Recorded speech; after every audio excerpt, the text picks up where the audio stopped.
welcome to my show. We are starting tonight an hour later, so hopefully those of you who are used to the 7 o'clock Central start time saw the memo and was able to join us right now. Tonight, y'all, I could not get it together. I'm not even gonna lie. And then there was an event for my daughter in the neighborhood that she wanted to go to, and I just wanted to have some mama time with her. So thank you for being understanding. Shout out to Kaylee, who made it first in the comments. She finally beat Willie. That is pretty cool. He's always the first one. Oh, and speaking of Willie, I forgot to send him the info. I guess that would help. But hopefully he'll be able to join us tonight. Y'all, tonight is going to be chill, easy night tonight. We've got our 5 topics as usual, and we'll see who decides to join us today. I don't know what it was, y'all. I just could not get it together today. Okay, so let's get into the first topic. Don't forget to comment your city and state. Kaylee already did. She's tapping in from Nashville. Okay, perfect. Just texted you, friend. Tapping in from Nashville. Let me know where the other viewers are watching from. You guys are so sweet to give me grace. I was like, they're either going to be like, forget it, Yonci, you're not at your normal time, or they're going to rally and show up. So that's pretty cool. Hey, Clemmy. Good to see you, love. Looking forward to the Patreon event. It is days away at this point, y'all. Where's my calendar? We are, oh my God, it's next weekend, not this coming weekend, but next weekend. That's pretty cool. It's coming very quickly. So you guys are going to see a bunch of pictures and things like that the following week, the following show. And we are probably going to go live at some point during the weekend. I don't want to commit to it because we're going to be having a lot of fun. And there will be cocktails. So, we'll see how that goes. Okay, cool. Kaylee says she's going to come on in a bit. Okay. She said the show must go on. Yes, I threw it in a bun, a messy bun. And yeah, I just said we're just gonna rally. Okay. Cause I don't know, I think it's the fall weather. I just want to be indoors, even though it's still hot here in Texas.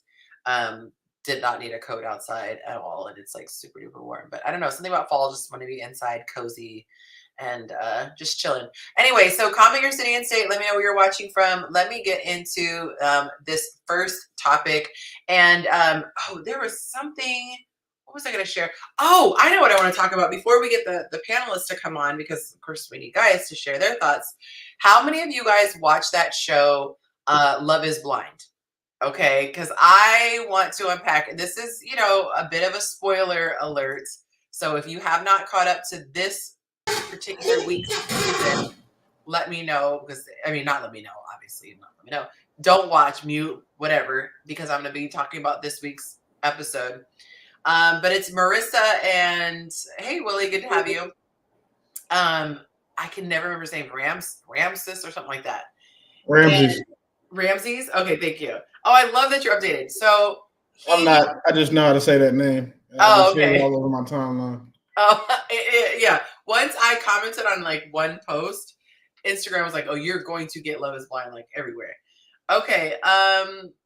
Okay, don't care about spoilers. Perfect. So he ends up breaking it off with the woman, and I felt like this was the perfect opportunity to talk about things that we as women can do better when it comes to men being honest, because women say we want honesty, but then we could do things that make it not really conducive to that environment. And you might say, well, guys should just press on anyway, but it could be difficult. Okay. So let me pull up my notes. I was trying to do something else at the same time. Clearly I can't do 2 things at once. Here we go. All right. So we're in a situation where, if you know anything about the show, they meet through a wall. So basically you're falling in love with the personality to see if you can just connect on all the other stuff that's not physical. And so this couple connected, and they seemed to have everything be spicy and great and whatever when they came out from behind the wall. But as the wedding date got closer, he started to get cold feet, basically just feeling like they really wouldn't be a good match. And he said to her, I feel that love is not enough. You need to be compatible in other areas, and certain things that are starting to happen now, I feel it might eventually lead to us like not being in a good place, over time. And he was foreseeing what could happen negatively, and he wanted to dodge it altogether. So, your thoughts aside, whether or not he had a solid argument or not, I looked at it as one person in the dating situation wants out. One person is no longer convinced that this is the person that they want to be married to or get married to. Hey, Falake, good to see you. And so these are the tips that I'm going off of that. So it's not anything based on how we feel about the guy or whether his reasons were valid. None of that comes into place because I like to talk about principles. So the first thing is never, ever, ever, and feel free to weigh in, Willie, on any of these, never try to convince a man to marry you. I feel like a man needs to say one time, like, I don't even feel like you get the whole sentence out. I'm like, I'm good. Like, I have been in a situation where the person felt like this is not where I should be, and I pushed through. Biggest regret of my life. There is nothing like feeling like you're with someone who is not all in 100%. People have to feel motivated by their feelings of wanting to be with you and their commitment to do a lot of the things that women need to feel emotionally safe. And so no matter how frustrating it is, and obviously giving her grace because she felt kind of blindsided by it. So I get that. But trying to counter argue, you can't. Like, you really can't do a counter. There's nothing you could say with words that's going to make the person who feels otherwise like, oh, okay, that was a good argument, therefore I'm going to choose to marry you. Like, that is a lifelong decision and will impact potential children if you guys are trying to have children. So that is the first tip. Never try to convince a man to marry you or even date you, rather. Like, I had someone I was working with, and she was doing a lot of mental gymnastics with somebody that she was entertaining. And I just kept saying over and over again, you need a person who's spent with you. You need a person that you're almost having to slow down. Like, okay, let's take time, get to know each other. Anywhere along those lines would be preferable to you're trying to convince him to be with you. You're going to feel miserable. It's going to come out in every way, shape, or form. Okay, so here's the second one. Those of you who are just tuning in, I'm going over.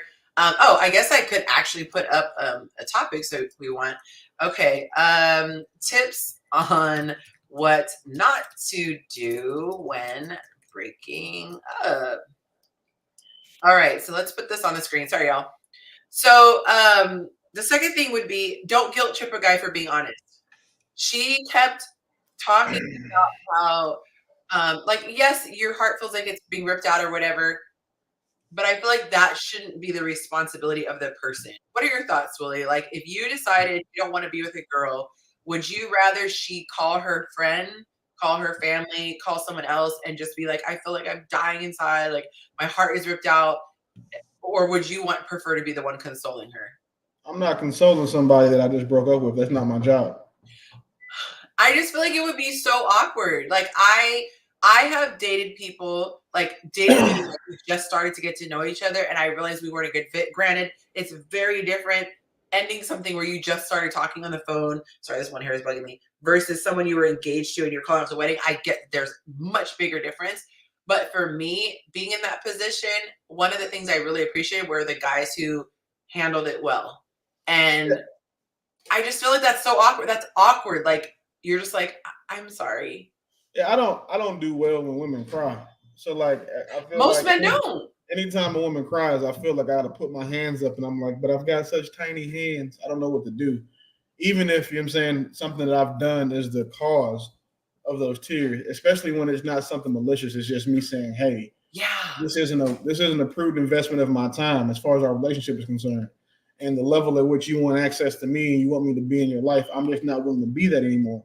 And because it just doesn't work for me, once I say that, I've already, thought about it for a while. I've pontificated on, how I really, if I want to do this or not. But once I pull the trigger is pulled. I can't unshoot that bullet. And to me, once I tell you how I feel and let you know where it is for me, it's not on me to help you get there to that same page. Because the same way that if it was on shoes on the other foot, nobody consoles the man when he's hurt because a woman broke up with him, and you've seen how some of these like guys take rejection and take being broken up with. So if I don't necessarily think that I should be responsible for how you feel once I'm no longer responsible for or tied to you. Yeah. I just kept thinking in that moment, like, I empathize with her. I know what it feels like. I understand being upset, but if this is not your person anymore, there wasn't anything wrong. He didn't cheat on her. He didn't do anything malicious. And the irony is like, in that show, I have actually been annoyed as the viewer where the person says no at the altar, and I'm like, at no point you realize before this is the exact moment you realize, like, you didn't give the person a heads up.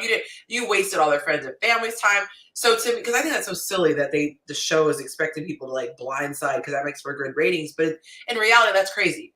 So for somebody to tell you ahead of time, to me, that is the best. That is the best situation out of the worst situation possible. Oh my God. I don't even think it was in the frame. Shout out to Somalia. Thanks for tapping in, y'all. Let me know who's watching. If you don't comment, I don't know who you are. So comment, make sure I can shout you out. Avatar, good to have you from Mount Laurel, New Jersey. We'll give Kaylee some double love since she was the first one in the comments. She got lucky because you didn't send me the what's his name. I feel like that was because I told y'all that news in a group chat.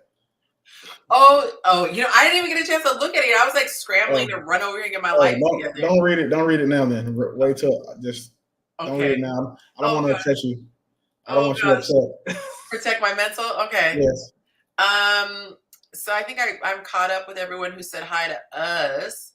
All right. So next point is that the third point is that they don't owe you a commitment. So the first point I gave on breakups, this is inspired by the episode 12 of Love is Blind, whatever the current season, I think it might be 7. Don't try to convince a man to be with you. 2, don't guilt trip a man for being honest, because we beg for honesty. And so basically the convincing, like, don't argue back and forth at his points and try to sway him. Okay. Third thing, a man does not owe you a commitment. Dating is a test to see if you're compatible, and breakups are inevitably can be a part of the process. So this is why I stress so much to women, when you first start talking to a guy, it doesn't matter your chemistry. It doesn't matter how great the date was. It doesn't matter how much you have in common.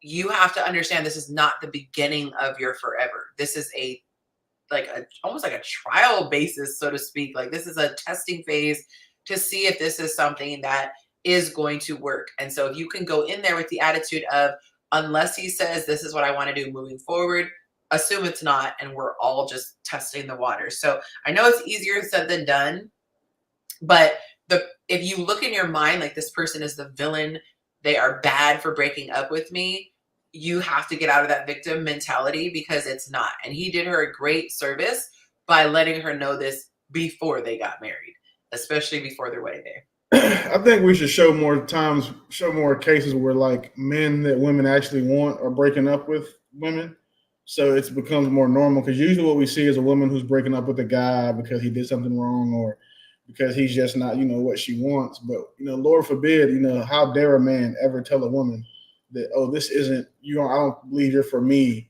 And instead of stringing her along, which is another thing women swear they hate when men do, he tells her the truth and he's honest with her about it. It's kind of one of those things that goes to show you that men are oftentimes damned if they do, damned if they don't. Because if we're honest with you, you get mad. Right.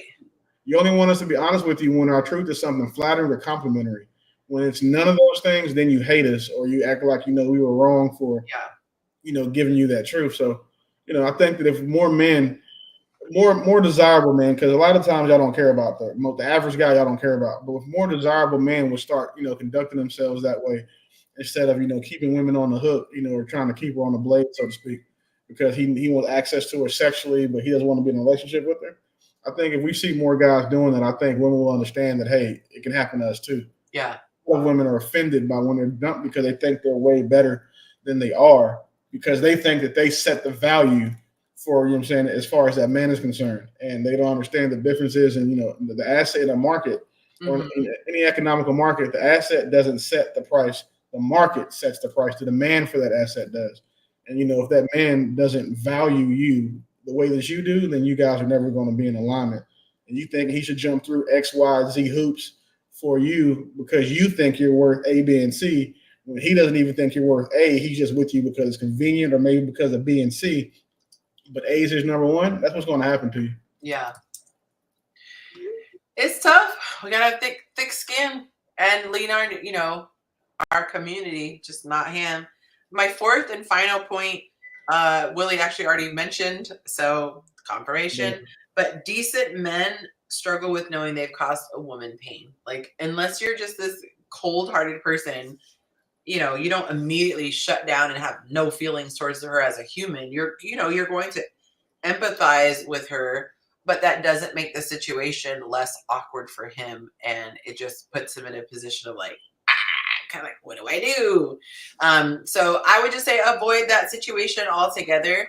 I don't think there's anything wrong with being like, oh wow, this was a surprise, or I didn't see that coming, or oh, this is tough. Like, if you want to make a comment, that's fine. But I would not go on and on and on. I would not be rehashing. I would not be trying to convince. I would just, to me, it's more dignified to just, okay, man, that was disappointing. I thought we were a good match, but I completely understand and I wish you the best. Those are the most, to me, mature types of responses, and then fall apart with somebody else. what if, just hypothetically speaking, right? But what if a guy tells you he has an issue with something you're doing? Wouldn't you want to be afforded the opportunity to change that behavior or to address whatever his concerns are? Oh, that would be ideal. If someone was breaking up with me for a specific reason or continuing to not choose me, or should say not choosing me, let's say if we weren't committed already. Mm-hmm. If my behavior was affecting his decision, yes, I would want to know that for moving forward, with potentially somebody else. Because I don't watch the show, but I mean, I would assume that that's a conversation that he had with her. That's saying, hey, you doing this, this, and this is making me feel like you're not, and then. It makes me wonder if he ran into like what a lot of guys run into when you tell a woman that they're doing something you don't like, and they tend to be indignant or or saying like, "Hey, this is how I am. You got to take me as I was like this before you met me," type shit. In this episode, in this situation, his issue with her wasn't so much like poor behavior, but rather, I don't know if our personalities gel, and so she was blindsided by that because he was saying prior to that he really liked her personality. And she said, I get this all the time. Everyone says, oh, you're so much fun to be around. I love your energy. And then they say your energy is too much down the road. So I believe that's the first time he mentioned it to her and had already come to his conclusion. So her head was kind of spinning. Yeah, it's like eating too much candy. I mean, I can only imagine, when I know that I have a personality with people that I like or that I'm comfortable around, that's easy, you can get along with for a lifetime, but my other personality is not. So, you can only take that in short spurts unless you just align with me on everything, which is, I don't have too many friends, but I can see that, someone's personality, like you're a lot of fun. You're cool, but damn, all right, like these candy bars taste amazing, but I want to stop. I can't eat them all because I get sick. You know what I mean? So I can definitely, I can respect and understand where bro is coming from though. Yeah. Well, I appreciate y'all letting me add that little bit. We are going to get into tonight's questions. By the way, do you know if Mont is coming on tonight? Yeah, he should be. I'll text him right now, though. Okay, because I didn't personally let him know about the late start time, so I don't know. All right, so the first topic. You know what? I was going to ask you to snitch, but since you're doing that, let me go look on YouTube and see how many likes we have, how many of y'all remembered. If you haven't, it's not too late to go ahead and click that like button and let YouTube know that you are enjoying the show. Send it to a friend if you think somebody else will enjoy watching as well. It's always more fun when people are able to weigh in. Okay, so we see 10 are on right now, and only 3 have hit that like button. That's bullshit. So let's go ahead and hit that. And I just hit it right now, by the way. I don't even know I could do that.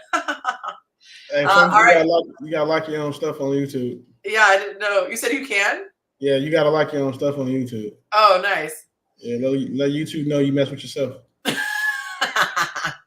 By the way, please don't forget to bring up the topic that you sent earlier with the lady and her very interesting belief system on what is her responsibility. Yeah, Don't sure. forget. I promise you, I won't. Okay.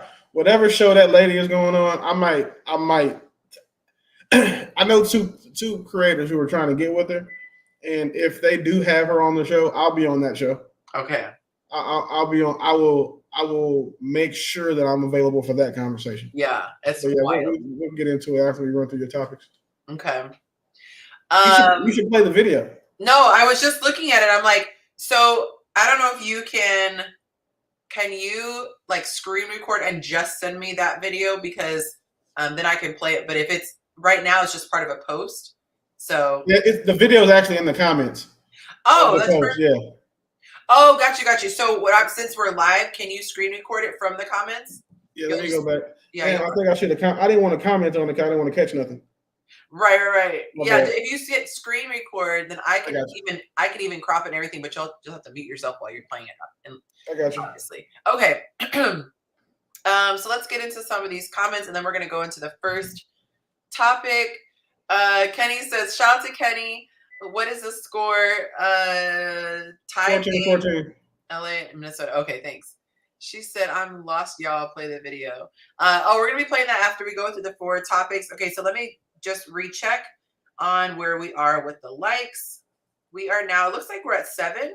I can't tell if I've refreshed it. Yeah, okay. About what's this? Kaylee, what's going on? She said she's gonna eat and then join in. She probably taking down somebody here. That's gonna be code now. I'm taking down somebody's hair. Everybody got something. Oh my gosh, hilarious. Okay, yeah, so we're at 8 right now, so that's decent. You know, we'll just see if we can earn the last 2 likes. All right, so the first topic of the day. This was a really interesting question, and we kind of got into it a little bit last time, just organically the conversation went there. But one guy, it was about saying, like, would you leave a woman if she had it, like, quote unquote, all together? And I'm going to mute you so it doesn't pick up the sound. Okay, I just did it for you. And so she said, let it go. And so this was a continuation of that. So the question was that I posted said, if a woman is said to develop an oversized ego and become entitled, once she starts making good money, how are men any different? And so the guys were saying that if a woman makes money, she starts getting an ego. So then my mind went to, well, is that a human nature thing? Or is that something specific to women? So let's look at some of the comments on what the guys said. Okay, so let's see. It says for guys make money, he's not going to be as arrogant and boastful. It's just that his option is going to be opened a lot wider in the dating market, even globally as well as locally. Another guy said the difference is that a man is looking for a woman while that woman is saying she doesn't need a man. Next one, men know how to deal with success because we have always been leaders. Oh, women think emotionally and don't think logically. Oh, a lot of generalizations here. We keep telling y'all this. We are not the same. Let's say this. When a man gets a promotion, he thinks about others and how he can help them. When women get success, they tend to think about themselves first. If other benefits with them, then good. They don't benefit, then, basically if other people benefit, also good. But if they don't, oh well. That's just how women are. They are built towards survival because they can't physically protect themselves like men can. So they have to be way more selfish. They don't have the luxury to care about others before themselves. It is what it is. Oh, someone said, fair question. I think the average male wouldn't impose new demands on potential partners like women would. Very interesting, Clemmy. Okay, men don't look down on the women that make less than them. Now that's 100%. I 100% agree with that. Men do not look down on a woman who makes less. He doesn't compare in any way. It's just like not even relevant any men I've ever heard, at least not for that specific purpose. A rich woman won't even look a poor man's way. Ego doesn't stop us from taking accountability for our actions or understanding consequences. And I'll read one more. There's a ton. I probably got the most answers on this one. Easy. The burden to make money and lots of it falls on men. So because it's a societal norm, we accept this as our must do. On the other hand, women have been prone to make tons until recent years, and the success of it goes to their mind as I'm just as good as he is because she makes similar money. It leads to I don't need a man because I have because I can, but XYZ, you can't buy love and protection and security that a man brings. Juicy read, lots and lots of answers. I just read 6, I think. But if you are not already on Patreon, that is where the posts are listed. So if you want to check that out, you can do so at patreon.com/Yonci, and you will see the app looks like this. You can join in, have conversations. You could have been invited to the Patreon event, but who knows? Maybe in the future we'll have something else there. But yeah, that's what's what. Let me go back here. Okay. He said, I missed that post, but you already read off what my thoughts are on this. Okay. All right. Oh, cool. Willie sent me the video, y'all, so I can show it to you in just a bit. This one was wild. I don't want to get into it right now, but I really wonder if this is really how she feels because she had to know that she was going to go viral for this foolishness. Why? When it says oversized ego with more money, I think it's the same thing as like when a woman get her body done and she come back acting like she wasn't ugly 2-3 weeks ago. Not 2-3 weeks ago. For guys who not used to having money, everybody goes through that phase. The same way a girl, when she get her body done, she go through that. Let me post everything phase. Let me get a gym membership phase. Let me take the picture with my 1 foot off the ground like I'm on my 1 tiptoe phase so it makes my butt stick out more. Now I want to have my titties out. All of that new stuff, dudes do the same thing. They want to go get a car. They want to go get a watch. They want to go get a section. They want to get floor seats to some random off-brand ass game so they can look like and let everybody know they have a couple dollars. It's the same thing. Like, it's a lot of people who aren't used to having anything. Yeah. When they get that thing they're not used to having, you know what I'm saying? That you would think that their ego got bigger, and it's just really, just them not knowing no better. Oh, man. I am getting this video lined up. Sorry, y'all. Just 1 second. My ego was big as shit. You said what? My ego was big as shit when I was broke. Oh. The whole negative generalization of both sexes are stale and boring. There are really good-hearted men and women in the world beyond the U.S. of A. Maybe people need to travel and experience life. Woo, Clemmy. Okay, so she want people to be passport bros. Women gonna lose that one. I don't think she brought it up so we can talk about it. But if women lose, when men start going abroad, especially Western women, because globally, Western women, and if we're going to talk about a certain demographic, Western women are the most undesirable women globally. So women don't have it like black men do. We can go abroad and do well, but there's a certain demographic of Western women that, when polled globally, are at the bottom of the barrel. So that's terrible advice for women. I don't think women should go abroad at all. I wish Clemmy would come on here sometimes. It's not as easy having the comments, the chat comments. Oh, dang it. I tried to do something. I didn't realize there was a second. Sorry, y'all. This, live show. This is what happens. I want the quality to be good, and I did something in my... Okay, we're going to fix that. All right, so oversized egos, women, money. We're going to move on to the next topic.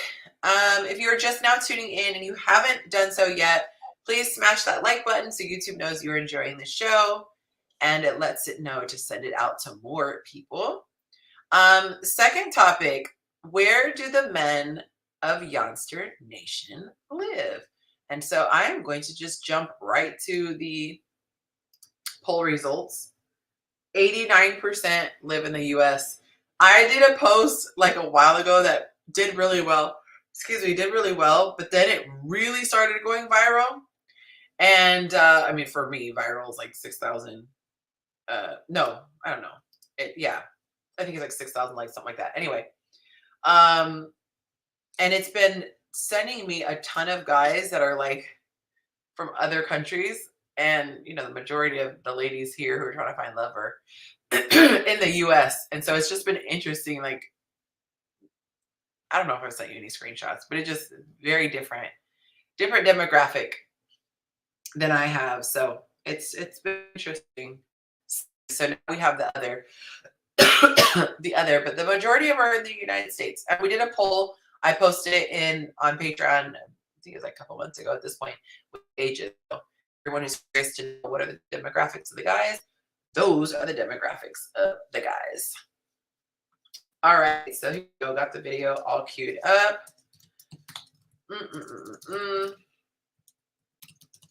By the way, y'all, if you have any topics that you think would make for a good conversation, you're always welcome to let me know. And if I agree, then I might put it on the show. So if you see something that's interesting, just let me know. This is a suggestion for your YouTube show. Okay. Third question. I remember you answered this one too. Third question is, would you be okay with your wife attending the funeral of an ex whom she did not have children with? Are you okay with me saying what your answer was? Because it was very slick. He said, unless she has a thing for corpses, I'm good. So my response would be, let me find these answers. Put these up. 62% said they'd be okay. 38% said they would be uncomfortable. I think the people who said they're uncomfortable, it would be more like a disrespect thing, like disrespecting the relationship versus obviously feeling threatened, because this is the ultimate, like, clearly a corpse can't do anything. But I would want to know why my person would need to go pay their respects. The only difference would be to me, well, I feel like maybe if they were, I don't know, I was gonna say if they were married, but they still in a good relationship. I don't know, because I've had people pass who are my former in-laws, rest in peace. But those were people that I didn't divorce. And then of course with mine, I have children with. So I don't know. I can't imagine going to an ex-boyfriend service. I think I would have my own grief, just because you're a human. But I don't know. I just feel like it would be inappropriate. When I break up with somebody, you die that day. So you never got to worry about me going to a funeral. I don't keep up with none of my exes. Like, unless we have a child, and I don't even keep up with them. I keep up with my children. So right. As long as I think that, man, I really think it is. If you word it that differently, like, do you think it's disrespectful? Yes or no? Because some people, a lot of that yes crowd is just saying no to it because I wouldn't be uncomfortable with it. But just because they're uncomfortable with it doesn't mean they don't like it. Whether they do like it, you know what I mean? Like, I'm not comfortable when I have to go to the barber and get a haircut because I don't like being in barbershops. But I mean, you know what I'm saying? I like going because I come out looking like a whole different person. But if you had asked them, like, do you think it's disrespectful? Then I think that probably would have got you a different answer. But mine can't go. I mean, she can go. If she got to go say bye to an ex or whatever, but I am tell you this though: if you go to a dude ex funeral, I'm assuming y'all been in contact too, like over our whole relationship. Because it makes too much sense. Terror Dome says as long as she doesn't say it should have been you. Dang. No, that's a domestic violence situation waiting to happen with most of these dudes. Oh wait, and you said this is a wife. I forgot that. Yeah, part. This is your wife. This isn't that changes things for me. I'm sorry. I didn't read that correctly. I can't imagine. Hey, honey, absolutely the fuck. Hey, hubby, can I go? This guy used to bang. No, listen. I don't want you to be in a room when somebody else has been inside you. I don't give a damn if he breathing or not. That part. It's different. I have a very, very, very different set of expectations for my wife than I do my girlfriend. And no, I'm telling you, I'm childish, and I probably would hope that a meteorite kill everybody at the funeral too. Then if you go, like, I don't. If the funeral gets shot up, I don't feel bad for you now because you should have had your ass there in the first place. Oh my God, Smalley, I am also surprised. I was shocked. A lot of Yeah. people were like flexing in the comments saying, it's a corpse. Like, what is it gonna do? But it's the optics of it all for me. Those are the guys getting cheated on right now who don't know. That's it. That's that crowd. Yeah, that's different. All right, so I'm gonna actually read some of these comments. I wouldn't have an issue with it. Exes and their family members don't always have to become the ops when you break up. It's still possible to be cordial. It maintains some level of contact as long as everyone is on the same page. Why would someone go to a funeral in that manner of someone you don't care about? Absolutely pay them respect. Let's see if they had. Sorry, my kids asked if I want food. Absolutely, let them be respected. If they had a profound time together, whoa, why would I get in the way of a final goodbye? You should have had goodbye. Yeah, whoever wrote that is a sucker. It wouldn't bother me at all for the most part. This person is unfortunately deceased. The only way I have an issue or question is if he had seriously mistreated her in the past. Even then, I don't have the time and energy to be upset about it. Too much swag here. I've got better issues, better things to make an issue out of. Children with, no problem whatsoever. No shared children? Absolutely not. Another guy, he's dead. The relationship is over. Let her say her goodbyes. It's selfish for me to take that from her. Yeah, sure. When I met up, she was 19, so neither of us had a chance to gather up much drama anyways. So you guys can read these comments. Lord forbid one of my son's mothers dies. I promise you I'm not going to her funeral. Yeah, and I'm just thinking, like, there's certain things I feel that come with a breakup. Meaning, yes, it would be great to be around, but you just miss out on certain things. Like, I have a great relationship with my exes, but I wouldn't be like, hey, do you want to ask my husband, do you want to pull up for Thanksgiving? Like, I wouldn't continue to hang out with them out of respect for moving forward. Yeah, I don't know. We all know I'm different when it comes to I wish you would call your ex over there for Thanksgiving. Me and Mont jumping that nigga. Telling you now. Like, he gonna call me. I'm saying hang out with your family, like the old family. Like, you guys. We're gonna fight him. We're gonna take him fishing. He's not coming back. So my grandma was a gangsta. What's up, Sai? Good to have you, girl. She had this ginormous, it was like 8x10 picture of someone my brother used to date. And he was like in a whole relation. I don't know, he might have been married at this point to my sister-in-law. But like, she had this ginormous picture because she really liked the girl. And I'm like, I would be so pissed if there was an ex in the house picture, but you couldn't tell her nothing. Burn the whole house down. I'm not going back to the house on principle. Like, I promise you I'm not. Oh my God. So funny story. I always say that. I don't think she would care about this story, but the last time we went to go visit, his mom, we were at his parents' house, Monty's parents' house, and there was like a collage, and they had recently, not recently, but they had moved, and so they were still kind of putting things up and redecorating or whatever. And so there was one picture that had the all bunch. There was one photo in there, and I was like, and she's so on point, like, it was like say less energy. I'm like, that's what's up. Because just time and place, you just leave room for take out. You know what you gotta do to make it on a mom's wall? Like, I know what a woman would have to do to make it on my mom, and that's give her a grandbaby. And even still, like, when it's over, you just her grandbabies now. She should. Mm-hmm. I'm so happy that I don't have to have those types of problems, because I'm just gonna actively burn the house down. I'm gonna go try to fix something, and the house is gonna catch fire. Like, there's no way. She earned major points though for not telling me I was extra. It was like, say less. I didn't even realize what was in that collage, and so I was just like, that's what I do with you, lady. Yeah, that's wild. Okay. Kaylee says, I would just say, why would you want to sow strife and doubt into your current marriage? That's my 2 cents. Yeah, how is that helpful to your situation? I gotta be more careful. I get on That's people for half-ass reading shit. I didn't read that. I didn't read the wife part of that post because my answer would have been different. okay. Yeah. All right. So this question was very alarming for the women who are waiting, choosing to wait. Here's another question with the responses. Could you commit to a woman? I already know your answer. If you don't want not the belly laugh. Dang. Oh, dang, y'all. What's Willie gonna say, everybody? Okay, so here are the answers that the men gave. It was actually like neck and neck.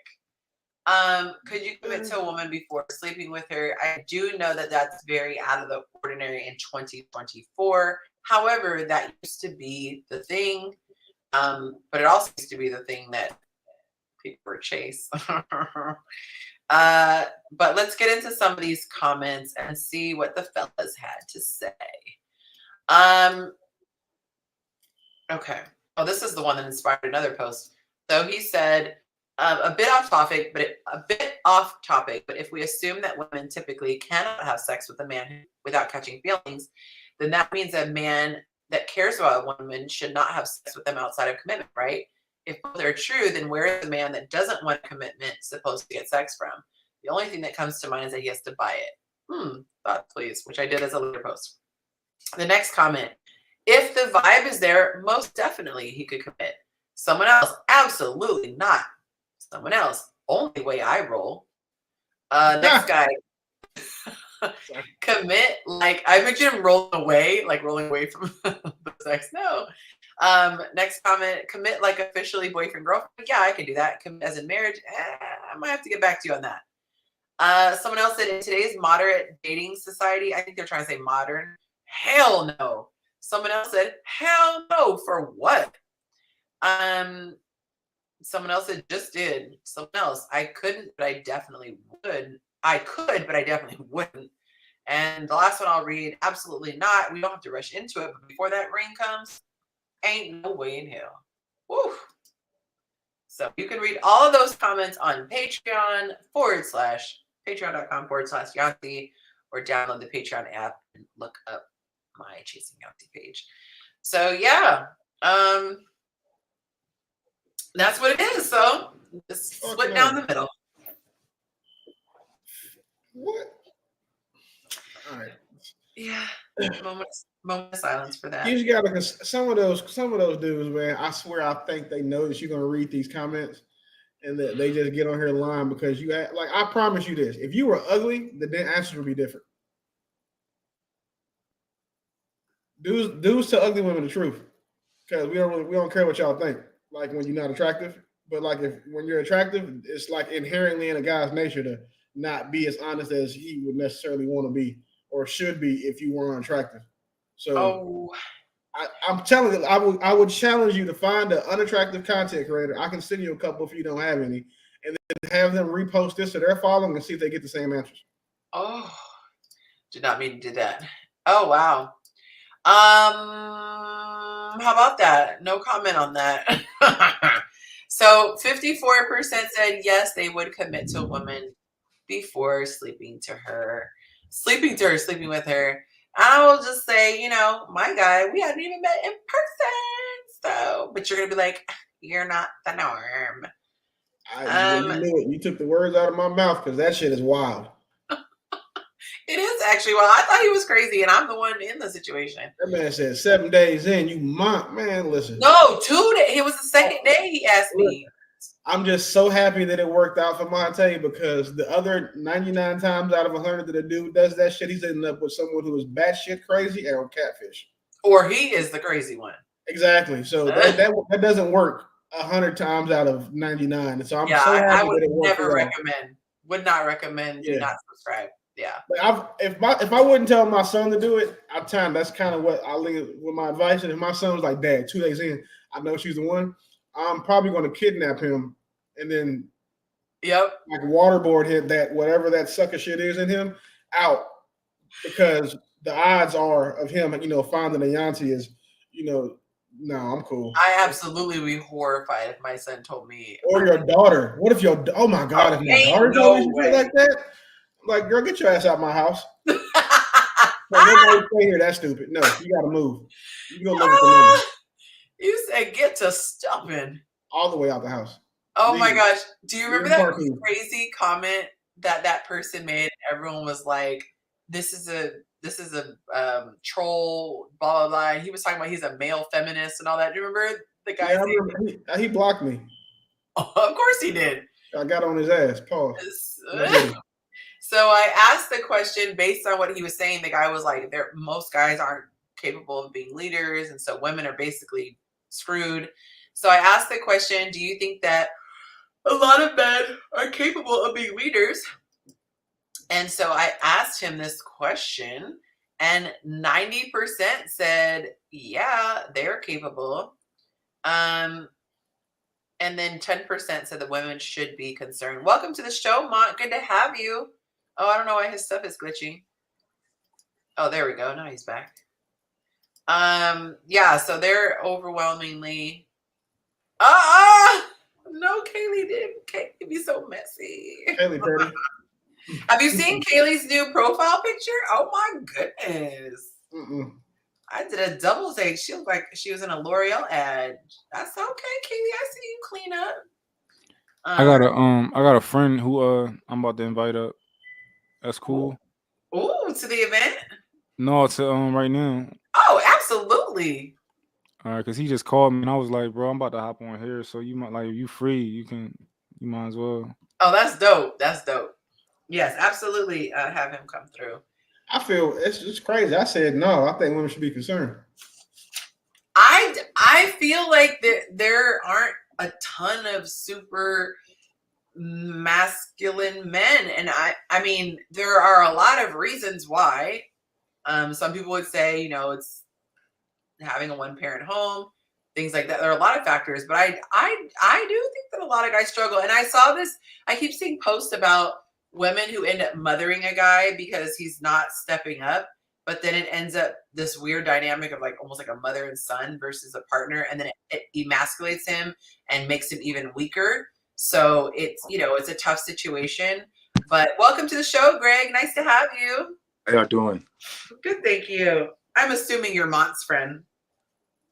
Yes, I am. Okay, perfect. He just invited. So he's inviting you.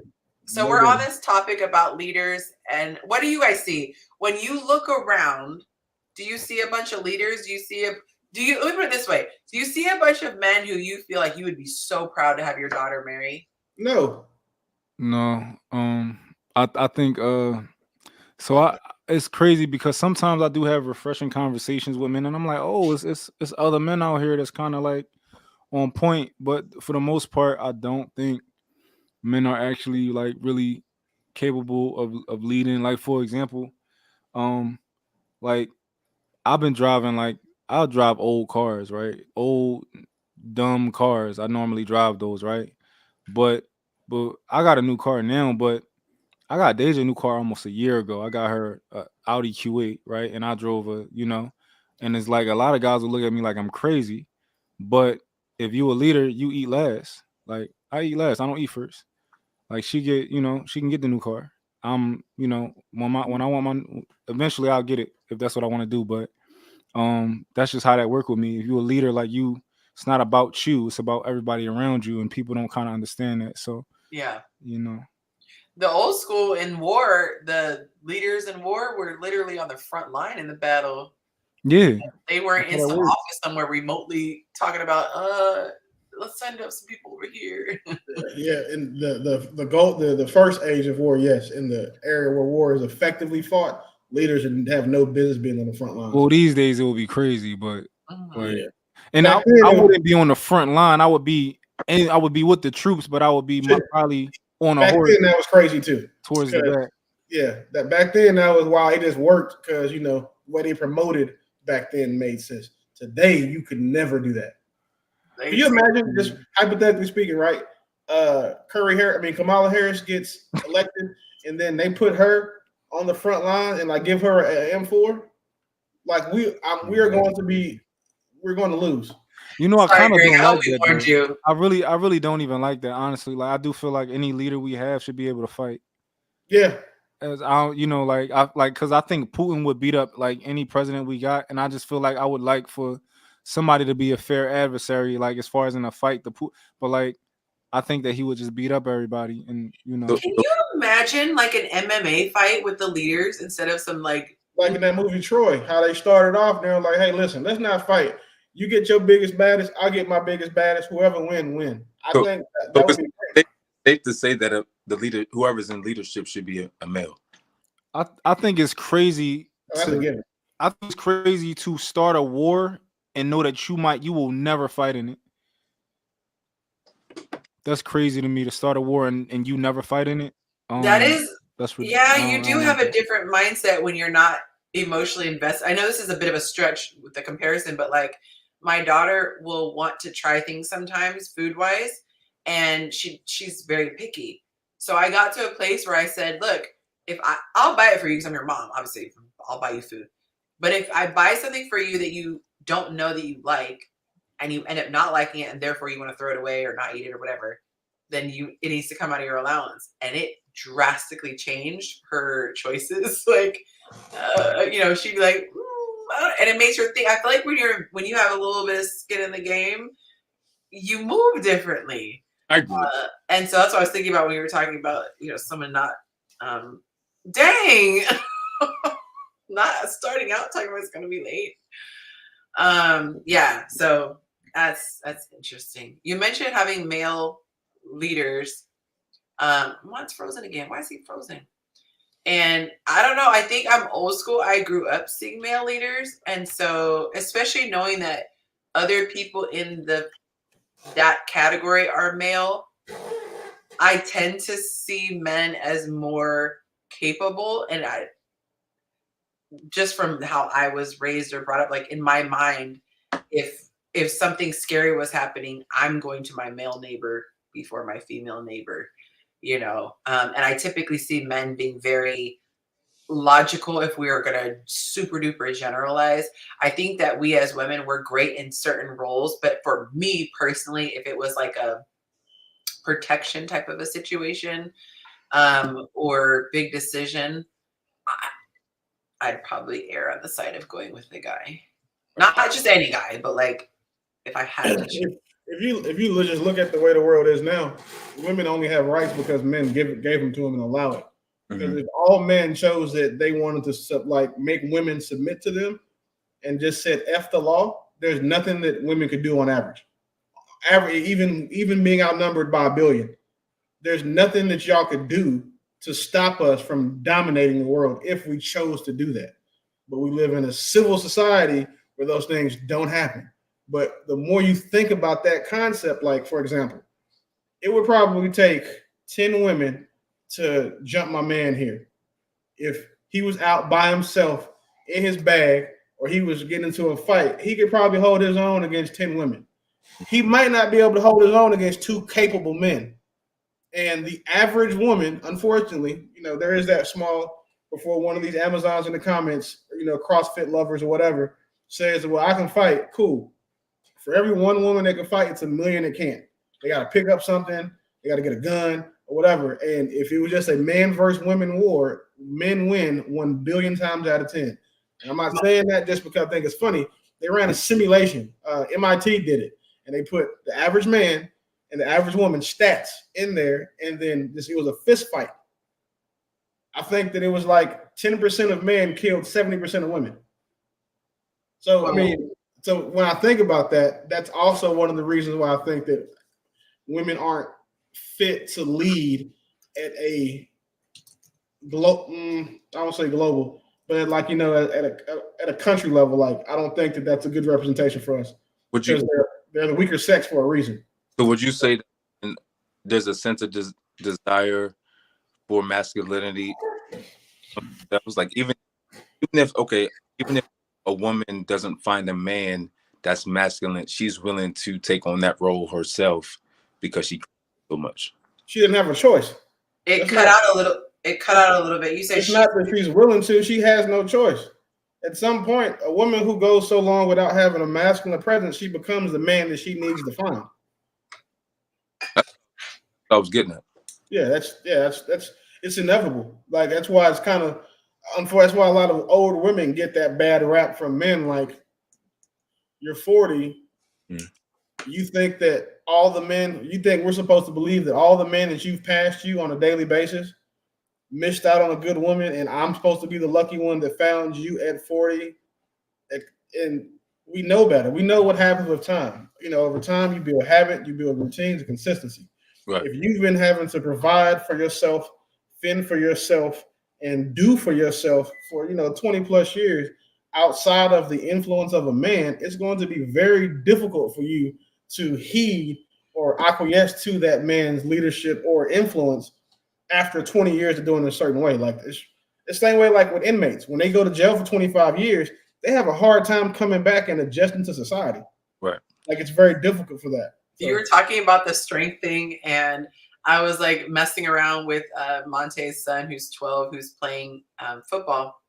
And literally, I gave it all my strength, and I do nothing. And my daughter also jumped on, so it was two of us. And it was like trying to fight Samson. I'm like, this is a 12-year-old. First of all, his name is Samson. So, I mean, if his name is Samson, that's probably. No, I said it was like fighting Samson. Oh, shit. Okay. Like, wait a second. You might have to chop that hair. He is growing it out. But I was just like, this is embarrassing. Like. I mean, it shouldn't be embarrassing, though. Like, because the reason why it's embarrassing because your mind is like, oh, man, I should be able to get this young child. But, kids, my son is my 15-year-old is 6'1". He's 15. Like I'm 40 and he's bigger than me. Like he's taller than me already. So I'm saying like it's a difference. And then two being, his mom, she's 5'7", like $150. I could only imagine what would happen if they like got into it or he really was mad and wanted to hurt her. She's getting hurt. Like there's nothing that she can do. Yeah. She's gonna get hurt. So I just, hey. Biology is undefeated.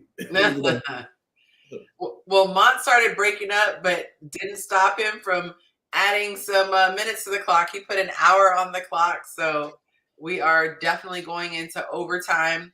It looks like Lewis is trying to join in, so we'll see if he's able to come on. Hopefully, he doesn't have any technical issues. He's about to Mont said he's about to restart his Wi-Fi. Oh, good. Okay, yeah, we gotta get Mont back. All right, so who wants to snitch for me? Let's see where we are on YouTube. Right now we have 13 people watching. 13 and 12, or 14 and 12. Oh, nice. Okay, mine's showing 11, so that's awesome. You guys are doing great. So if you haven't hit that like button already, feel free to go ahead and do so. All right, so we are going to get into the video. Oh my gosh. Let me show this. Okay, so let me take this down. Okay. All right, so here we go. I titled this "Not My Responsibility." Be positive, right? And this is just a PSA to those that are not HIV positive. Oh, there we go. I'm trying to hit the pause on the actual video. Okay, so let me actually fix this. Hey, Mont, you gonna like this one, bro? Let's see. Okay. Add this to the screen before I forget. All right. So let's start this from the top. I'm HIV positive, right? And this is just a PSA to those that are not HIV positive.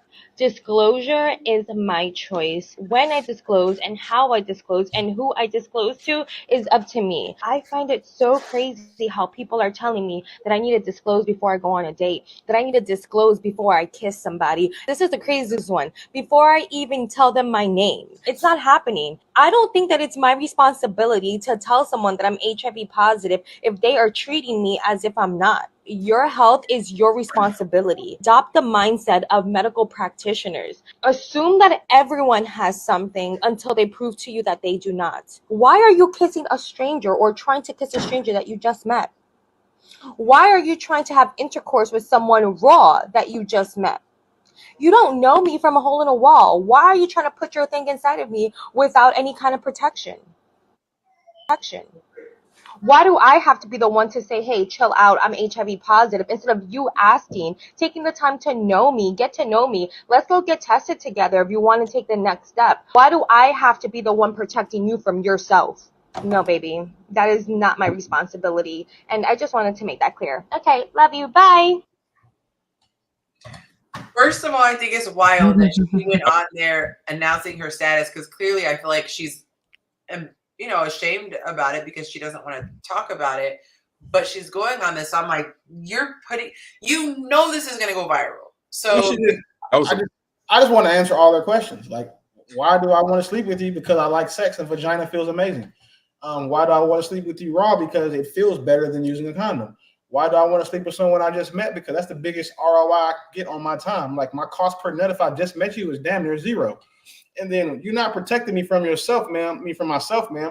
You're protecting me from that monster you have living inside your vagina, like in your bloodstream. That's what you're doing. Like, you're protecting me from having like part one of catching like As I Die Slowly. Like, Eazy-E's one of my favorite rappers, and you're like protecting me from going out like him. And the idea that you compare this to a doctor, like, doctors take an oath like not to do any harm. Ma'am, your vagina is lethal. Like, your blood and saliva and kisses could also be lethal. Like, does HIV not mean what it used to mean? Like, does that not mean like the virus before AIDS? Because unless that's changed, she's nuttier than squirrel shit.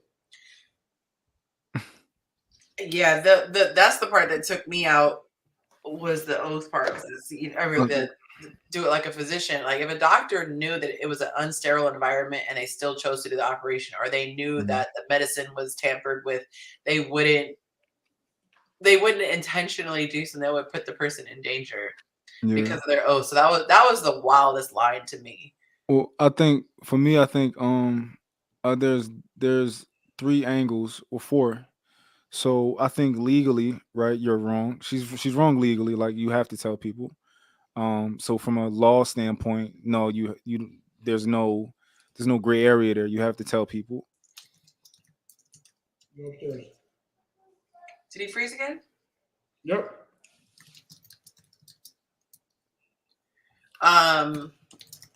So Kaylee is asking, this begs the question, when is the right time for her to tell them? And I said, she's saying only when the person asks her. Are you back? My name is so-and-so. I have HIV immediately. Right. That's number one. Like, she thought that was the most laughable.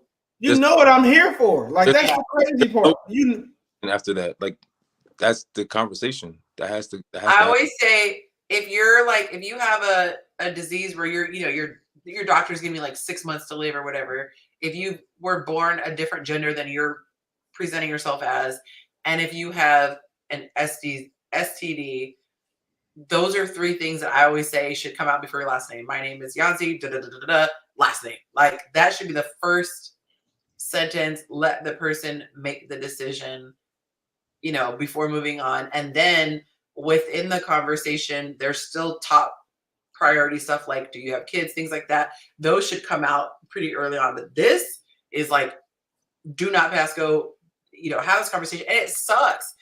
She's looking at it from her perspective. Yes, it does suck. That's going to affect how you move forward. Like, I have a client who has something, and she is faced with this question.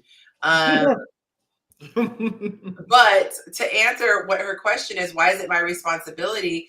I think it's even if it wasn't a legal thing, as Mom you were talking about legal when before it cut out. It's immoral.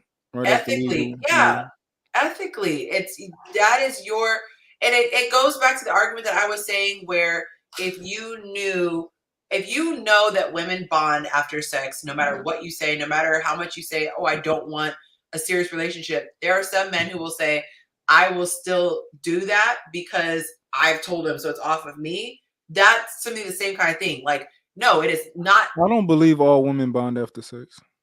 Well, there's a point to where they can become detached. Yeah, depending on how many bodies you got. Yeah, in a healthy way, she does. Yeah. And so this just happened to somebody close to me. They were like, oh, I just wanted to do XYZ, but I said she's going to catch feelings. So basically, you're going to be the villain at some point. You are going to be the villain because you are going to technically be right in that you gave her the heads up and she volunteered and willingly went into this, but you are going to be the villain because expectations start to arise. There are things that women feel entitled to after we have crossed that threshold. And so I just think that a lot of people are moving from technicalities versus ethics. You know, if this was your kid, would you want someone doing, you know, but it doesn't change the fact that yes, the people should be asking that question. That is wild to hit something raw because even if the person doesn't know they have something, they might not know they have something and you want to get tested. So fun fact, HPV does not get tested in men. You guys are carriers. You can be carriers and have zero symptoms. It's very uncommon to have any sort of symptoms, but can pass it on to a woman. So you could have no way of knowing, you know, what's happening within yourself. And it's up to the woman to get, you know, to get tested and vice versa. You know, if you're proceeding without knowing, that's on you. In this matter, she knows. Right. So it's horribly worse. And that lady know what we here for. She know as soon as we walk up and talk to you what we're here for. If just you go look at her page and you see her body type, no one is talking to her because of her personality at all. That's equivalent to me taking a woman out and I put her in danger on the first date. Like, well, You know. it's like you taking a woman out and you know it's somebody at the restaurant that's about to try to blow your head off. But you know they there and you know where they sit and you know his name and you know what kind of gun he got. Because she knows that if you run up in her raw, you're probably going to die soon. That is crazy to me. And she posted this on the internet proud, like did her makeup, curled her hair and everything before she went to the gym to go try to catch somebody to kill. Like that woman is a sexual serial killer now. Like there's nothing like she's I think it's legally wrong. I think it's morally wrong. But lastly, I do think it's also because I'm a man. I'm a man of what do you want to say? I'm a man of character, right? So I do take responsibility for everything, and I try to avoid looking at other people. So if I was in that situation, I would take full responsibility for, like, you know, because people gonna lie to you. People gonna do that's what they're gonna do. So I think at the end it's kind of like the baby thing. Like I think women have more at stake when it comes to kids versus a man. At the end of the day, all right, I might have to pay some money, but as a woman, like this is going to be your life for the next 18 years. Plus, yeah. So I do think that not 18 anymore. yeah, I think that live 18 years. Women should be more judicious than even men when it comes to like that, that because they have more at stake. And I kind of think it's the same with your body to some degree. You're going to have to live with this. You can blame people. You can be like, you know what, you did this, but now you have it, and it's not going to go away when you tell her, yeah, you did this to me. So it's I'm not victim blaming, but there's fault. There's fault on on everybody. When it comes to jail. I'm victim unaliving. Once the act has already been in place, it's up to me to take accountability on. Okay, I put myself in this position. Yeah. At the same time, if the woman is aware and she didn't tell me, there has to be some sense of accountability. You're going to hell. Jail is a crime, bro. Yeah, you're going to jail and hell. Right. No, she's not going to jail. He said jail and hell. Oh my goodness. You're going to jail and hell, and I'm gonna have an STD. So I'm gonna be salty. So it's like this is There's not very many times where I think it's safe or okay to unalive someone. But if someone were to delete this lady after an encounter and then subsequently getting the wrong test results, I would not feel bad for her or her family because her family's relative was trifling as fuck running around here trying to give people the ninja. That's wild. Well, I feel like now at this point she's been forthcoming. I got a question. So, it's like those girls who are out here talking about, I have the girls are like, oh yeah, I have herpes and I'm still dating, and yes, I still have sex, and yes, I still do all the other stuff. Like you go around here turning dudes pee-pees into Nestle Crunch bars, and you happy about that? Like that's crazy. Yeah. So we got to get back to shaming people because people are way too comfortable telling like their business. Like I'm cool with the weight thing, but this STD wave where everybody's like, yeah, I got this new super syphilis and I'm okay with it and I'm still gonna date. You can't do nothing about it. That shit is wild. So I is feel. she completely off limits? Wait, so what you saying, bro? Is she what? Is she completely off limits? Like, if once a woman has that on her shoulders, is she like off the table, like completely? Her dating life is a wrap. Unless the dude has, so. unless the dude I got don't the think so same for a lot of people. I think I think at this day and age, it's 2024, about to be 2025. I think the technology is to a point where you probably can still date to some degree. And I feel like they probably even got dating sites for people like that. So like it's probably a lot going, a lot for resources for people like that. They got I feel Facebook like dating groups for it, Mark. you said they got Facebook dating groups. Yeah, I mean, She said they have it apps makes for them, sense. so I did. They need to have antibiotics for them or something. But That is a really tough. It's such a tough situation because it's like it just sucks for you. Like it's like the ultimate that sucks for you. Like when I got COVID a couple months back, it sucked because there were a lot of fun things that we had planned. People were coming over and different things, and it was I had to just take the L and just chill in the room, and that's obviously nothing compared to like a lifetime of the situation. Well, it's a little different. It's a lot different. Well, with this one, I would argue that having COVID is less fun in that context because you just got to keep your box in between your legs as far as this is concerned. You just can't have casual sex no more. Right. Which I would say having COVID is way worse in that regard because you can't go nowhere. But like the equivalent would be her going to like a swingers party, knowing that she got that mess. Yeah. Like that's crazy.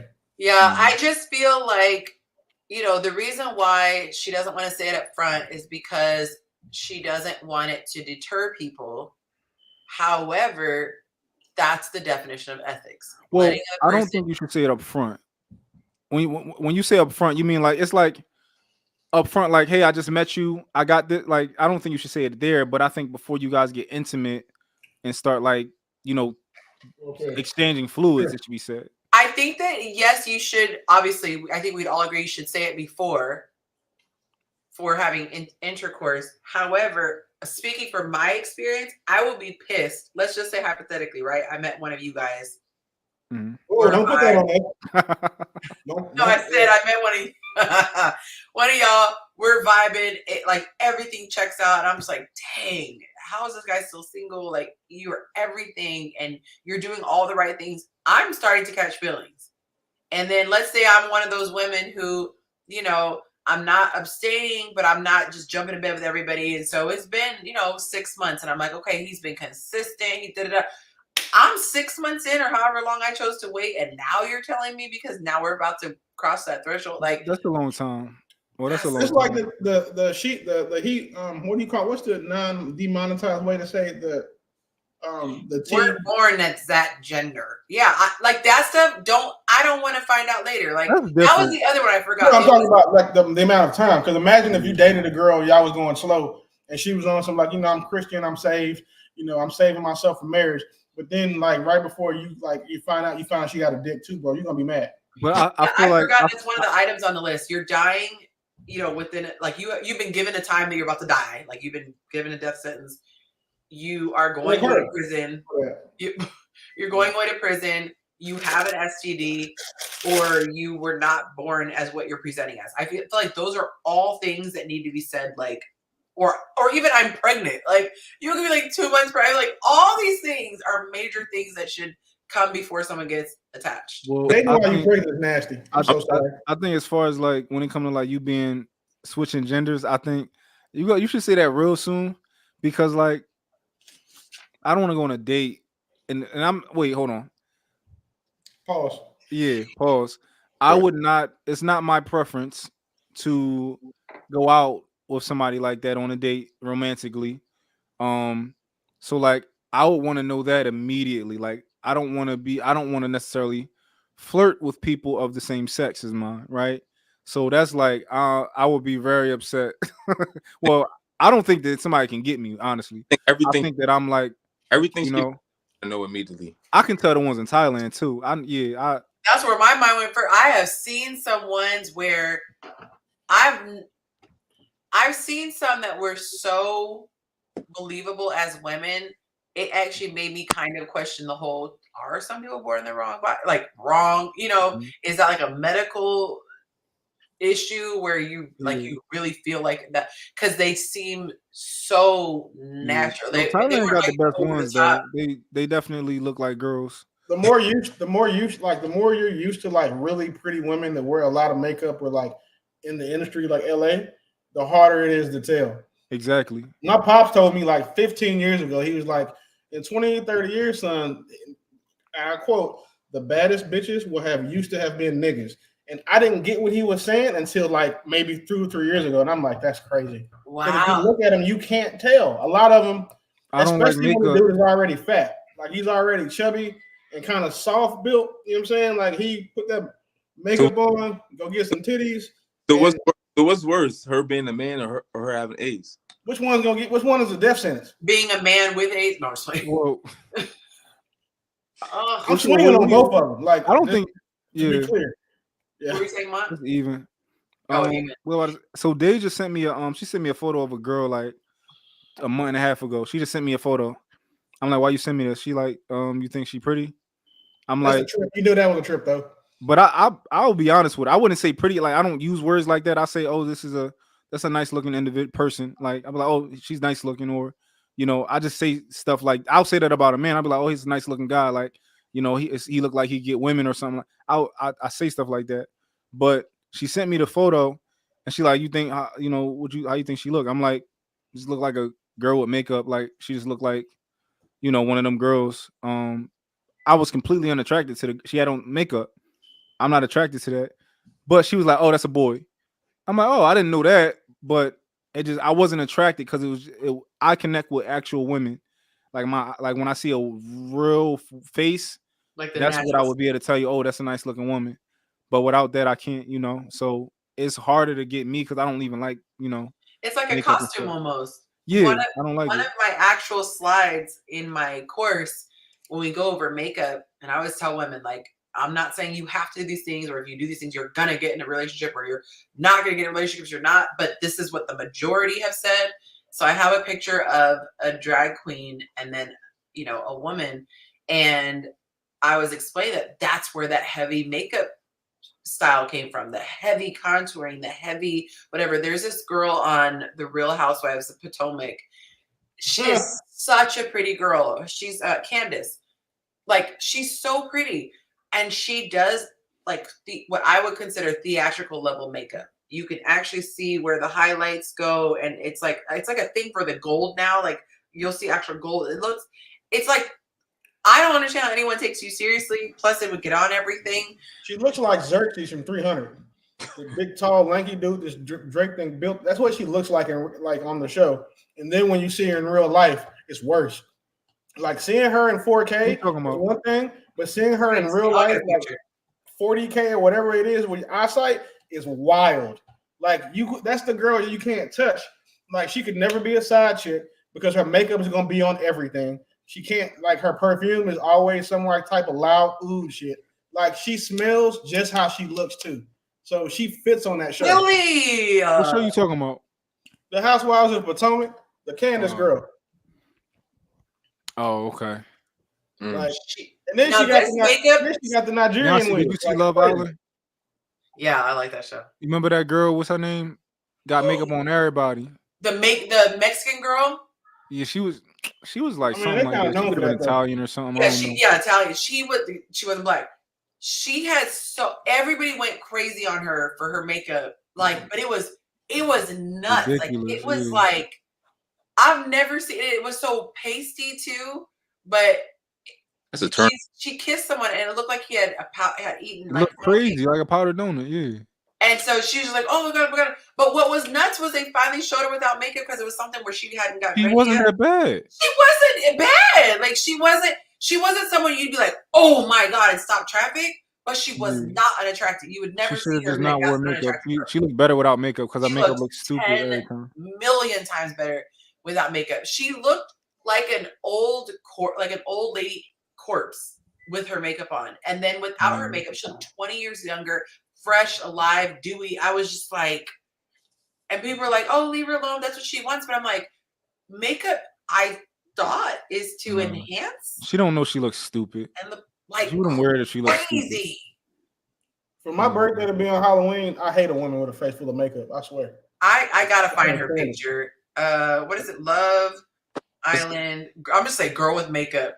Literally, I go girl with makeup, and she It's always she popped up. Oh, I makeup. said Love Island girl with makeup, and so look at some of these. You see how much whoops like this one. The thing is, She looks like a train now.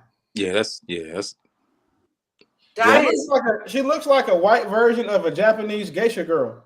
This one right here. Look at the blush. She was not very good at that makeup. She looked like a girl from the Ring with makeup weird, on. So I'm like, every time I try to turn the phone, it's the opposite because it's weird. There we go. But it's like the blush is. Is that a man at the bottom? No, that's a woman. Oh. But she's talking about the makeup. But it was, oh my gosh, it said blush blindness is real. Yeah, she just went crazy with the blush. So, question. We got a makeup artist in the house too, so I know she's gonna have thoughts on her makeup. This makeup is intense. So who do women do it for? Like, why do women? They claim for themselves, Mont. They claim. They lie to themselves the same way crackheads do, saying, "Well, I'm gonna get off this pipe one day." I seen Corey Holcomb. Corey Holcomb just made a funny. I seen his joint with Cam Newton, and he basically was saying, "Yo, gotta watch it. It's hilarious." I watched it. Yeah, it was hilarious. He said you can't. He said they have a mental illness. Like you can't be happy with them. Like girls with like the makeup and the BBLs, and I was like, maybe he's kind of like yeah, like it's those women's kids are the ones I feel bad for, because now you're gonna be mad because you built funny and your mom is built like a Barbie doll. At first, I thought it was an insecurity. Like maybe like the chick just insecure. Like she just don't feel like they are insecure. It is. It's 100% that. Yeah. But this is what I said as the tester. I said for everyone who said this is what I do for myself, it's because it makes me feel pretty. It's not about guys. I asked them, be honest with yourself. What did you do during COVID? Did you pack on that makeup? If you truly liked it for yourself, when you were not going to see anybody, did you still dress this way? Did you still wear your makeup that way? And if the answer is no, that's the way that you can only be honest with yourself, because you might have confused yourself to think I really do just do it for yourself. But here's the thing this is my issue. I think, yes, there should be things that make you happy. Like I get happy wearing certain outfits. I do feel pretty wearing certain things, blah, blah, blah. But at the end of the day, I want my man to be happy. I want my man to like what he sees. He loves my hair down. So I don't even ask him anymore. Like, cause sometimes I think it's cute to do like a messy bun or pull my hair back a certain way or whatever. And he loves it down. So for me, I know if I'm going to do something that I want to look good for him, or I'm going to be on his arm, my hair is going to be down. You know, if it hadn't gotten messed up by the humidity last night, I would have had it down right now. But I'm doing it for him. And I don't think that is a knock against me or my self-worth, or, you know, I don't think I have a problem for that. What I have a problem is when women say, they go to the extreme to say, this is not for a guy. This is not for my husband. I am not doing this for him. I am not. It's like, why does it have to become a negative thing? Why can't it be almost childish? It's I'm working out for me, but I also want my man to look at that childish indignation. It's like when you tell a 3-year-old to do something, they're like, no, I'm not. No, I don't want to go to bed. No, I don't do this for men. I do it for myself. No, you do it because, you know, men are attracted to that. But we're attracted to the women who have that body shape, that face structure, that face symmetry naturally. So you want to make yourself look like what men's attraction standard is, because you know it's not you. That's why it's called makeup. You're making up for something you don't have. So my most childish deal breaker is this conversation. If a woman's not realistic with herself, she'll never be honest with me. Yeah. Ever. Hang on 1 second, guys. I gotta mute myself. But yeah, like I think it's crazy to like it's like this, like, right? Do y'all brush your teeth for yourself or other people? I know everybody gonna say I brush my teeth for myself, right? But if you brush, a lot of people brush their teeth one time a day and it's in the morning. If you really brush your teeth for yourself, you do it before bed because it's better. But you don't. You do it before you leave the house. Come on, facts. It just is what it is, right? Come on, facts. Hey, it's a lot of people that bathe for other people too. Yeah, I know I do. I bathe for other people. most children, for sure, because they get made fun of for stinking. I put on deodorant for other people. There's a lot of stuff I Hey, do. For But hey, other I don't think it's people. healthy. I think it's unhealthy. So like, I prefer to like don't put it I knew you on was gonna until go I'm there. around other people. I get haircuts for other people. It's a bag. Hey, Man, wait can a you second. Wait, imagine? we do a lot of shit for other people, but we're gonna admit that though. Because if it was really up to me, I'll just rock. If it wasn't for women, Lamborghinis, Rolls Royces, and all Out of of that shit business. would not matter. Out of None of it business. would matter. We might still do the Hellcats and all that. That's why I left Dodge alone Yeah. on purpose because I'm a demon guy, so I got you. I wasn't gonna cut us off, but we wouldn't because all the rest of that shit is too hard to get. Like And you think anybody can go out and get a Hellcat now. And you think about like even clothes and stuff. Like this is where I sound crazy, but I get a bit of anxiety when I think about clothing and fashion and things because the culture that we live in, especially with social media, because before social media, nobody would know that Greg wore that tonight, right? Nobody would know you wore it. You could literally turn around and wear it the next day if maybe you hadn't gone out anywhere and anyone saw you. But with social media, especially, there's this thing of not wanting to be seen in the same thing multiple times, especially if it's like a really loud the statement piece or whatever. But it's like, what are you supposed to do with that stuff in your closet? You wear it like 1-2 times maybe, and then you just we're in this consumer culture, you just more and more and more. And I had this fantasy of like, that'd be so dope if it was normal to have not quite a uniform, but like the same thing every day, just like we wouldn't care if Greg wore that same necklace or same chain. If it was like normal to wear, I wear this hoodie all the time, or I wear this dress all the time because this dress looks really good on me.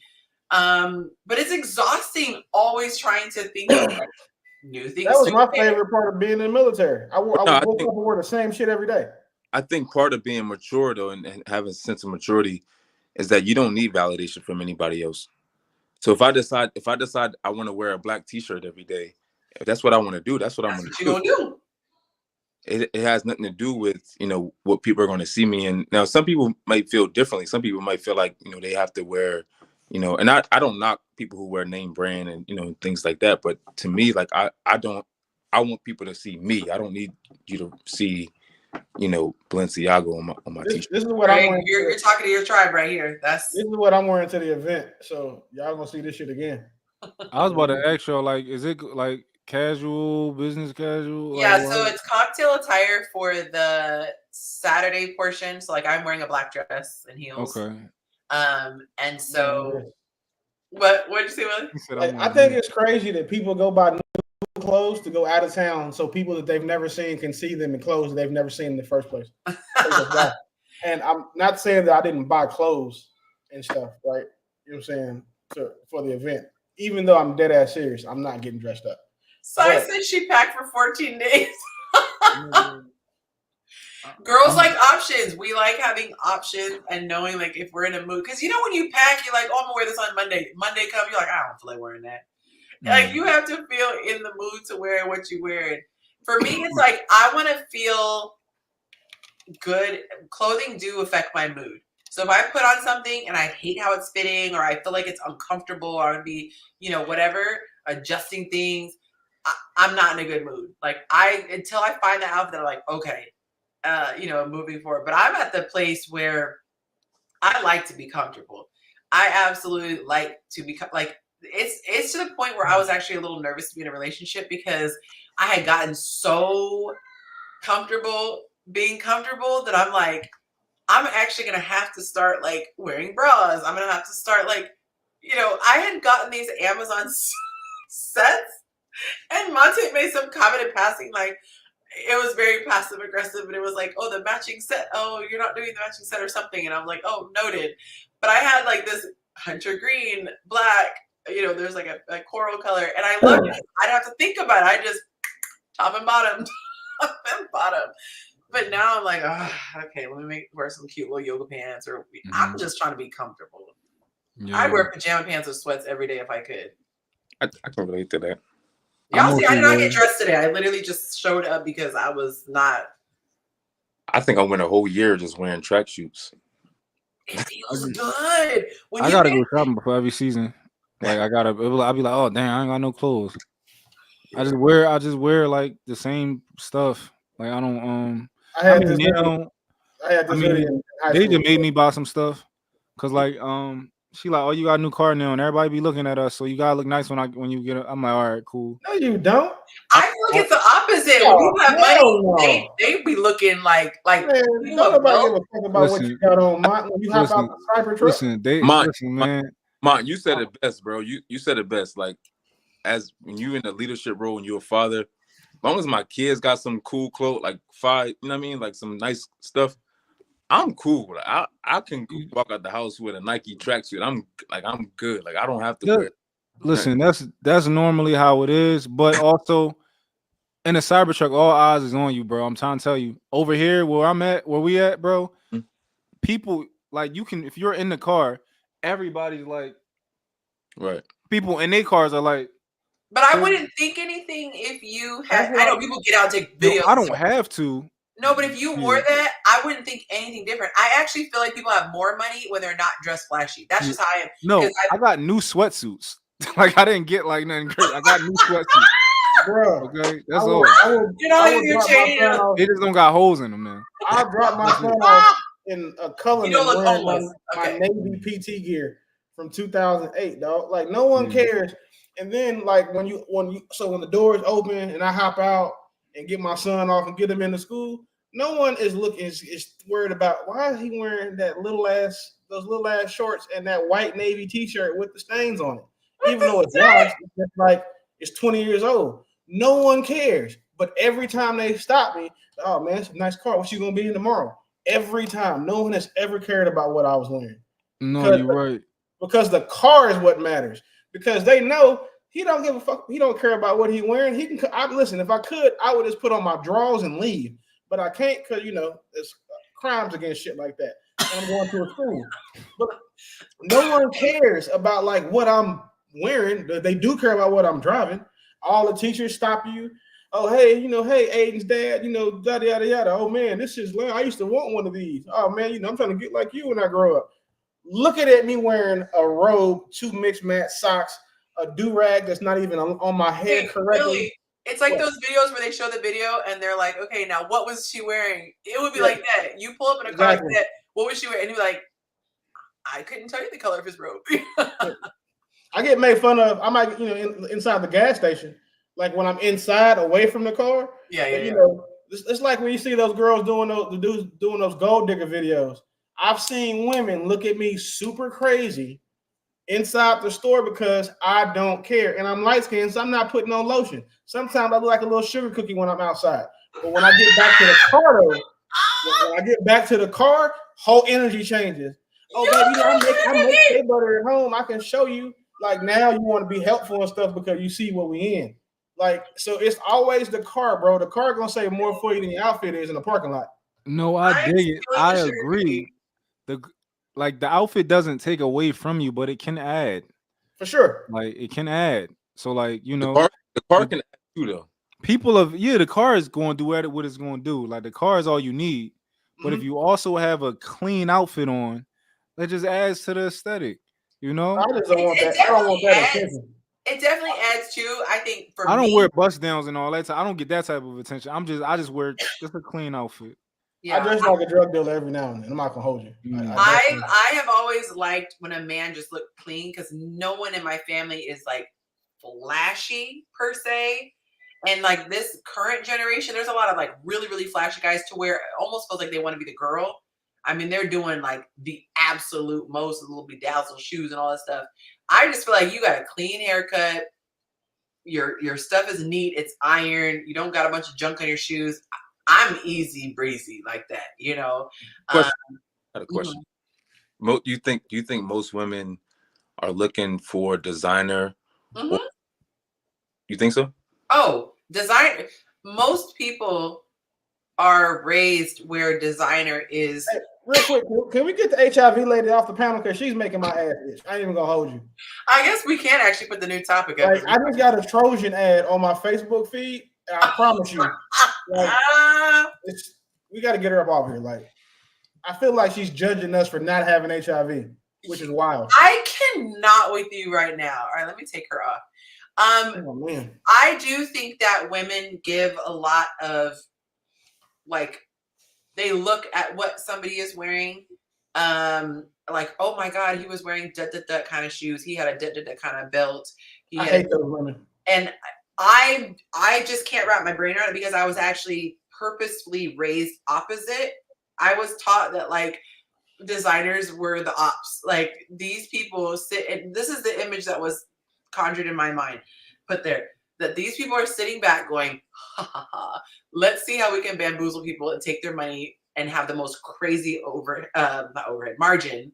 Yeah. And just sell people a dream. And it was like the emperor's new clothes. So that was always my thought. I literally would be like, ew, get designer stuff off me. I have to work to not sound judgmental when people go, oh my God, it's a such and such bag. It's and I'm like the person who literally 9 West, I'm showing my age, 9 West, Aldo, whatever. And I go off of if it looks cute versus. We gotta get back to shaming people. A lot of that stuff to me looks like old lady bags, like things that old ladies would wear, but because it's considered like a thing. But I just know like some people, it means a lot seeing that name. But I do think that more women than not are really into designers. And so if you got them a certain name brand handbag, that would mean so much more to them than if you just got, this bag because you thought it would look cute with her new boots, Greg, did you mean do women care about how men dress? That's what more so the question. Like if I up here in DC, they do. It depends. It depends on the type of girl. Like it depends on the type of. For one, there's different type classifications of women. Birds, but I think non-birds. When people consume you, right? They consume everything, right? So they taking it. They're like, so if they see Greg, if they looking at you, right? A woman to see you, she'll see the car you got, right? That'll be the first part of the equation. Then you can hop out on whatever if you in a nice car. It doesn't matter. But let's say you in a nice car, you hop out in a certain outfit. She'll notice certain other things. Oh, the watch. Okay. She'll notice subtle cues, or maybe you dress a little louder. If you dress a little louder, she might be like, depending on the girl, she might be like, oh, that's a little tacky. Or you might just be real subtle, but let's say you got a specific particular watch, and she like, oh shit, I know what that watch mean. Yeah, she like. And I could not tell you the difference between $1 million watch and a $30 watch. I literally would not know. That's one of the things I tell dudes with money to pay attention to is look at the brands that a woman knows. When she approaches you by having a Rolex on, right? If she thinks your Rolex is supposed to be a bust down, I'm not trying to be funny, but she probably is going for pay. Like she's a pay to play kind of girl because she thinks the diamonds what makes the watches valuable. Or she's a designer. But like now, if you get the other woman who knows that the plain Jane, or she can tell you the nomenclature of a watch, her daddy probably had one. Or if she catches me wearing a Loro Piana shirt. Like those are really expensive shirts that no one under because they're not label hoard. I mean, they're not all monogrammed out. But if she understands those types of luxury brands, I will be honest, I look at her differently than I do the girl who will see me wearing like a bust down watch, Cuban, big 4-carat stud earrings and a bunch of bracelets or whatever, and think that that's how she knows I have money when all of that stuff doesn't cost anything compared to like my Rainbow Daytona cost or any of that type of stuff, right? So knowing those women makes it a big difference and makes it easier for guys to spot. You know what I'm saying? Let's be honest. Chicks wear that stuff to get that attention though. Like most of the time, somebody's wearing a watch that is that's making a statement. Let's say it's a Rolex, like that type of watch. It's right. It sets a certain status from the beginning. So if a chick, if you're on a date and she see that, oh, he got a Rolex watch, he got on Gucci sneakers, like I'm already asking for that type of attention to begin with. Depending on what you want to do. Yeah. Like if I'm trying to hit like a girl who's like she not too smart. Oh yeah, all of that stuff. It's like a girl who get naked, right? Quick. You go out the house half naked, right? You gonna get a ton of attention. Right. But who you gonna get it from? It's not gonna be from me, right? You gonna get it, and if you get it from me, if let's say I was single, if you get it from me, it's not gonna be the attention that you want long term, but you're gonna get some attention. It's the same with men. Like if you go out there and you got on the bust down and all that type of stuff, you're gonna get all the attention you want. But them girls gonna want you. Like you show me your money, I want you for your money. And by the way, we are on it when we see on dating profiles or like social media where the guy is taking a picture of the car handle and he's intentionally keeping like the emblem in the middle or he's got his watch in a way. my Fitbit. He's got his Yeah. watch in a way that everyone can see. It's a roll. You know, they're taking their picture like this. Mhm. It's like the girl who takes. That's how you know that's the only one he got. You should want him, and you should want him for his money if he do that. It's funny because Yeah. after a date, when you get a date, and you at the end of the night, y'all get, you pay the bill, whatever, y'all walk in. The first thing is she asks you is, where did you park? Oh, because she hasn't seen it yet. See what kind of car you drive. Oh my God. Yeah, that's why you go on first dates in the Uber.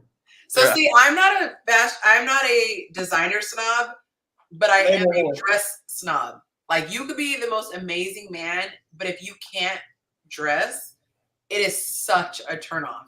I'm very affected by like how somebody looks put together. And that's one of the first things that I would do if I had additional income is I would get a stylist, because I see so many cute things and I'm like, where does she buy that? Where, like, I love feeling put together. I don't care if the whole outfit costs $20, but I like. Your audio cut out. What'd you say? I said, describe what that looks like. What does that look like? What does put together for me or for a guy? For you, like, what does a man put together look like? What does that look like? Usually tidy for one. Like, I'm really big on clean cut. I love, clean cut. So if they're, now when I say crispy, I don't mean you still have the barber line, but a man who takes care of himself. Hygiene is also goes into that. His teeth look clean. Ear hair is trimmed. He looks like yeah, like you ever seen Monty shave his ear hair? Huh? Monty shave his ear hair? He's not gotten that old yet, but damn. I ain't never shaved no ear hair in my life. I don't know if I got it's it. when you get older. It's like women, they start growing hair in weird places, and men start growing hair. One of the gifts of getting older. But having looking neat and clean. So like your shirt is ironed. Did you break it? Hell yeah. I need some Viagra for this thing. It's a phone. It's my charger for my phone holder. But iron clothes, there's not lint on it. It doesn't look super faded like you've had it since 8th grade. It's not overly baggy, but it's not so tight. I can see your rib cage. Those types of things, like a person knowing their body type. Obviously, the major things, like I'm not into the sagging, the gangster look, with the baggy pants and all that stuff. For if you're out and about, like I'm not big on women wearing bonnets. I'm not big on men wearing do-rags out, like if you're out and about, like we were on a date, I'd be like, why are you wearing a do-rag on a date? Fellas, see how detailed she was? Are we like that? Hell yeah. Wait, like what? Yes. It was real detailed about I run through the same list. I feel like when I go out with a chick, I'm not really like looking. I'm more. Lashes can't be too long. I'm more focused on the conversation. I'm not really looking like how. I'm looking at your nails. Okay, wait a minute. Standards. I gotta ask Craig this question. Sorry, we're talking about if a woman showed up to a date and she had a shirt that was so yellowed at the collar, like it was a white shirt and it was all yellow right here. That's OD because that's dirty. Right. But that's what I talked about was clean. Everything I said was basically clean. It's iron. It doesn't look faded. It's it fits his body. I think if she came in with some frumpy clothes, like the biggest thing I hear men say is she didn't look like she put any effort into the date. That's what it is. Greg, I got a question for you. How you feel about tattoos at all? Like girl tattoos? I feel like long as it's not like OD, like if she got like a little cute joint on her shoulder or something like that, like but chick got a whole sleeve, not all the neck, I'm out. Yeah, to a degree, I judge women off their tattoos, right? Facts. To a degree, I can tell part of your childhood from looking at your tattoos. Right. A lot of these girls got tattoos where you could tell they started getting tattoos when they started to become popular, and your friends started to try to become tattoo artists, and you let them practice on you. You can tell. No, you can tell. I know. I remember that era because a girl will have some tattoo that look like it's not finished. The quality of a girl's tattoos will tell you a lot about where she came from and what she's experienced. And I'm actually the hard person. That goes with men too, though. The quality of men tattoos tell you the same thing. Tattoo, so I'm actually the wrong person to ask that question to. You don't have tattoos? I think sleeves are really sexy. Like I say, especially like, so certain skin colors. So white guys, obviously you can see it really, really clearly, but I see some really dope, like colorful arm tattoos. It's kind of like the skater boy look type of thing. Like when it's done really clean, I think it looks really neat. I get confused by like the super random ones, which is why I think I like sleeves, because it's like it doesn't all match, but it all at least comes together like a picture. But if it's just like one super random one here, like Don't get me wrong. I've seen some sexy tattoos where it's like, all right, that's like, you know what I mean? Like I've seen some where it's like, all right, that's I can work. Yeah, with. you said sexy. They Right. say I haven't seen very many high functioning women on the sexy and desirable, like fit to be a wife scale. That are heavily tattooed. Right. We got to remember, like when we see And I hate girls with tattoos. I'm 100% against tattoos. I hate them. Tattoos are disgusting to me. you're out of control. I was like, what But is he saying? even I wouldn't go after, but No, I'm He's just fucking. saying that I'm heavily tattooed, bro. I'm just That's why fucking. he's saying that. Sorry. when we see girls with tattoos, we got to be honest about how we analyze them. And Man, typically, tattoos. There's girls a with stigma. tattoos are more fun, right? Like girls with piercings and all that. We read that and we register that as like, okay, Fun you're time. loose, right? You're not uptight. You want to have fun. You're not worried about tomorrow. You're worried about today. Like that's what we see when we see that, and we write most of the time. We write almost all the time. Like I people like when think that you women have. can't judge them off of their decisions. You really can. I like when women But have she like has the his name tattoos right they're not here. supposed to have, like the ones We're you gonna can't have see. fun. We're gonna have a lot of fun. She got a tattoo right there. right. Like I got a tattoo on my neck, right here. I got a tattoo on my neck. It's for a reason, and you should be able to judge me off of it. My tattoo is says you I was never gonna have a corporate job again, right? And you can obviously tell that I'm not, So it's there, right? I'm not a corporate guy. Me and all of my friends have the same tattoo across our chest. We got it when we were 16. What it So say? that was, It says bros before hoes. no, it says Texas born, self-made Texas born. So I'm not mad at that. So because we both from Texas and then self-made anyway. So or, you get it. But then Let's say as I got older, my tattoos all started to become a little more thoughtful, and I designed every one of them, and they all mean something. Like the shit that I'm doing on my back. Anyway, if you ever see me in person, you'll know that I have a lot of tattoos, but all of them have a meaning. There's a story behind them. You see what I'm saying? So yeah. I don't mind that when women do it. Like they get a picture, they get a script for for their lost loved one. The only thing that's a hard no for me is like the shit across your chest. That's masculine. Paw prints on the Crazy. titties. I'm super against that now, and I'm completely honest. One of my exes has it, and every time I think about it now, like it makes me mad. Or anything like on your face, like girls try to do like the face tattoos and like the light skin. I may have a thing for a certain type of women, but like light skinned women with like red ink tattoos, because I got it on mine. Like, but they put it on their face. I hate that. Girls with face tattoos, Crazy. 100% of the time are crazy. 100. It's not 99. She's going to be crazy, and you make sure she's not in the same state you're dealing with her. 100%. Like, go somewhere I else. thought a girl had baby hairs and it was a tattoo right here. She had done a little. No. I'm curious, random. Greg, how old are you, if you don't mind sharing? I'm 35. Okay, so you're like right in the middle. Yeah, I'm old. I'm the oldest man on the pod. That's crazy. That's crazy.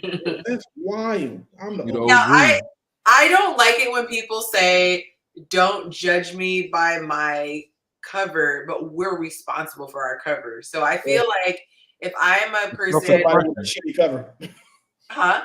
Somebody with a shitty cover. Man, because it's like if I come in disheveled and looking away, because I remember somebody trying to say that some things were discrimination coming into a store, and I'm like, I don't care if it's my own race. If you are doing certain movements and dressing a certain way, yes, I'm going to. Like, I'm going to take someone a little bit differently if they're in a full suit versus in some sagging tracksuit and some dirty slot. Like, now I'm not saying I'm going to be 100% right all the time, but the biggest crooks wear suits. Trust me. No, and it's not that's not true, but it's like you're gonna be right most of the time. That's all that matters. And I'm thinking, and there's a reason why when they cast, when they do shows, they have a wardrobe designer. There's a reason why they don't just say, just show up in whatever you want to wear. Because there's a certain look that we expect certain people. So, you know, I just feel like give the impression that you want. I caution women to err more on the side of conservative. Like if there was conservative and provocative, lean slightly more towards conservative. And I give them the tip to pick one sexy. Feature one sexy thing, because if you do if you do more than one, you start to look like a woman of the night. So either show your chest if you got a great chest, have a little cleavage, not the entire thing, you're barely covering your little nips. Or if you have great legs, maybe have a slit or slightly shorter dress, or you have a great curve, but don't do all three together. If you got your boobs hanging out, your thigh meat's out, and it's skin tight, then it starts to look a little bit, you know, paid by the hour-ish. But you might be a virgin, but you're gonna give that immediate impression that, oh, this is a good time, girl. Man, well, first of all, Dark Clouds, I understand that you live that lifestyle, but please don't advise the rest of women to do that. Don't dress moderately. Dress for the outcome you want. That's what I would say a woman should do on a date. If They don't know what they want. If you're going on a date with a dude and you really want to impress him, you know that we're impressed by physical shit. Put your best foot forward. Like, that is cool. You said impressed. I disagree with Willie. Yeah, I would say impressed. So when you no, say, I'm not talking. Wait. When I say impressed, I mean, like, you know what I'm saying, get us, you know what I'm saying, make us like know that you want to be there. Like, oh shit, like it's a job interview. Because I'm not trying to be funny. Your body is the number one thing that got us to talk to you in the first place. Willie, you're talking about the difference between. So let's just say, okay, actually, I'll ask Mont and Greg this. I wish I had pictures. But if you had a woman who was wearing a little black dress, had spaghetti straps, you know, it was to here, so you couldn't really see a ton of cleavage, but it was pretty form-fitting, and then it went past her knee, just past her knee. Not to her ankle, but it passed her knee, form-fitting dress. Would you feel like that was, she put effort into it and she looked good? Absolutely. Okay. Now, if you had the option of her, this is a woman that you potentially might want to bring home to your mom. Same girl. She's talking about first date, because that's like 15 dates in if I'm talking about bringing home to my mom. No, I'm just saying, like, this is someone that you're in a headspace of, I would like to meet someone to meet my mom. So it's not saying this girl's doing it or not. Then the other option is this girl has a dress and it's a plunging neckline like the famous Jennifer Lopez dress. It goes down to her almost belly button. She's got her boobs pushed in, popping out the sides. You can see like this much, like at the full curvature. Then she's got a slit up the side, so you can almost see her panty line, and it's sheer. If you're looking to meet a good woman that you potentially could maybe take home to mom, are you picking the first black dress, or are you picking the one with the next? Oh man, if I'm looking for someone I can take home to mom, to my mom, yeah, she can't have her titties and stuff out. Like that's no, not that she's wearing this to go. I'm saying, when you see this person, is your first instinct just off of clothes alone that, man, potentially I could see her? Or if you're looking at that woman, are you looking at as this woman is leading with her sexuality? The very saying show everything. The very first thing I'm thinking about is if I see both of those women, I probably still want to sleep with both of them if I'm attracted to them. Okay, so you would still want to sleep with the well-dressed one. But just not. With the guys, I probably wouldn't be as sure as with the one who had her titties out, because at least one with her titties out, I know what's up. Right. So I'm not trying to be funny, but little black dress, y'all got paddings and body shapers and shit. Like, I'm not trying to be funny, but that stuff is. But dangerous. you're going strictly off of if you want to sleep with her. That's the first thing you think about. I know, but that's not what women are going in as saying. I want to convince this man that I'm sleepable worthy. That's why I asked about potential. Oh, okay, no, that makes sense. So, I think, like, you kind of said it. I think Willie, that's your name? Uh-huh. You're going to get what you're advertising for. So, if a woman has a more modest look and appeal to her, then that's going to send a different message than a chick that has her chest out, as showing, like that. It just sends a completely different message. So for me, like if I'm considering a woman my mother, then I'm going to go what's going to be best suitable for the future, and obviously the modest woman is going to be more suitable for the future. Chick, has her cleavage out and stuff. Doesn't mean I don't like it. Don't mean that I'm not attracted. Yeah, and there's a time and place for that, perhaps. Yeah, I don't care about that type of stuff as far as the modesty goes. If you could run through that question again, Yonci, real fast. So you're in a headspace, which I know most men don't go into, like, I'm in this headspace versus this. They take it woman by woman. However, if you are in a headspace where you're like, man, I really got my stuff together. My mom is really looking for grandkids. Man, if I meet the right woman, I want to wife her up. So you're in this headspace of, I'm open for a serious relationship, not just looking to get laid. And you see a woman show up in one outfit. She's wearing a little black dress. It's very form-fitting, so you can see her curves. She has just the top of her chest. You can see, she has a little something there, but it's not plunging neckline.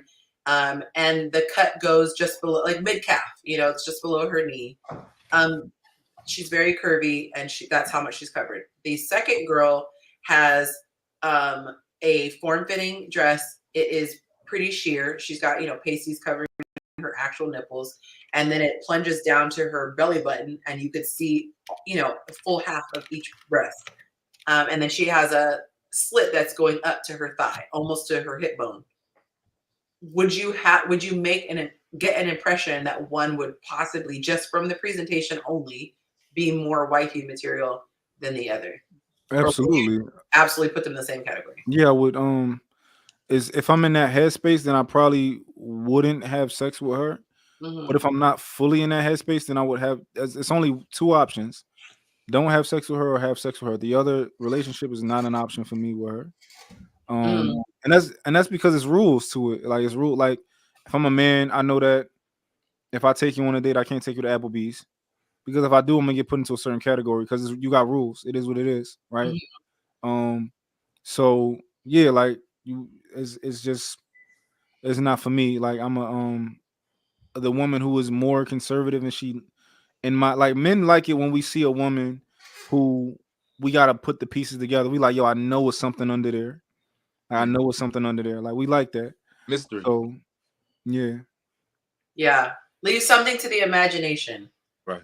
Yeah. we gonna put it together in our head. We gonna like we done been around the block. We know what we going. And that's the thing that I try to get women to understand. If you're trying to turn a man on, that is not hard.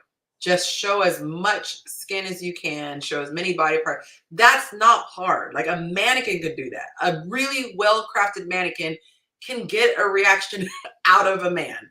So it's not, I say it's not a flex. But if you want to have a guy visualize having you as his person one day, he has to be able to envision that. And then, of course, there's a time and a place to dress like that. If you're going to some special event and he's on your side, yeah, wear the thing a little sexy. You know what's crazy? I feel like a lot of women don't realize that's their superpower. Like, the more reserved and modest she is, the more pure she is. Like, that's what men crave. Like, that's like the woman that's to everybody or accessible to everybody. Yeah. That's complete turn off. I agree with that 100%. I did it. Oh, go ahead. 1,000,000,000%. Being inaccessible to other men that's probably the most attractive thing a woman can be to me. And this is why you off your exes. Right. This is why so many women struggle, because they're looking for it to be the same. And we have had this discussion. Not everything is going to be the same. Like, a man doesn't look at a woman's money the same way a woman looks at a man's money, which you could call it a double standard, but there just are socially accepted double standards. And one of the double standards is body count and accessibility. Most women can stomach the fact that he has been around the block, that he maybe even has kids. Most men value that no one has been able to crack this nut. No one has been able to get access to her. And this is why I say to women, if a guy wants to walk away because he can't immediately access all of you within 15 seconds of meeting you, you just spared yourself a bullet, dodged a bullet, because the type of men we actually want, masculine men, they are going to realize your value, like, or at least the perception of your value, and they're going to feel invested if they perceive you to have value.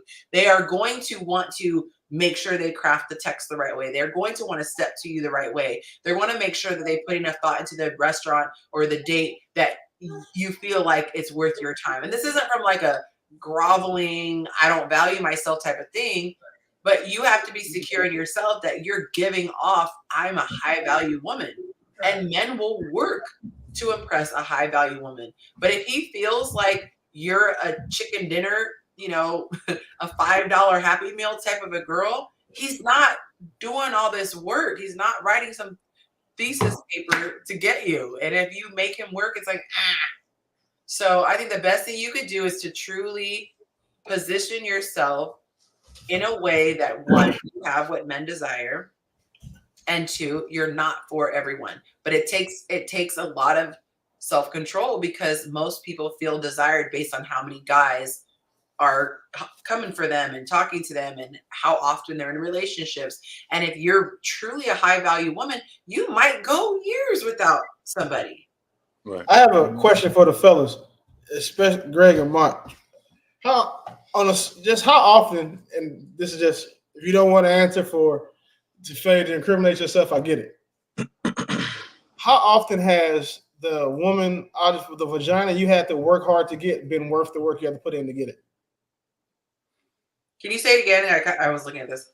It's probably best you didn't hear that question. Oh, okay. I'll let Mont answer that first. First, I gotta find something I work hard for. Hold on. Or for you, Mont, for sure. But how often would you say that the average guy would say that it was worth it? Would say it was worth it? Yeah. What was worth it? Worth it would mean that there's how do you measure that though? Like, right. Well, worth it seems Same like way something you that measure anything else. a memorable experience. Something that you memorable experience, like a girl that you kind of like wanted, like, yo, I'm not like, it wasn't a one and done type of situation. Like, there's women that I to this day think about, like, damn, like that shit was fire. Okay, that makes it worth. That sounds worth it to me, right? Right. Like, what's that Drake line? Like, if I could just go back and experience some things twice, I would. Like, that's how it is. Like, it's some things I just wish back, I just can go back to and experience one more time. Yeah, I think all men have that. Have at least one of those women. That's when that's it. That's the only. Oh man, I had it down to a science. I was never worried. So like, I don't. Oh shit! Sorry, I'm watching the game. Hard. Oh, I was like. By the way, you guys, we have officially entered overtime. For those of you who may not know, we started an hour late today, later than normal, just doing some mommy stuff. And so this is now officially overtime. Mont has put 60 minutes on the clock. So as of right now, we are scheduled to end at 11 o'clock Central Standard Time, 12 Eastern. Thank you. Now back to your regularly scheduled program. I don't know what you said, Nancy. What did you say? I said that since we started an hour late, we just now hit our 2-hour mark, as opposed to what normally would be 9. So we have an hour on the clock, and we will be ending at midnight Eastern Time, 11 Central. She knocked on wood. Thank you, Clemmy. Cool. No, we're not ending when this hour shit is up. Don't worry about it. Wow. Okay. Yeah, now, I want to say just so that everybody understands a rule of thumb, like whatever you show somebody, they going to want. Okay, just the rule of thumb. If you show me something, I want it.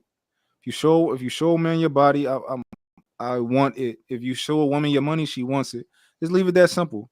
Whatever you lead with is what like it's that simple. So don't wonder why you in a situation you are in. Don't wonder why women want you for your money, or you finding gold diggers. It's that simple. You showed her your money, she wants your money. Give her some money. Yeah, and the flip side, don't introduce me to the person you can't maintain. So if a woman is showing these things and she's introduced me to this person in the beginning, stick with that. Like, stay consistent with that. Don't switch up. And I want to. That happens a lot. I want to add this. So there was a comment about modest women getting overlooked. I do think No, they don't. that there is still a need to be sexy. There's still a need to be feminine. And I think that sometimes people who are going for modest look, it can come across as matronly. So you don't want to go so modest that you look like a nun in a convent. You still want to have, and that's why I really work in the course to show actual photos of different things, because you can look beautiful and even sexy without looking sexual. And y'all know. I don't know, because No. I made assumptions, and I have worked with people one-on-one, and some of the things that they've chosen for their profile pictures, and I'm like, it's giving granny. I think so. You gotta understand. You do still have to understand what your strengths are, right? So let's say you're not a beautiful woman, right? Let's say you're just not a beautiful woman. Of course, you're not.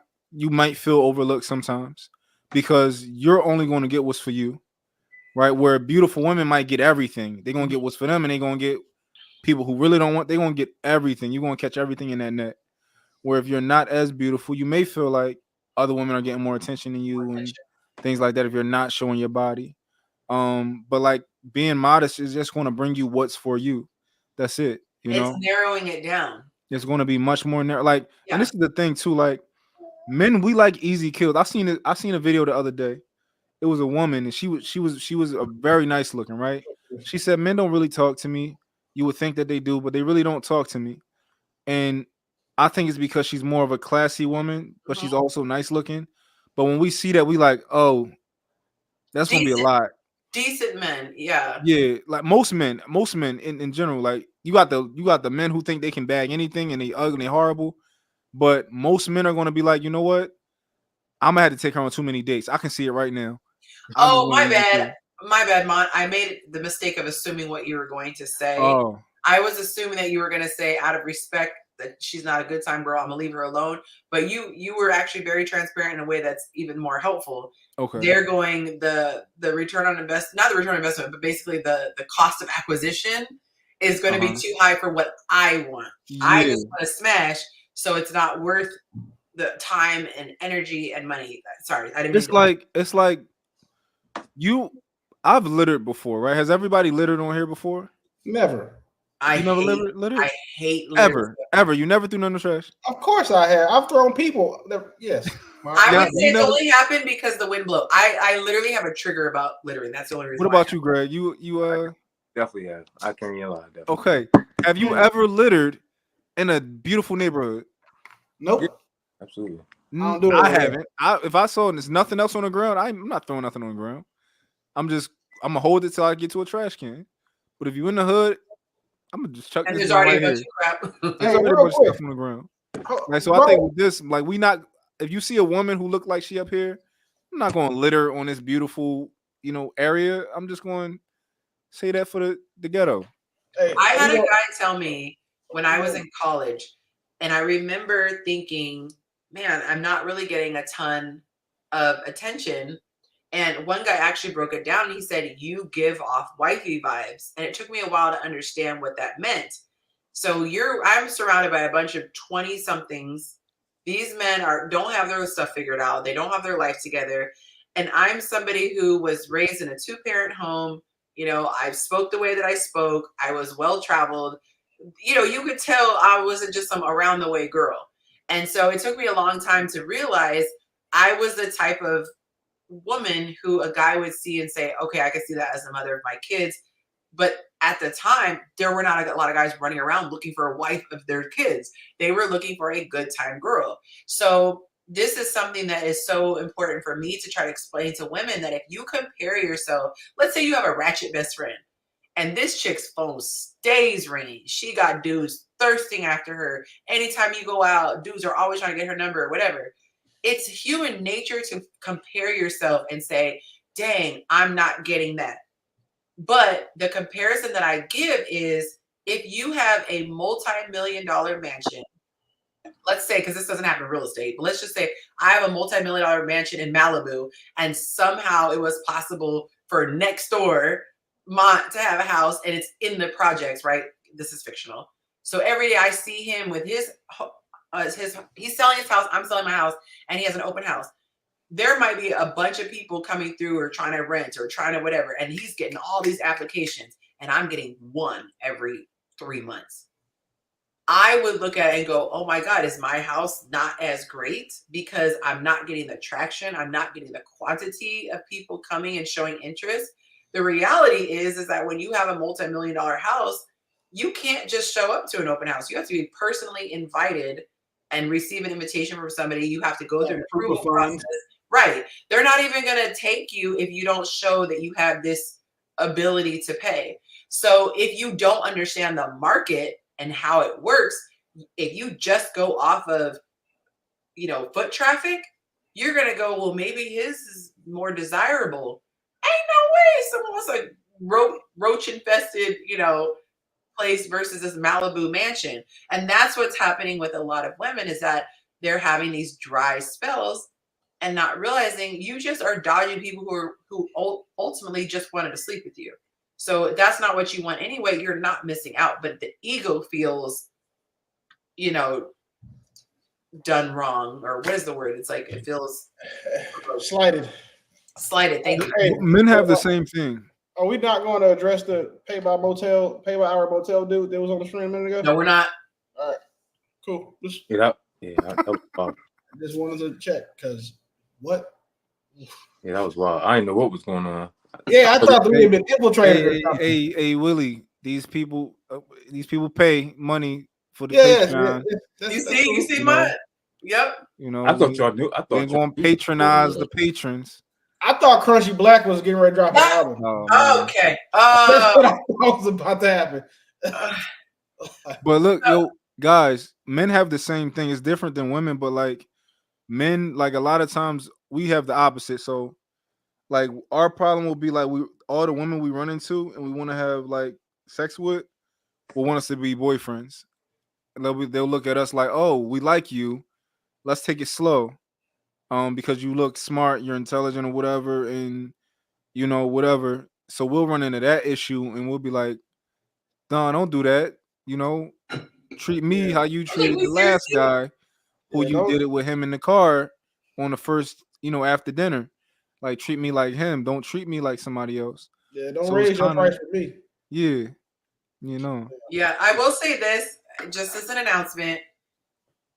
The show the panel is for people who want to discuss the topics. I will say this. The show is for people who want to discuss topics. And the comment section is for people who want to watch the show. So I would just say, because that's not the first time we've had people come and not necessarily contribute to the conversation. So I would just say, anyone is welcome on. Just ask that if you do come on, you do.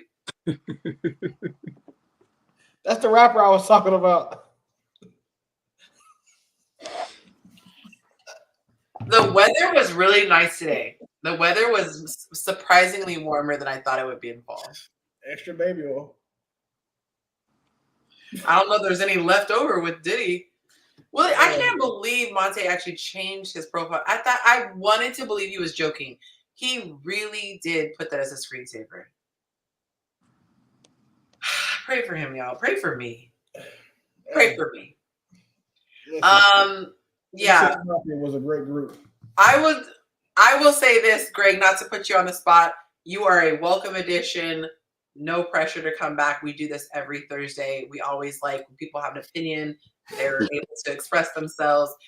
Good draft pick, Mont. We appreciate that. Appreciate that.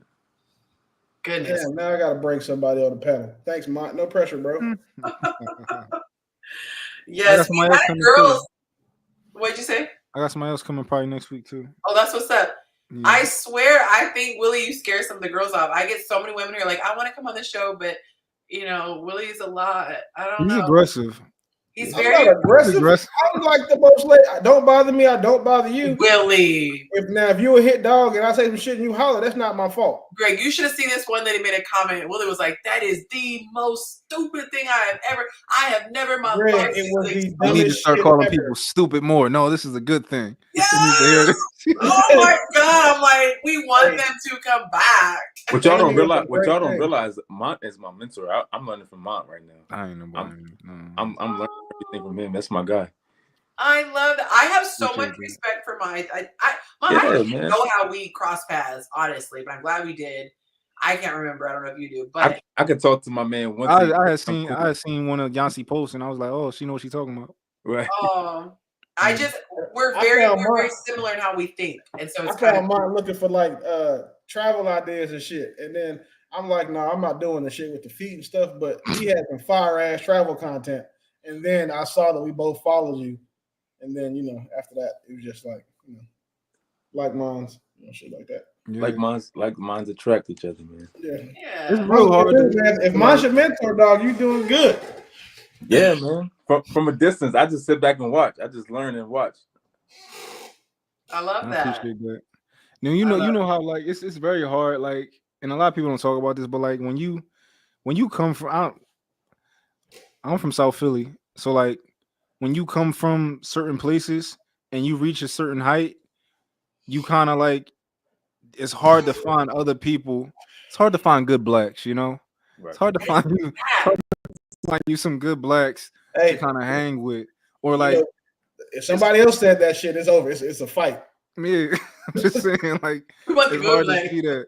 And like when you get to like me, I'm the most successful out of all of my friends. So like I get to a certain place and it's like, oh, like I want somebody to, I need I need somebody to give me tax advice. I need somebody, I'm looking for like a business advice, but it's like I can't go to my friends for that because I'm up here. So you kind of get capped and you like, where do I go? Where do I find this community of people? So it's tough for sure. And it's hard being at the top too, because you want someone to be able to, I would assume, aspire to. Like for me, I used to talk to somebody and he was like the top dog in his group. And I always just thought, but who's going to challenge you? Who's going to push you? And so I know that has to be tough because there's loyalty for your people, but then you still need someone that's going to stretch you and make you level up. But this opens up, stretch you mentally, okay, and experiential experience. I didn't say a word. Okay. But I will say this. So we had this conversation, a friend of mine. We were saying how when your people, and please by no means think that I am in anywhere near a tax bracket like I'm describing, okay? I'm just speaking hypothetically. But we were talking about the real difficulties that can come from having a group, a circle who is in a completely different tax bracket as you, because the way that you can move is different than them. And like if I have multiple six figures, my choice in hotels is changing. I'm not driving anywhere. I'm getting a driver. I'm getting the best Ubers, whatever. I think that's easy, man. I think people naturally weed themselves out. Like you're gonna have, once you have growth or any type of success, your friends, your family, or whoever it is, they're just gonna weed themselves out naturally. Like you're gonna come across conflict. You're gonna come across entitlement. You're gonna come across jealousy. Like all that stuff is gonna come, and either gonna correct themselves, or they're just gonna weed themselves out. Like and my core circle is gonna be my core circle. Mm. You know what I mean? Like it's not really a matter of addressing it. It's just a matter of that person addressing themselves. Because at the end of the day, if I'm doing what I'm supposed to do and I'm progressing, I'm moving through life, the people like how we in this conversation right now, the people who resonate with me are gonna resonate with me. I'm not gonna have to. It's not gonna be a matter of me doing anything at all. So for me, I started my let me cut you off. I started my doing this professionally in 2020. So I'm basically like a senior in the game. I'm only 4 years into this. I did it as a hobby for the rest of the 9 years. And so I am just starting, you know, my journey. But we have friends in our circle who are, you know, they're crushing it. And it's funny, we have some friends and they'll be like on private jets, or, you know, I just popped over to this other state. And, you know, sometimes I'm like, man, I be saying no to certain things because I'm like, I know I can't keep up.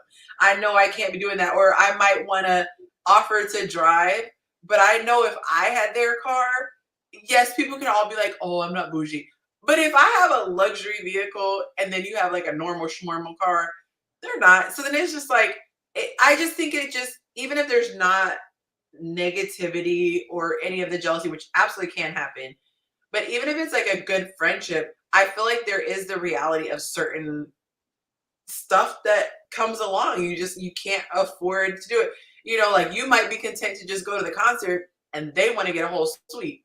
You know, you're just content to catch whatever's around the corner and they're trying to go to Vegas to see the show. You know, it's like it just affords you different levels of things. Or let's just say if you want to plan something, having to be considerate of others. So like for us, we're planning our wedding to be destination. That's not something most people can just do the next month or 3 months. They need to plan. It's funny you said that because Kevin Hart said it best. It's like it's boring having money by yourself. No, that's a perfect way to put it. You know, because when you have friends, you know, associates or whatever that, you know, that are elevated with you and that have money and access to do certain things, it just levels the playing field. Like everybody's on the same playing field at that point. And that's why it's important to, like, if you do have loved ones or if you have, you know, friends, whatever, that you can put on. Let's say, you know, I am in that position where I can put my friends on, you know, to get some money. Then I was gonna say, I'm all for that. Like, when you say put on doesn't mean handout. Put on means teach them how to fish, right? Is absolutely, that yeah. Okay, I was like, because some people take that and be like, you got to put the work in. You got it. That's because otherwise that's entitlement. Like you feel like you're entitled to it. Like no one's entitled to anything.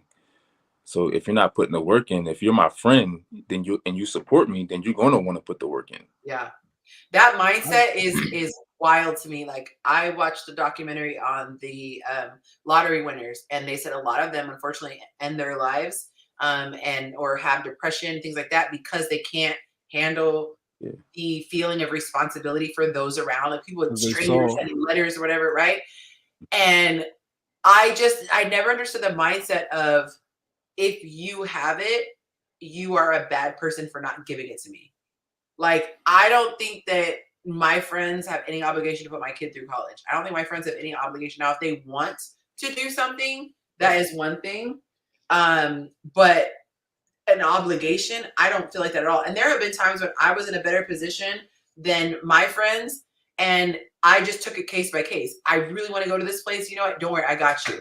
But don't assume that because I got you this time, anytime I do something, that means, you know, I have to bring you along or what have you.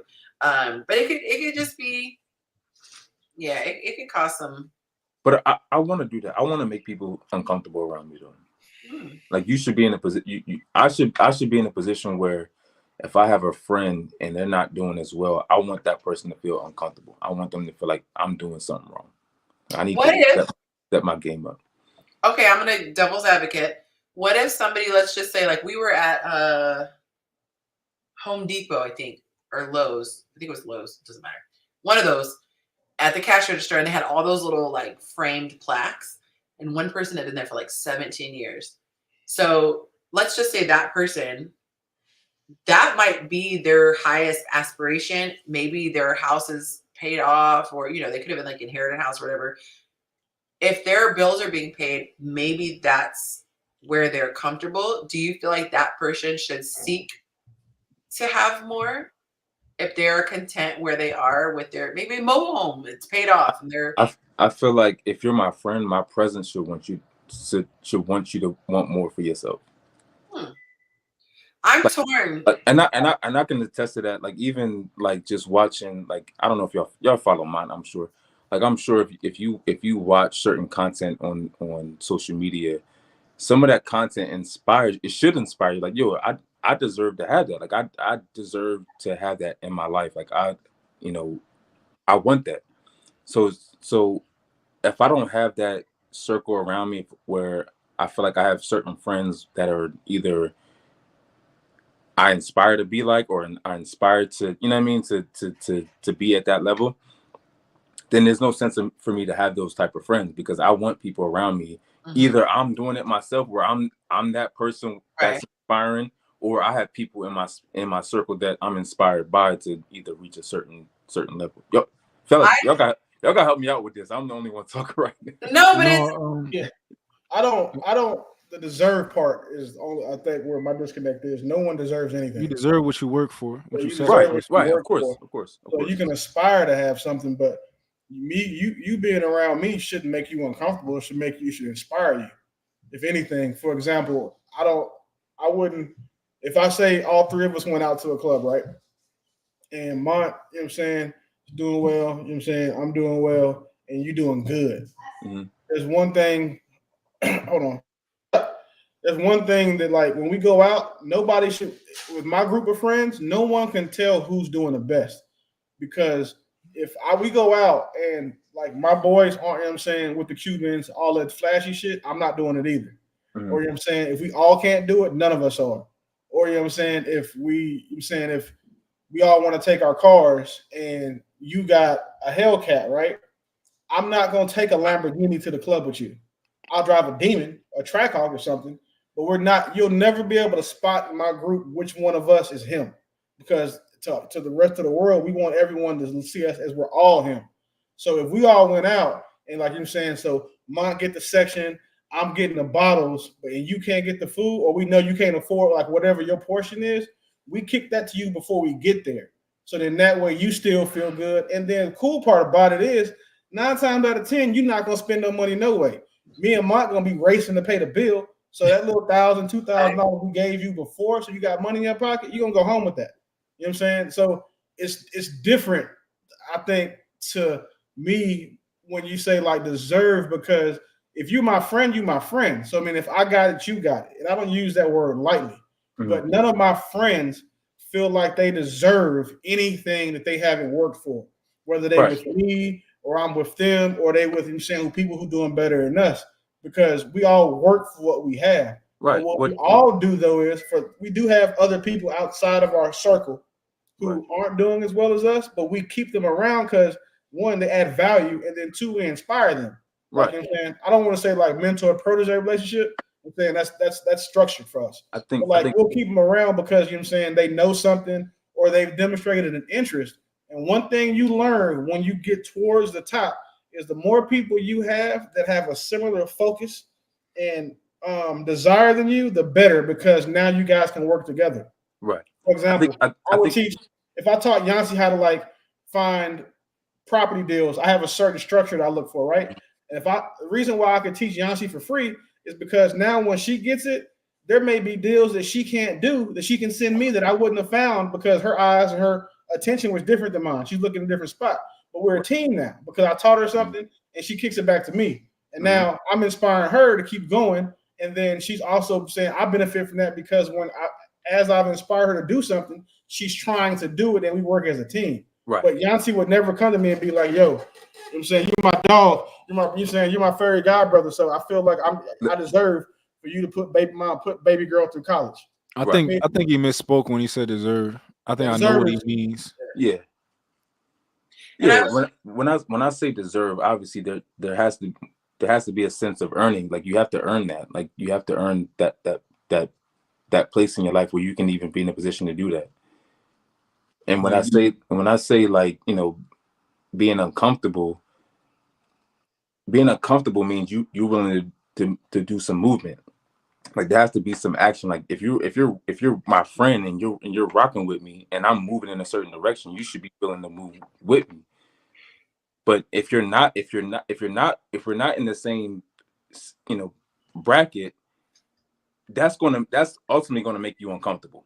As much as we want to agree it or not. Like, if I'm around somebody that's doing better than me, it's going to make me somewhat to myself. If I know I'm not putting the work in, if I'm not putting the work in, and I'm around somebody that's putting the work in and they moving in a certain direction, it's going to make me somewhat uncomfortable. It will. I think it might also be a dynamic of a male thing versus a female, because I talked to Monte about this.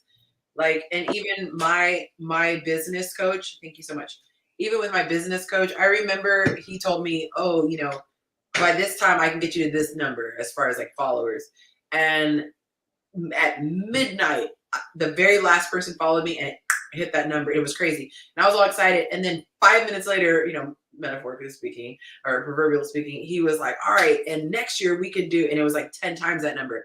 And I was like, okay. And I just started going with that energy. And then I thought to myself, and I was like, but why? Like, for my personality, I don't get off on the drive.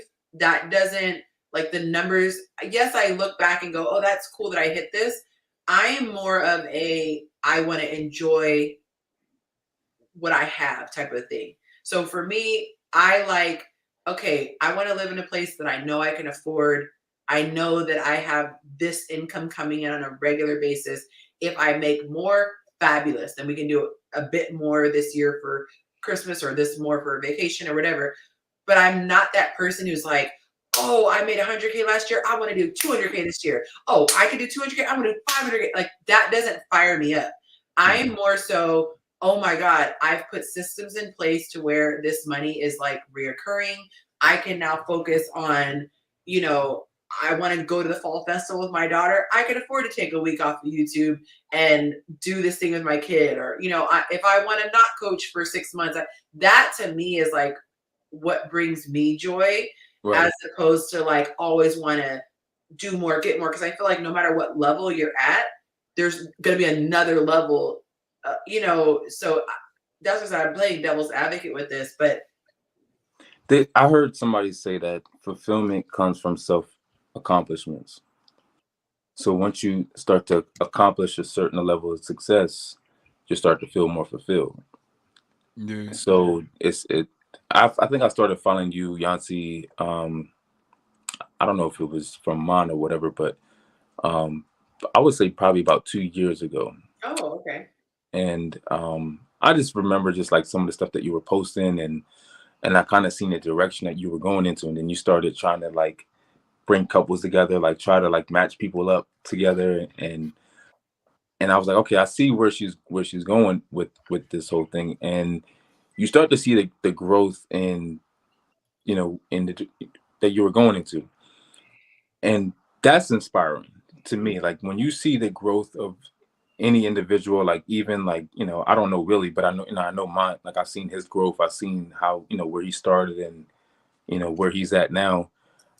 That's to me, that's inspiring to me. Like I want people like that in my life. Like I want to see the growth in people, because that creates the spark for me to keep going. So I mean, at the end of the day, isn't that what we all want? Like we want people in our lives that are moving in a certain direction. You like to think that's what people want. Yeah. Like me, like I'm very like, people don't even get mad at me how I am with money, because they understand like that I don't really be playing like when it comes to stuff like that. So like people would know not to ask. It's certain people that know they can ask me for money, because it's like, oh yeah, that's my homie, and I know you would do this for me. Like, Right. so you don't even get, but my sisters, oh, they already know like all that family stuff. Listen, you say me you gonna pay me back on this day. For one, I don't even like you asking me for money. Right. Yeah. And I want you to feel uncomfortable asking me, which is why I'm going to ask you a lot of questions. So I want you to understand that you're not supposed to feel comfortable asking me for money. So I want you to feel uncomfortable. So I'm going to ask you a lot of questions.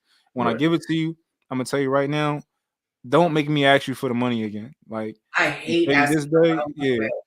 Be proactive before that time come. If you can't do something, like call me, let me know. But Yes. don't let me have to ask you about this money.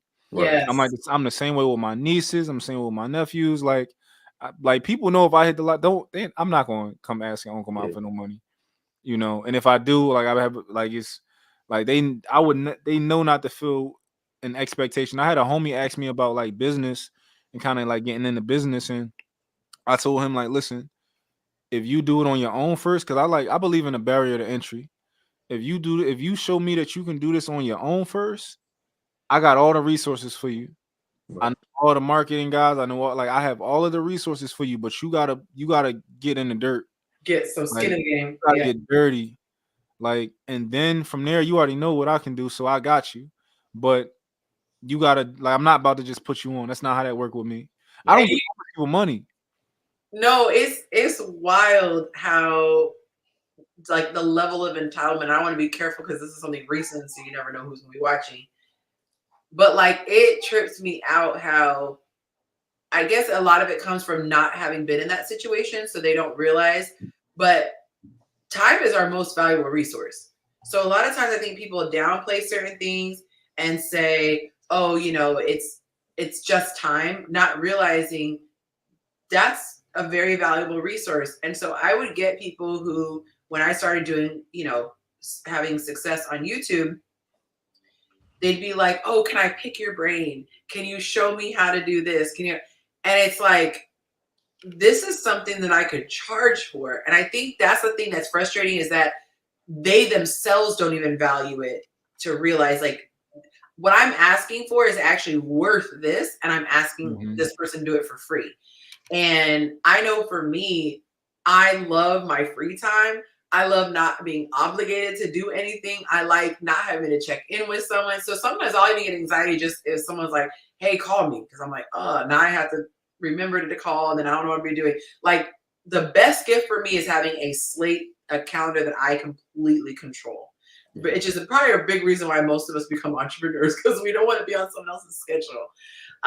But that's my thing too. Like, you know, money, that's definitely a no-no. Yeah, I want to respond to that because it's funny because my sister recently hit me with something like that recently, and I applied something that I learned from y'all know Jeff Bezos. He's a buddy of mine. Shark Tank boy. So she asked me for Jeff Bezos or Kevin O'Leary? Was that Jeff Bezos or Kevin O'Leary? It was Jeff Bezos. I thought that's the Amazon guy. Kevin O'Leary is on Shark Tank. No, my fault. Yeah, my fault. It was Kevin O'Leary.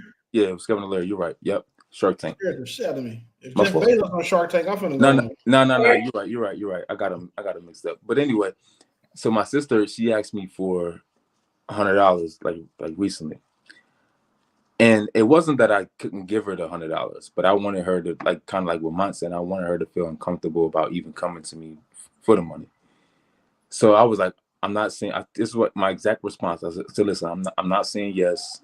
I'm not saying no. I said, give me a minute. I'm gonna call you back. Let me ponder and I'll give you a call back. So I thought about it, and I was like, okay, well, and this is what this is the part where I got from Kevin, and he was like, if somebody asks me for money, what I normally do is I'll find the number that I'm comfortable with parting with, and I just give them the money. So that's what I did. So I called her back, and I was like, listen, I'm not gonna give you $100. I'm gonna give you $60 or whatever I forget what the number was. I'm like, I'm gonna give you $60. You don't have to pay me back. I'm just gonna give it to you. But just know that this is not this is not your indication to ask me for any more money. So that was it. Like, this is it. Like, once I give you the $60, like, this is it. Don't ask me for nothing else. And it worked. Like, she hasn't asked me for nothing since that time. My thing too. But my point is that it kept the relationship, because I don't want there ever to be a conflict of, well, you owe me this money. Yeah. And, you know what I mean? Like, I want to look out for my sister. Like, I'm gonna look out for her regardless. But I don't ever want there to be like there's this conflict of like money, because I don't want money to ever become. It makes things funny. Right, between any of my relationships. So even if it was my friend, like my friend came to me and was like, yo, I need to borrow. Like, bro, listen, I can't do that. This is what I'm comfortable parting with. You don't have to pay me back, but just don't ask me for nothing else, though. This is it. I feel like too, if you take on, this is why it's a big thing to like ask someone for a favor of money. You have to have the right attitude as well, I think. Because there was a situation where somebody asked for something, like financially, and then the situation was down the road where there was something that was needed from them, and they immediately shut it down. Right. And it's like, that will make you like, okay, there needs to be some kind of way where you repay. If you don't have the finances, then maybe you offer to, babysitter. Like, there's always something that somebody can do. And I feel like if that person doesn't even have that mindset of like, oh, I have access to this, or I can at least help with that, or if there's a bigger bulk of something, you can get the bigger. The best thing you could do is not ask me anymore. Facts. That's Facts. Like, yeah, and the people who ask the follow-up questions, that kills me. Well, why? Well, did it? And reason, no. The answer is no. And don't try to guilt trip me. Don't try to. I'm not loaning anybody money that I actually fool with. Like, if I like you, I just give you the money. Right. And that's kind of not worth the risk. Yeah, but I don't. I'm not. Be somebody that somebody wanna give money to, like be somebody that somebody. Because I look at it this way, right? If, say, for example, someone asked me, can they borrow $1,000, right? In my mind, I'm thinking, like, all right, cool. They make $2,500 every 2 weeks. Their bills are this. You know what I'm saying? They got, whatever. I know they can't pay me that $1,000 back in the next check, like they said, because it's the first rent is due. Like, I know, I get it, right? So I know things like that. So if the relationship we have is valuable to me and I can help you, I just help you. Right. Because one of the things that I don't believe in is sacrificing friendships over money. Right. You know what I'm saying? And then two, it's a lot of the times it's not even worth my consideration or a thought to be like, all right, cool. You know what I'm saying? My son asked for $100, boom. I mean, I'm only child, so I don't have a sister or anything, but like, you know what I'm saying? Someone asked for, $100, like just the way that I look at it, it's just not even worth any of that extra thought. Now, say for example, right? Me and my ass say, hey man, listen, I got this going on, I got this coming, but I need 30 grand right now. Cool. Show me what you got it coming. You know what I'm saying? How, whatever. That's when I have those questions because like it's substantial. And it's not, you know what I'm saying, because I don't trust them, it's because I want to see the plan. Or say Greg came to me and was like, hey man, I got this idea. I want to grab this, I want to do this, but it's going to cost us 60 grand to get into it. Show me your plan. Because if I can agree, if I understand your plan, you know what I'm saying, and the fact that you have access to me tells me that I should give you the money. Because the fact that you can reach me is how I know you qualify to ask me for the money. But once I show you the plan, you go trick that 60 grand off or whatever because the plan don't work. I'm not mad at you. I don't look at you any different. I took a shot and we missed. Next time you come to me, you know what I'm saying, I may have a little more hands-on with the plan. I may tell you like, no, we're going to do it this way this time, and it won't just be your plan. But I'm never going to let money come between me and anybody that I value, family or friends. And even with those familiar relationships, the money is not what burns that relationship down for you. It's the disrespect and the initial, like the hidden malicious intent behind borrowing money that you're never going to pay back. Right. You're not coming. You feel like, well, I'm your mama, so you should give me this money, or I'm your cousin. Right. You're not coming back. You're not coming back with the same energy you had when you asked for it. That's my what I don't sister like. get weird like that. My sister, even though like I will never let her borrow a big amount of money, but the amount like she used to like get mad when I asked about the money. Like, who are you talking to? Like, you the one who borrowed the money from me. Why are you acting like you irritated that I'm calling you right now? Right. Like, hell no. Like, so I don't be playing with them like that. Like, I would never let it like burn a bridge with the family. Don't ask me for money no more. It's just that simple. Right. It's just a principle thing. But I think that you should be a person that, like, I don't ask nobody for nothing. Mm-hmm. So you should be a person that somebody wants to give money to. Right. Like are you a valuable person? Like, Willie came and asked me for money. Like, Willie's a valuable person. Like, I would be like, oh yeah, for sure, right? Mm-hmm. But be that type of person. Like, be useful. Be somebody that people would have no issue helping out or something like that. Because like, don't be a person that's always asking for something. Easy. Right. Yeah. Because like again, like Mont said, like again, guys who, I'm trying to think how to word this without sounding like an asshole, but I can't. Like, guys, out here get into a bag.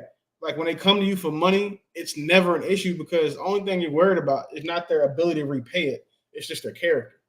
Mm-hmm. And then once you know someone's character, anything to ask you for, I need somewhere to stay for a night. You know what I'm saying? I need you to come get me. Hey man, I'm in town.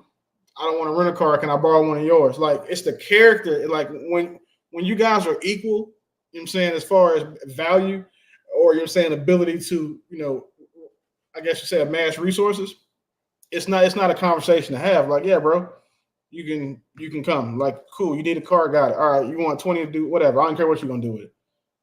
I know I'll get it back from you. And it's like going to a bank, man. It's just like your social credit has to be good. Like bank cares about, your FICO or whatever. I just care about knowing like your character as a man. Like, all right, cool. Right.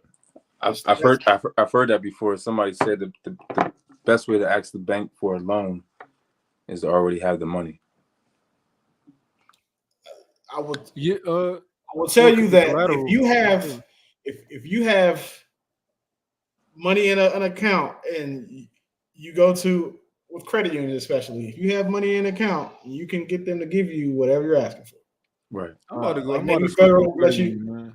Yeah, Navy Federal lets you do like pledge loans, and here's a free game for anybody with messed up credit. If you want to go get like a 50, 100-point boost in your credit, take $5,000, put it in an account. Right, $5,000 is not hard to save in a year, so I don't want to hear whatever. Go put $5,000 in an account and then ask Navy Federal for a pledge loan. Mm-hmm. Basically, where you're going to put the money that you have up. They're not going to even take your money out your account; like it'll still be there. So now you have the $5,000 in your account and you have the $5,000 loan, right? Take the $5,000 from your account, pay $4,900 off, right?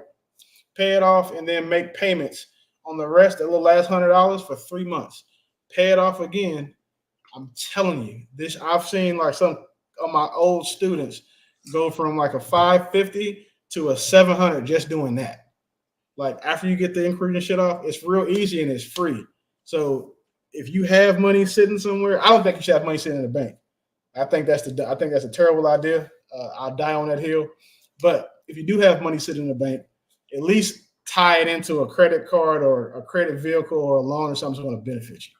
But I charge for that type of information, so I'll get into that.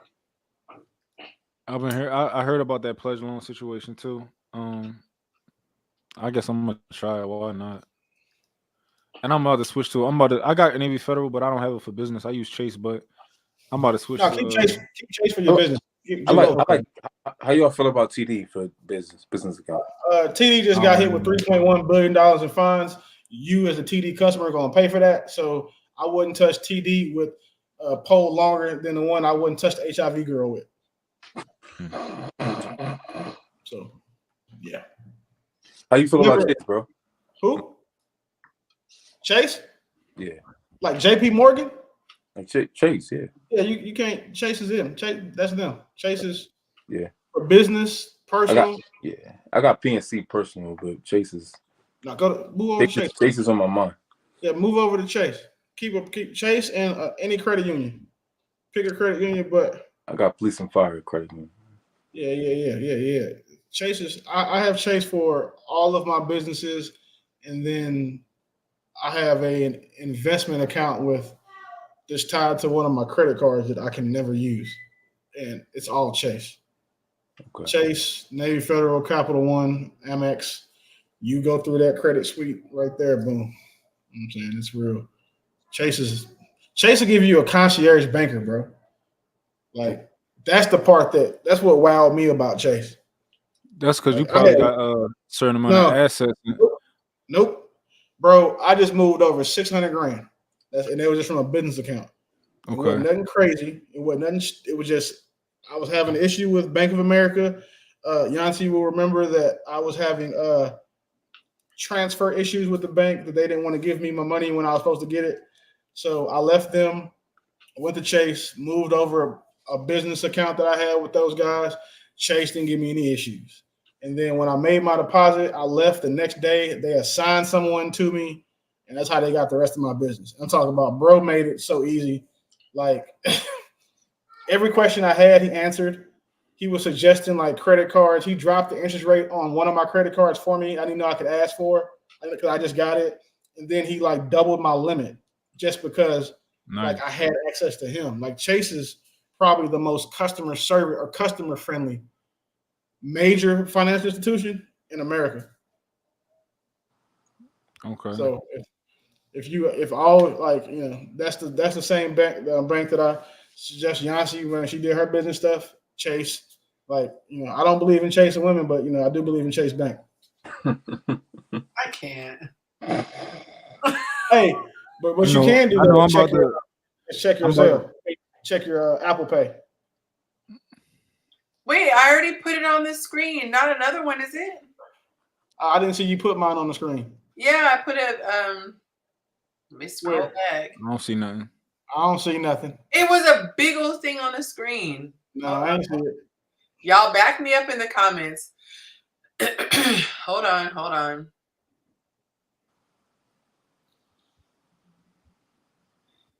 How many comments are? It literally said 60 more minutes on the clock, and the second comment said, "Thanks, Willie." Like, how do I not? Y'all, I'm not tweaking. I don't know. YouTube say something different. This is crazy. It was on the screen for like the longest time. Thank you, Clemmy. Clemmy said she saw it. I was like, oh, I put it in as a banner. That's why I was in the comment section. You could have said you seen Bigfoot and Clemmy going to agree with you. Yeah, I couldn't have had time to type this, right? I just now put it, and this was the other one. Look, I didn't have time to type anything, and the second one was this.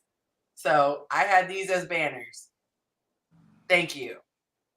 If you go back and rewind the tape, I will be busy. I just wanted to make sure, as long as you knew that we are watching you. I know you will try to bank some hours quick. Hey. And I didn't even try the 2-hour limit ending at 9 like the normal time. I pushed it till 10. I wasn't trying to be slick.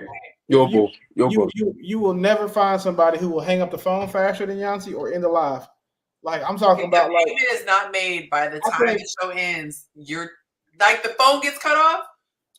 I dead ass think Yonci be acting like if she in a former life she used to work at a telephone company just cutting people shit off. Your electricity cut off. Like look in that curling iron and see if it works. Why though? Because they have to buy time. So if the show expires, the show expires. It's some light skin shit, Greg. That's all. That's really what it is. I mean, if you ride the carousel at the mall, right? You put your quarter in. Whoa! Eventually, the little carousel stops. I'm so glad you said at the mall because that's not the carousel I thought you were talking about. Oh, I don't know what another carousel is. Yes, you do. It's one of my favorite rhymes. It sounds like clock minus the L. So Yonci, I'm just curious. I'm curious. Okay. I'm asking a question. I'm scared with that preface.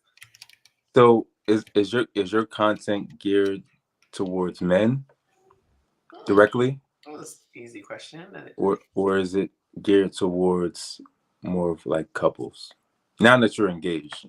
So it is geared towards women, actually. And men linger for the longest time. I couldn't figure out why. I actually was attracting more men than women at the very beginning. That's funny. And so I made the decision to stop being on video so much because my theory was maybe they just like looking at me, and I'm not here to be eye candy. So I switched over to like written because I want to actually help people. Right. And so when I started switching over to written, then my numbers started going up to women. It's funny you said that. I created a page called The Rebirth. Mm-hmm. And I would say 60% of the followers are women. And the page is directed towards men. Like that's what I made the page for. Like I'm trying to, Oh, bro, that's because you handsome. That's easy. I was gonna say a lot of times. But I don't show my face. The page is doing good too, bro. How long you don't show your face? No, I don't show it's a faceless. Listen, I had a lady tell me you can tell like how a man, not a woman, but women can tell how a man looks based on the content they post. And if the content you post touches them and in their private areas or you're saying intellectually, they're gonna just assume that you're someone that's attractive. Like it's crazy how like social media dynamics work with women. Like there are people studying this shit. I guess because people think I'm short. Yonci, is that true? Is that true? Is that true? That people assume that someone's good looking. I think a lot of people hope that someone's good looking. There you go. Yeah, hope sounds better. Yeah, you hope the person's good looking if they're like kind of like you hope the bad guy looks bad. You don't want criminals like this really handsome guy. So what I noticed was when I was initially started, like I was posting content, obviously directing towards men, right? Okay. And then I Like posted, telling them how to improve, or huh? What's like that? is it like telling them how to improve in some way, or is Yeah, it like so I was about women? just reposting content, like just like I was just reposting whatever Okay. like, stuff that resonated with me. I was Yeah. reposting it. So if I felt like I learned something from it, then I was going to share it with somebody else. So I posted the one a video from Nice and Neat podcast, Mm-hmm. and he was talking about how he called his girl or whatever, and that one video just took the page like off. Like I accumulated like maybe like 4,500 followers in like a week. Wow. So, but most of those followers were women Mm-hmm. because they like that type of content. So what I noticed was like, all right, so now that I noticed like, okay, I got majority of my followers are women. So how can I still send a message to men, but through women? So a lot of what happens is a lot of times women will share a video, whether if it's with their boyfriend or if it's just for their, just for their Instagram page, whatever. But the message is still getting sent to a man. Like they're still sending the message to. So the message is still getting put out there, regardless, whether if it's either directly to a man or a woman reposting the video or Right. so now now what I'm trying to do is just trying to create more dialogue into the comments, more engagement, to where there's a conversation for people to have, men and women, to feel like that somebody is either learning something or they can take something away from the content, whether if it's just from dialogue in the comments or just from the video itself, Mm-hmm. just from reposting the video.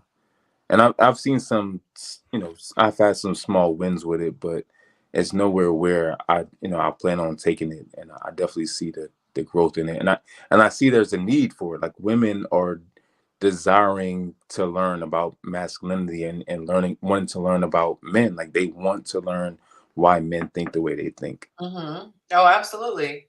There's, I mean, you can't control who comes to your page and who sticks around. Mhm. And I would just say in general, I mean, I don't want to bore people in the audience, start going into like a mentorship type of a convo, but I'll just say this before we move on is you just stay true to who your message is for. absolutely. And just you keep talking, and then if, for whatever reason the opposite sex or someone who's not in your niche follows, then like you said, maybe they post it to somebody, share it to somebody else. But I have found with the guys, because I've literally asked, why do you stick around? My stuff is literally written to women. I'm like, hey sis, like everything is to women. And if I actually address the men, a lot of times they'll get mad. They'll get just as defensive as they accuse the women of being. Right. Or they'll say it's like, I don't know what I'm talking about if I'm addressing the men, or who are you to talk to men? So there's no need for me to talk to the men directly. Right. But they have said that they've learned a lot about women in just how I advise women. Right. So I never thought about that, but it would make sense that if you didn't even understand the woman's mindset, you would start learning about her mindset based on what I'm teaching. So let's say, for example, if I said, Right. Just because you're talking to him and he's great doesn't mean you're about to become in a relationship. That teaches a guy, most women think if things go right, I'm on my way towards a relationship, versus a guy, he's like, I'm taking this case by case, day by day, and maybe one day I'll like her, and start realizing the differences there. So I think there's always going to be a natural curiosity, but I would just say, just keep going. Just I keep appreciate that. popping out because you'll confuse the algorithm. Like I said, I did a video where I said, men, do you agree? It's the one that went viral. But because men are co-signing and saying, I agree, commenting, oh my God, now the algorithm keeps sending me all these men. And I'm not trying to. And you know what it is too? Like how I thought about it is, I'm like on my personal page, like I'll share stuff in my story. Like if I see something on my feed, like I'll send it and I'll put it in my story for people that my followers will see. So I'm like, why not just create a page where I find, I'm on Instagram and I'm watching videos that resonate with me, and just reshare those videos. Mm-hmm. And just create a dialogue in the comments where people can have open discussion about, you know, men, women, their own relationships, their own experiences, whatever it is. So anything that I come across, that's why I don't care about, you know, necessarily what I try to stick within the niche, but I really don't care about what I post. Mm. If it resonates with me, and if I like it, and if It's just kind of like self-expression, it sounds like. exactly, yep, exactly. So, and then just get people to, you know, whoever like it gonna like it, and whoever's. I have a question for you. Go ahead. Very biased question. Mhm. How do you share the content? Just do it like I just repost it. But how? How do you get it from your feed to your page? There's websites, there's apps you can use to copy the link. You can copy the link and then re-download the link, and then it'll save to your phone, and then just re-upload it. Okay, so I asked that. I have a very biased reason for asking this. Okay. Is the best way that you can support content creators is to do the tools within Instagram. So because it affects their analytics. So let's just say, for example, if I do something that really resonates with you, download it to your computer, then when you upload it, Instagram sees it as that's your original content, and it cuts the link off. It cuts the how do I say this? It cuts the tether back to the original person, versus if you use the tool built in from Instagram. Okay. Which is why you see the annoying people who are like, what was the purpose of him being in the video? There really isn't. They're just using the tool. I do try, like, if I know who the original content person was, I do try to either tag them, or I'll say in my caption that this content is only shared for inspirational purposes only, and then I try to find and so that doesn't help the content creator. I think that the way that Greg does it, because like Instagram sent me a message and they like, yo, because my last video did like 1.6 million views, and they sent me a message and said, we're gonna funnel all the traffic, since this is the original video. We're gonna funnel all the traffic from reposts to you. But I do think that as far as the ecosystem, if Greg did do that, his page might get less of the attention, and it might go back to the creator, which is positives there. But I think that Greg still has to benefit in this world, kind of like. So let's say I get to eat, right? Because I just had a video that went pretty decent, and then Greg gets to repost my video. If he tags me, you know, I think that's good enough. So I've had like a lot of my success is from like pages sharing my stuff, and they tag me and stuff like that. But I know, like, if all of the traffic went back to my page, then maybe that page wouldn't benefit as much as it could, if that makes sense. I get what you're saying. And my mindset initially wasn't for traffic. My mindset initially was just to get the message. You know what I mean? So I think, and one of the things that I found is that the more consistent you are, the more Instagram takes you seriously. Yes, but the reason why I said I am, the reason why I'm saying I'm biased, because that is, it is a very, what is the right word? It would be like somebody on Spotify putting their song and then someone records it on a CD. Now Spotify doesn't see that it's really being played the number of times it's being played. So question, what's the difference of me sharing the post to my feed versus my story? It keeps it's almost like an umbilical cord. Like, it keeps the connection intact. So Instagram, it looks at you're still the original creator is still getting content. So if I go, where does the views and likes, who gets credit? Where does the views and likes and comments go? Okay, so let me explain how it works, and then it'll make sense. So you have your original piece of content, and then if that is shared in a story, if that's shared, whatever, Instagram pays attention to how it's being treated. How long are people looking at it? How much are they sharing it? Are they reposting it? Da da da da da. So everything that's happening, it's like an original plant in the ground. You don't rip up the roots. Everything is going to tie back to that original. Now, if you take this post and you keep it as the original, but you share it organically through the tools of that Instagram gives you, both people eat. You eat because the people that you've already built in your page, or however they saw it, if they see it through your page, you're going to benefit, and that's a view that they see on your page. But it also it's like a royalty. Now a royalty goes back to the original creator. Right. So if you could be a DJ and you're playing a song for the audience is paying to come to your event, so you're going to get your check, but the royalties still go to the artist who originally made it. Right. So when you cut them out, I know you don't play your songs through Spotify, but let's say if you play it through Spotify, well, now you're playing the song over and over and over again. Every time it plays on Spotify, that affects his check.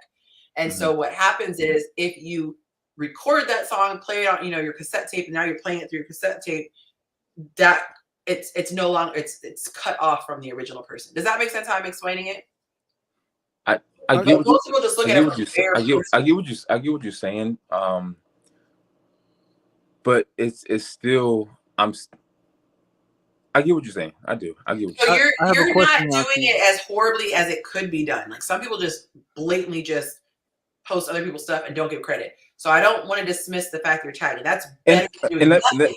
Let me elaborate too. So what I try to do is I try to add an added value with the caption, because most people are going to read the caption. So what I try sorry to cut in.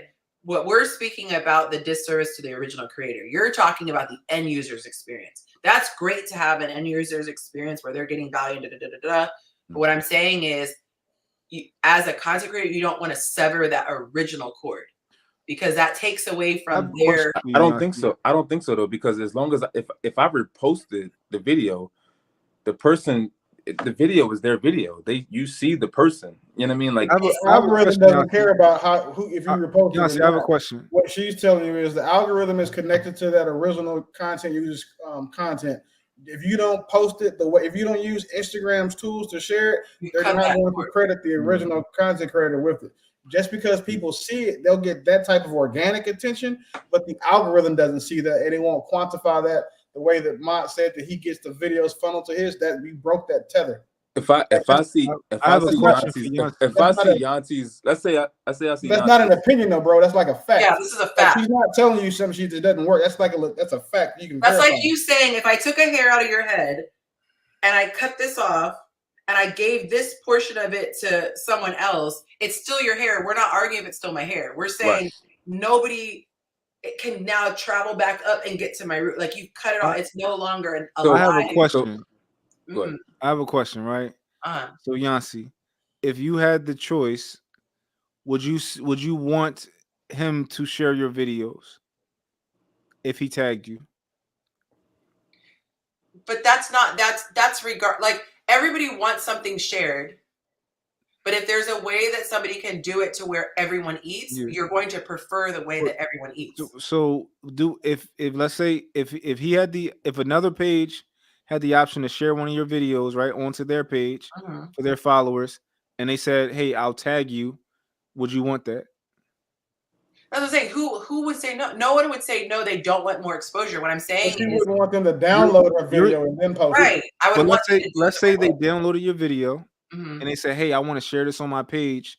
Is that okay with you if I tag you?" I think you would say, "Yeah," right?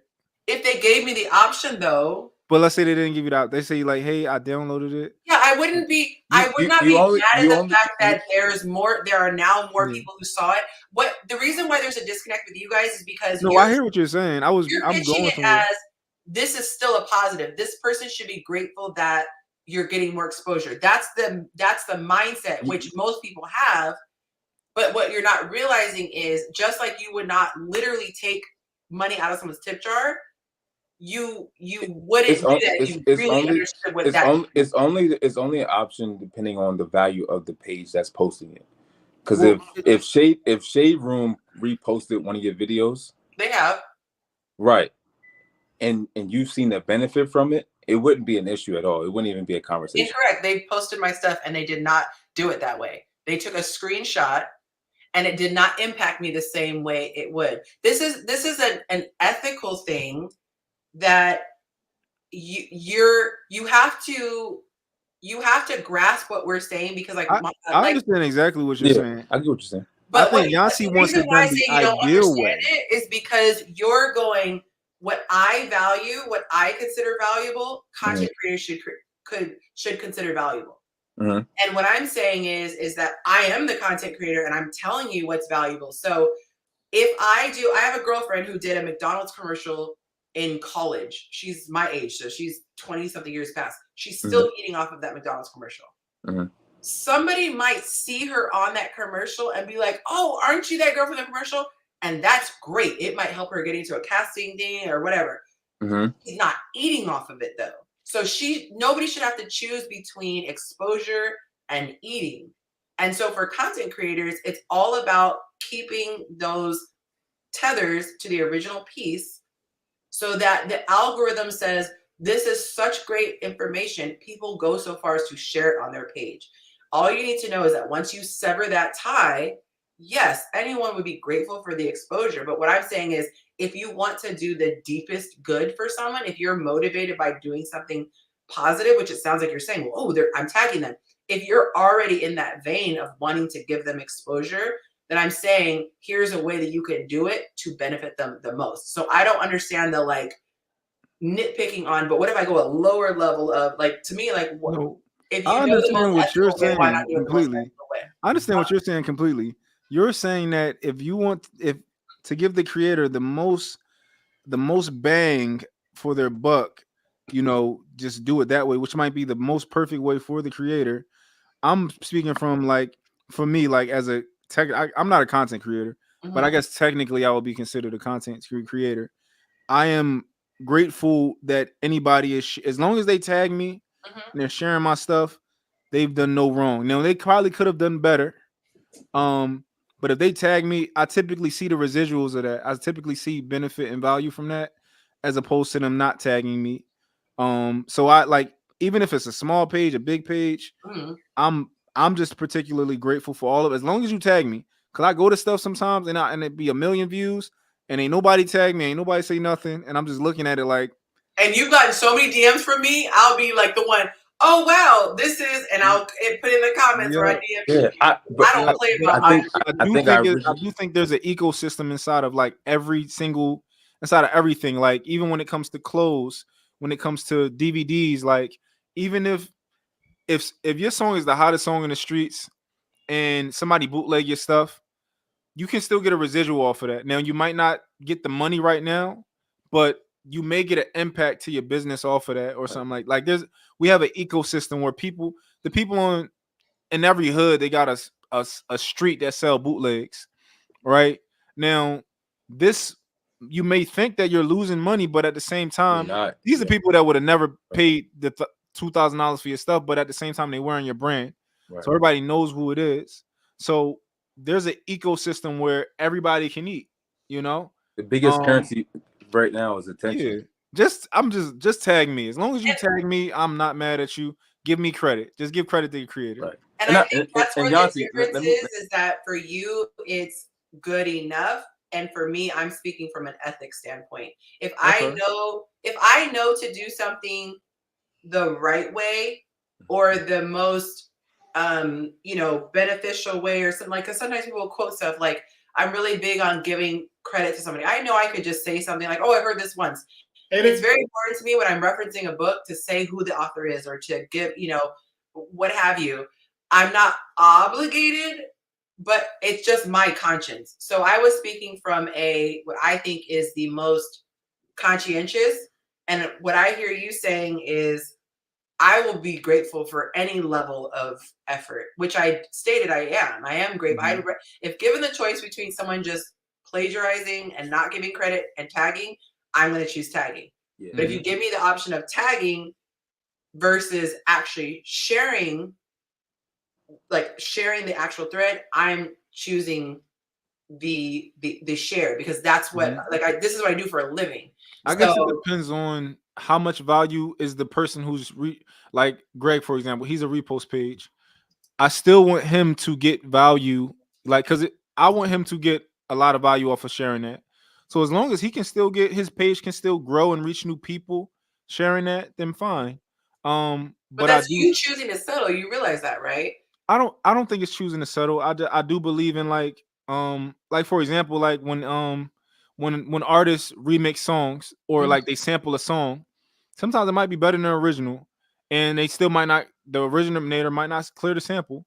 But like Burna Boy and Tony Braxton, you know how many original Tony Braxton plays after that song came out? People like, you know what, I want to listen to the original, right? But Burna Boy, I feel like the ends justifies the means. I'm not going to agree with that. I don't think so. I don't believe that. I think that everybody can eat, and I don't necessarily think that it's more ethical to give the creator more of the value from that. I don't think like How can you argue that though? How I can you don't think argue so. the All right, ethics so of can I Like ask a question? it's like this. Can I ask a If question? somebody wants to, if let's say I'm a drug dealer, right? And I'm like, yo, I'm going to sell you this, and you're like, yo, I want it for my friend, but I can make some money on top of it. Can I tell my? I'm like, I don't care what you tell your friend how much it is, as long as you give me what I asked for. Tell your friend it's $1 billion, and you just give me 20 because I asked you for 20. I just want to get paid $20. Hey, but to your example, Mont, in the movie American Gangster, when Frank Lucas was talking to Nicky Barnes about not calling his drug Blue Magic when he already had a drug called Blue Magic and then was stepping on it, that's exactly what y'all are doing. Hold up, say it Because again. so if you've seen the movie, so you remember when they goes to the club and Frank Lucas is telling Nicky Barnes like, "Hey, I already have Blue Magic. You can't call your stuff Blue Magic because your stuff is a lesser quality than mine. And if you're going to call, you're messing up my brand, right?" Oh yeah. Now, so the opposite would be, and where its similarity is that all she's telling you that is you get the same thing by sharing it inside of, you get the same outcome that you're doing, your outcome is and the it exact same. benefits Hold the. on, I gotta use the bathroom, but I don't want to. I want to. But I'm not saying it's not Blue Magic. What I'm saying is, yo, No, that's not that wasn't Blue my point Magic is either. over here. I was giving that to Monk because he did it. Right. If you share a content creator's content without using Instagram tools, they do not get the maximum credit that they would if you did it. That's just But your end result is the same. your Your end result is result the same is gonna because be you the get same. it, but they're not benefiting from it at all. No, I understand. nowhere near they would if you just did it the easy way. I mean, to be completely honest, it's Instagram has the tools to repost anything that they put on the platform. I understand Like that. a lot of people have to. A lot of people don't know that if you go onto your computer and do it, Yeah. it's even easier because now Yeah. you can copy and paste captions. Let me also share this too. Like a lot of the content that I do find is on TikTok. Like TikTok is another tool that I use. So I'll find videos. You can share directly from TikTok to Instagram. Oh, I didn't know that. Yeah. So like no one's arguing with you saying that your way works, but what she's saying is that the creator of the content benefits more when you use the tools inside the application to do it. Yonci, I don't want no trouble. And you won't. I actually think it's good for people to know this because I'm just trying to spread a message. Yeah. For men, and if women can learn something too, that's great. I can't personally say that I've shared any of your videos on my page. I would like to maybe at some point, but I definitely understand. I definitely, and I'm new to this. Like I probably had this page maybe less than 3 months, if that. Like consistently, like actively posting and reposting stuff. And I try to tag the person. I try to, which is great. That's a great start. I try to put my own spin on it in the caption, so that way it's not completely. I'm not just completely copying and pasting the whole video and caption and everything. And I get that. And eventually, I want to evolve the page into where I'm actually showing my own content. And that's the goal. But I had to grow, and the only way to grow, not the only way, but one of the ways to grow is to, people are already have really good information. I don't want to be the know-it-all. I don't want to be the expert. Like I want like there's other people that have really good information that I don't necessarily have to know. I can just reshare it. Yeah, there are a lot of share pages, and there's right. Yeah, there's nothing. I don't think those are less valuable. For me, I just looked at it as you seem like someone who is very concerned with ethics. Like I want to tag. Like you wouldn't tag someone if you didn't if you wanted to keep it all for yourself as the credit. So No, for me, it was just an opportunity to say, hey, I'm just going to educate you from someone who and I appreciate that. keeps my kid off of this. This is the biggest Way thank to you. support you. I got Right. you. This is the biggest way you can thank your person. I got you. And still do what you're doing. Your outcome is still going to be the exact same, Right. but man, you are going to really help someone in their family Right. if you do this. And so if more people did that, then that was awesome. Awesome. Yeah. And I'm learning too, because I honestly, like, I'm not a real big social media person. Like, so when somebody told me that I can copy the URL and download it, like, I'm like, okay, well, that sounds much easier than doing it. You know what I mean? So I didn't know that there was a way to do it through Instagram where you can actually go in and just repost it where everybody benefits, as opposed to me just downloading it. That's why I love what I do, because everybody learns something new. I learned something new. Hopefully, I built a lot of my following the opposite way that y'all do it, and what I did was I was exposing people who were putting courses out that were predatory, like all these Airbnb gurus, stock gurus, or whatever. That's how I built my following. And what I would do is I would share the actual creator's content, but I did it for a malicious intent. I wanted that person to get the comments and the funnel to go back to theirs because their courses were full of shit. So, for example, there's a guy that was pushing this churro stuff, Push a Man Bitch or something, or whatever his name is, and his content was full of shit. He was selling a lifestyle that he didn't make from actually doing what he was doing. It's from selling that fake course. So I called him out on it. So I shared his stuff, and then what I went and did was, since I had an Airbnb, a tour business that was doing numbers, I went and showed how I showed what it was in his course and then what it really was. So I put I was showing like invoices, bank statements, I was showing the money. And it was like, hey man, you want to do this? And what ended up happening was, while doing that, I got more attention from other followers. He's trash. I was getting other followers because of what I was doing. And the reason why I learned what Yonci was saying to be true is because people who were coming from my share of his videos were also going on to his other comments, being like, "Nah, this trash, bro. Show your video, show your stuff." You see what I'm saying? So like, and I've seen all those Atlanta scammers, like the family of CEOs, all of them, whatever. And I ended up becoming like really good friends with a guy, a guy named Tony. He's a real estate dude because of this. And someone told me his course was trash, right? Bought the course and made a lot of money with it. Like probably one of the best courses I've ever seen, outside of the stuff that Yonci is selling to like women or whatever. I haven't seen many courses that are like you're saying you get the most bang for your buck from. But I learned that if I download their stuff, it's just mine. So only people in my ecosystem are seeing what I'm saying. But when I share their stuff, it's going back to them, and then they're seeing it. And then what I started picking up on is all of them blocking me now, because the videos that I'm putting out after sharing their stuff, like I'm doing, you can stitch a video. So he'll put his like 30-second content out, and then I do a 30-second response to it. Like he gets credit for that because it's his video. I get credit from it because it's my stitch. So we both are eating off of it, but those comments are going to both videos. And that's the beauty of that. So she's showing you from like, nice, sweet angel way. I'm showing you how like you can like, I use it to attack people for preying on black folks.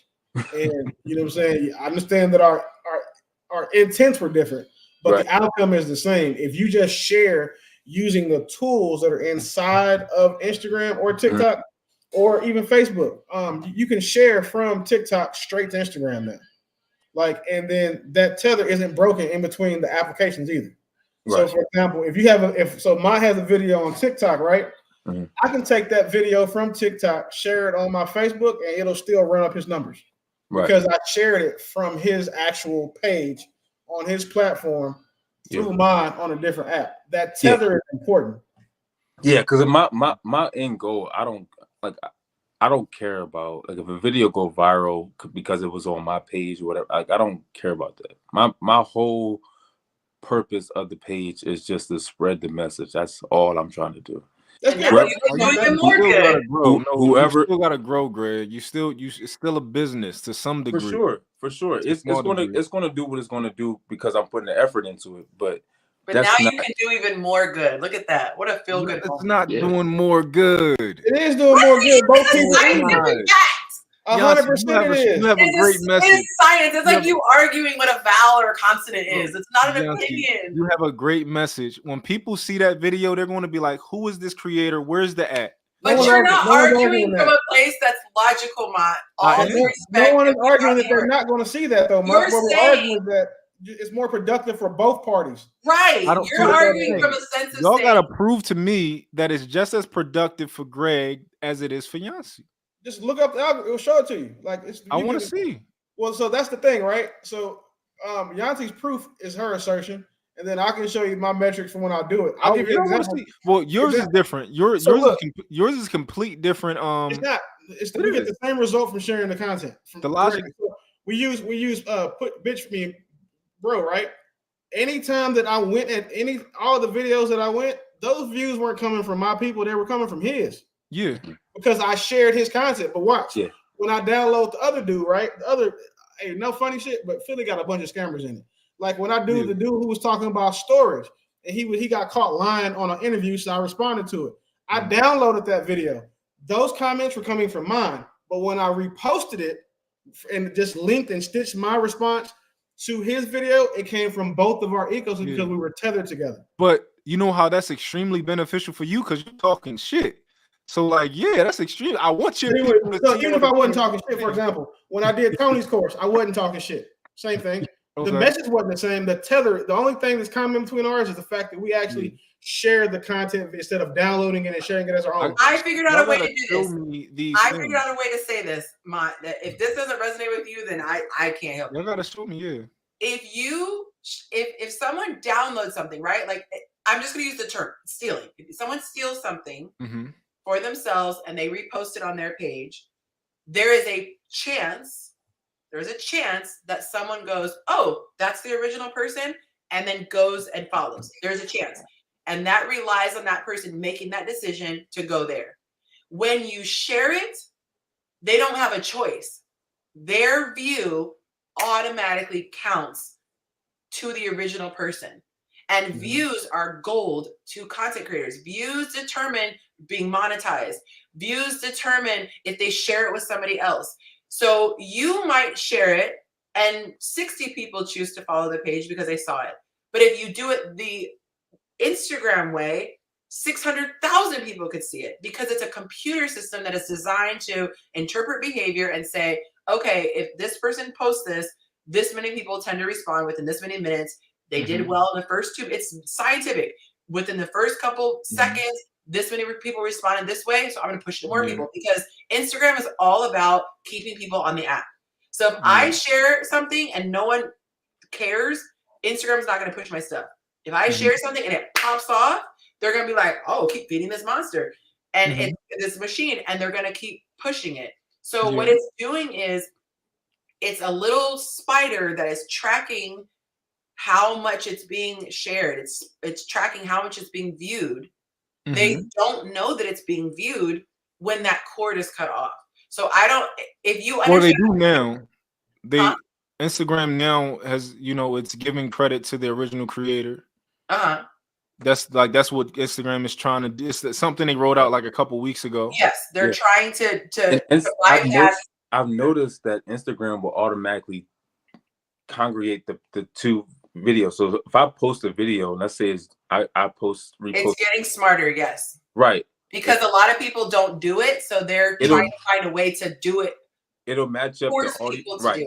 It'll match up the audio. It'll match up, the video itself, and say, okay, this video belongs to this person. Yes. Yeah. So now I know who to tag. I know who to add to. But that just proves my point. If the fact that they're investing money into this technology to do what ethically people are supposed to be doing, that just goes to show you how much of a hazard that is for a person to not have it. So that's their way of giving love to the content creators, saying we don't trust that these people either know to do better or are just malintentioned, but we're going to do the extra work because we want to keep the creators happy to do it for you. So if I try to post a video with a soundtrack on it, I don't have to search for the artist anymore. It will automatically go, oh, that's Stevie Wonder's Isn't She Lovely? And it will it will give it credit. If I try to post that same track on YouTube, YouTube's like, I don't play. If you don't have license to play that, they will demonetize your video. I see. I can see that. I'm gonna go back to what Mon's saying. Like, I think exposure is exposure. See, but you're arguing it from a standpoint. What you're saying is you should be grateful for any level of exposure you get. That's actually what's being said. But you shouldn't care about how it's supposed to be done. You content creation. I don't think it's supposed to be done that way. Literally is written. Google it. You take a week and do your research. I understand laws and I understand platforms and what they choose to do. That's different from like, so what I'm saying is in business in general, right? If I focus on, I just want money, I want, things like that, then I'm going to be missing out on a lot of opportunities because things can still benefit my business. You're going from the standpoint of the creator. You're making an opinion on the level of gratitude that the person, like, it's like telling someone to spend their money. You're saying, but at least you're getting this, but at least you're getting, that's a completely different, you're not in a position to tell the person whose blood, sweat, and tears made it what they should be grateful for. For example, if this person posted my video and this video did 6 million views, right? If they didn't tag me, I'd be mad. But let's say they tagged me, and let's say I got 5,000 followers. Oh, I could have got 50,000 because if they would have just shared it from my page, possibly. But without them sharing it to their audience, I wouldn't have gotten anything at all, right? Because they do have but no one argued that. Nobody said that you can't benefit to some degree. I'm speaking as a person who's asking me, and I am using my platform to say this is best practice. So you can't argue what is best practice is just best practice. Now, can you argue to say if someone doesn't do best practice, can you still be a good girl and have a good attitude? Yes, absolutely. Like, I've had that. I've literally been on World Star and I don't even think they tagged me. I think my logo was on there because I thought to put the watermark. So was I grateful that there was exposure? I wasn't like, man, I ain't got on World. No, I know it's exposure. I'm not stupid. Like, I know that's exposure, but it doesn't change best practice. It doesn't change. It's like I tipped the bellman a quarter. That doesn't make it best practice. Best practice is it's like $5 a bag. That's industry standard. That is industry best practice. And if you go above that, that's beyond. But like, it's pretty much demeaning to do less than $5 a bag. You roll up with 13 bags on a rolling cart and you pop him $1. That person turns to the bellman and goes, but that's $1 you couldn't have. Like, that's not my place. That's different. I think this is different than like $1. So you're saying that somebody sharing your video, it doing very well, and them tagging you and giving you credit for it, you're comparing that to like pennies or like something that's a disrespectful amount. Yes, because this is happening. Disrespectful amount of credit to give you? You said what?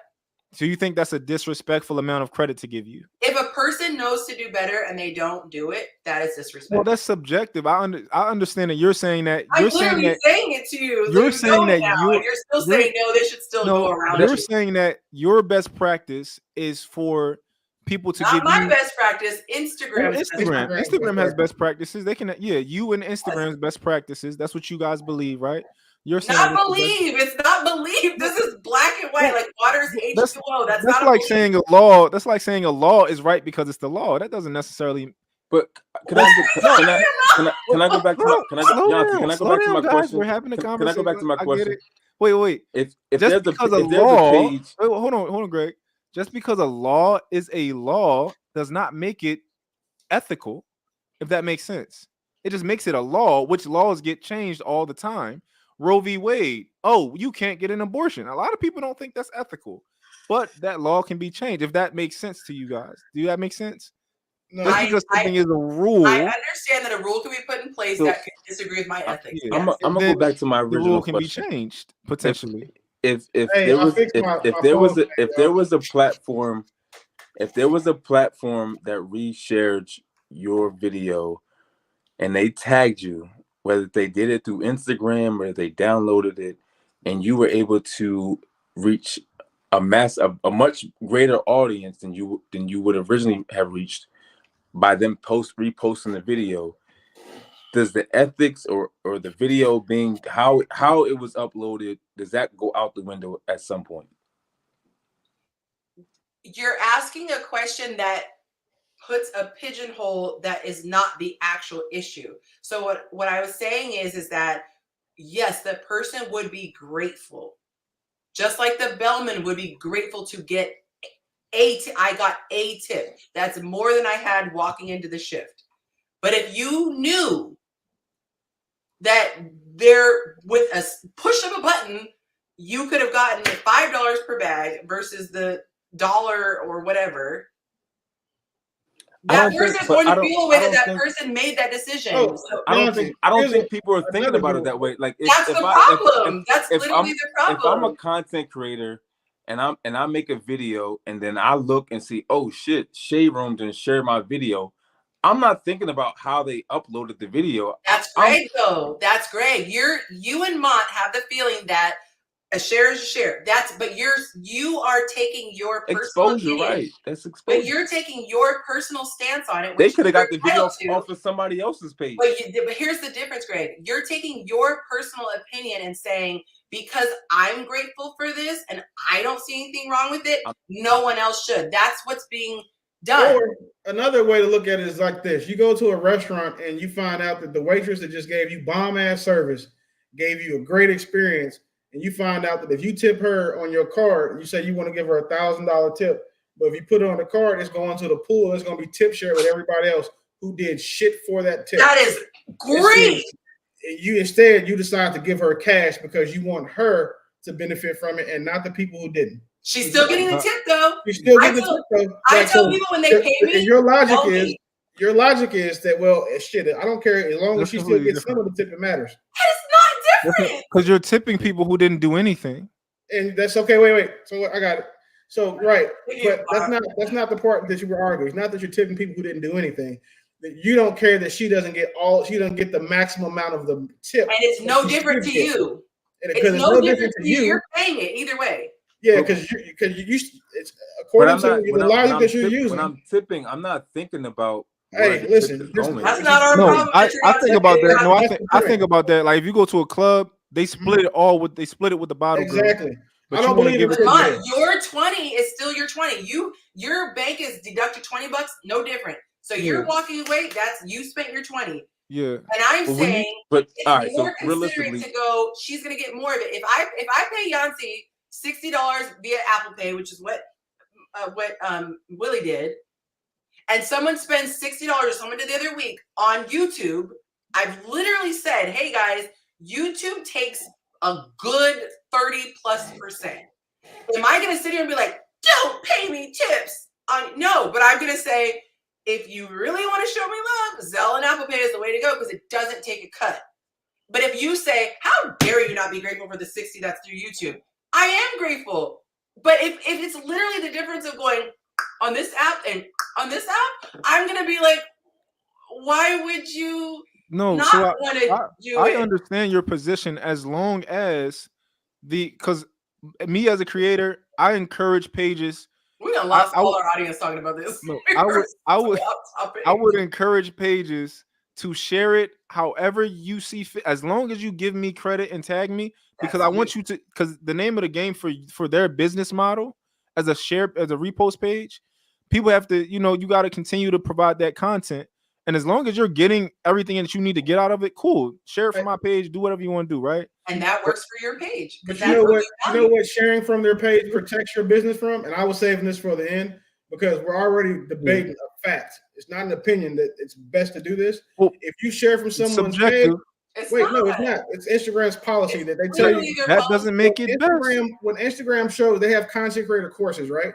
They put out sponsored by Instagram. They tell you to do it this way, not the way you're saying it. But the reason why they say not to do it this way is because when you share from someone's page, they can't copyright strike and they can't ask you to take it down.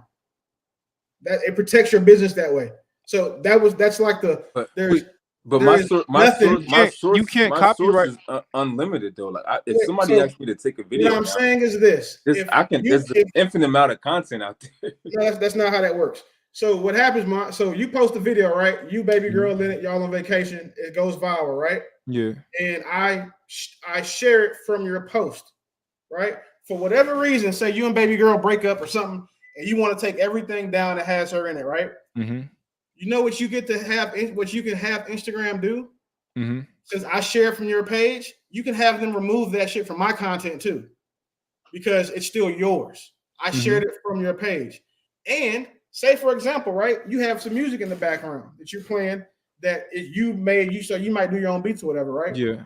You go and you put the copyright on your music, right? I shared it from your page, but now say I didn't tag you. Yeah. You want to tag in it, you can set your standards for how you want your music to be, the credit you get for your music, right? If I refuse to tag you, you can make me take that off my page. If you download it and you don't do that, there's no recourse for you at that point. Because now, as the content creator, you just downloaded something, there's no arguing that you get to do. You don't get to come back to me and say, hey, bro, why I got to take this down when you still got it on your page? You say, you know why? Because you're not tethered to me now. So that copyright protection that I gave for the other 200,000 people that shared my stuff, the same way that I just blanket gave it to them, you don't have that because you didn't share it from my page. That's how that algorithm works. And that's the stuff that they tell you to do. So like, we can't say it's not like a fact when it's Instagram. They're the subject matter experts on Instagram. Yeah. Like, there's what's his name? Case Wiley and whatever the young girl who does all their courses, right? Yeah. Most people even know that Instagram puts out courses for content creators. But when you take them, they tell you to do this.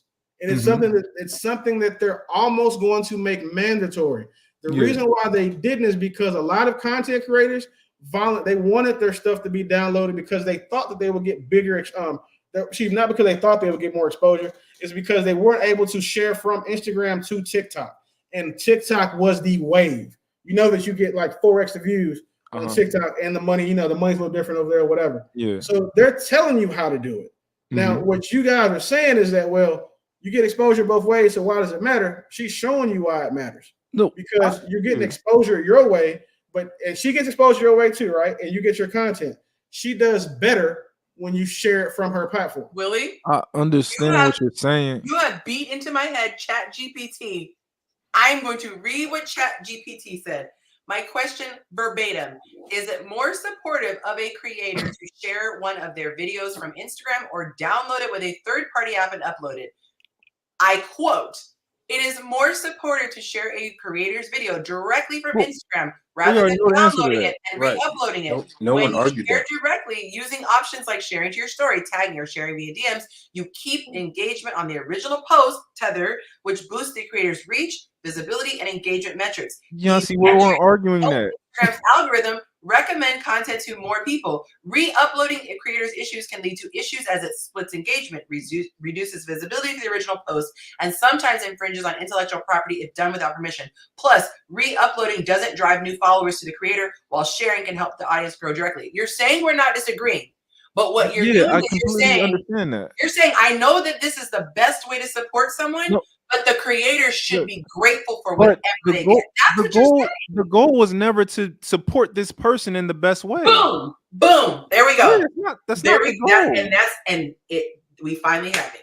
Yeah, that is not the goal. And I don't think that's the goal when people share my content, is to support me in the best way. And that's the and that's where I have a problem with it. That's the problem. That's the problem that she's saying she has. I don't think that that's why I disagree. Goal, but I think that ethically that should be on. I would never share your stuff, and I share your stuff of like I send your stuff to a bunch of women. You know why? Because women are going to go over there and give you the engagement. They're going to share it because a lot of the stuff that you do. I appreciate that. Yeah, well, I understand. I support. No, I would do that for Yonci. I would do that for you too, for sure. Yeah, I would. No, but I'm saying, but generally speaking, we're not talking about just because we're cool. Like just because you're my dog, that's whatever. But I'm saying, just like generally speaking, that's the best practice. Now, the reason why I take the extra step and do it for you, because I can do it the same way he does, just download and share it on my own shit. Like that's cool. Yeah. But the reason why I do it for you is because ethically, it's the nicest thing to do. I don't want to take credit for any shit that I never was saying that I didn't do or whatever, right? I like the same way you wouldn't want to take money off a deal you didn't earn. Like it's just ethically speaking. But the reason why I do that is because it's the best way to support your page. And one thing that I'm gonna do is I'm gonna support people that I fool with, that I keep around me. I'm saying if I talk to you on the phone, if you can call me, I'm gonna support you whatever you're doing. So every time I see a girl talking about she traveling some stuff, I send them. If you go look, you see I only follow like 400 people, right? I'm real sticky who I follow. If you look at most of the women that follow me, a lot of them follow you now. Because anytime I see you post something, you see I put it in my story. Yeah. The stuff that you post are usually some of my highest views. Most of my posts get 200-300 views, 400. The stuff I post like for your content, 2,000, 3,000. Wait, But can I add it? Can I add a highlight to what you just said? Go ahead. Your story is still performing, so it's not taking away from Willie. Willie's still benefiting. His page is getting exposure. He's satisfying people by sharing, so it's a win. It's not. I don't think it's a win-win because people go directly to my page. They skip over Willie. But they wouldn't see your page. It's like They those wouldn't see your page if it wasn't for him. 4,000 people that see it on my page wouldn't see your page. If they click the video, it's going to take them to my page. No, it doesn't. When you download a video, it doesn't go to your page. Oh, I'm not. I'm talking about when you share it directly from my page. Which is what we've been talking about the whole time. When you download a video, it just goes to my page. Yeah, if you share it directly from my page to your story, when people click it, they're going to go to my story. Exactly. But Instagram counts the view for Willie too. Yes, it doesn't I get go, a view for who that do as I well. give the view to, Willie or Mont? It goes, I'm giving to both. So they Willie split gets it? credit for being a traffic source saying, here's some really good stuff. That's why his metrics go, I only got 60 views in this, but I posted Mont stuff, I got 120. Yeah. That 120 views counts to Willie. And then it double counts as another metric. How does it go to Willie? How does it go to Willie if the video is on my page and it goes to my message? I didn't even see it until I saw. So there's an actual story where your thing is embedded, right? I literally saw the story. So he gets points for the story. Someone chose to go, I'm going to go through a story. Once they go to the story, that view is done. I appreciate y'all because I'm learning too. That's a now right he now. clicks it and goes, ooh, what's this video? After the person clicks it, now that point goes to you. It's a 2-pointer. No, process. I get it as far as the story view, but nobody cares about story views. Let's talk about like if he posted it directly. No one cares about. I don't care about when I use story views to today. gauge how popular something is, but I don't use it to gauge like I don't use it for anything else. If I get like, so for example, if I post something random, I'll get like 300 story views. If I post something to me and Deja, it might shoot up to 5,000. I'll be like, where all these people come from, right? But like story views just lets me know, like, oh, I should post something on my page because the people they're around right now. That's what story views mean to me. That's how I use it. What it means to the algorithm is how worthy your content is for being pushed out to people who don't follow you. So when I share something on my page, right? Because we're in two very different niches. Yeah. If you look at like I didn't even know I had these metrics. But like I have a large financial niche, and then I have a big Middle Eastern following.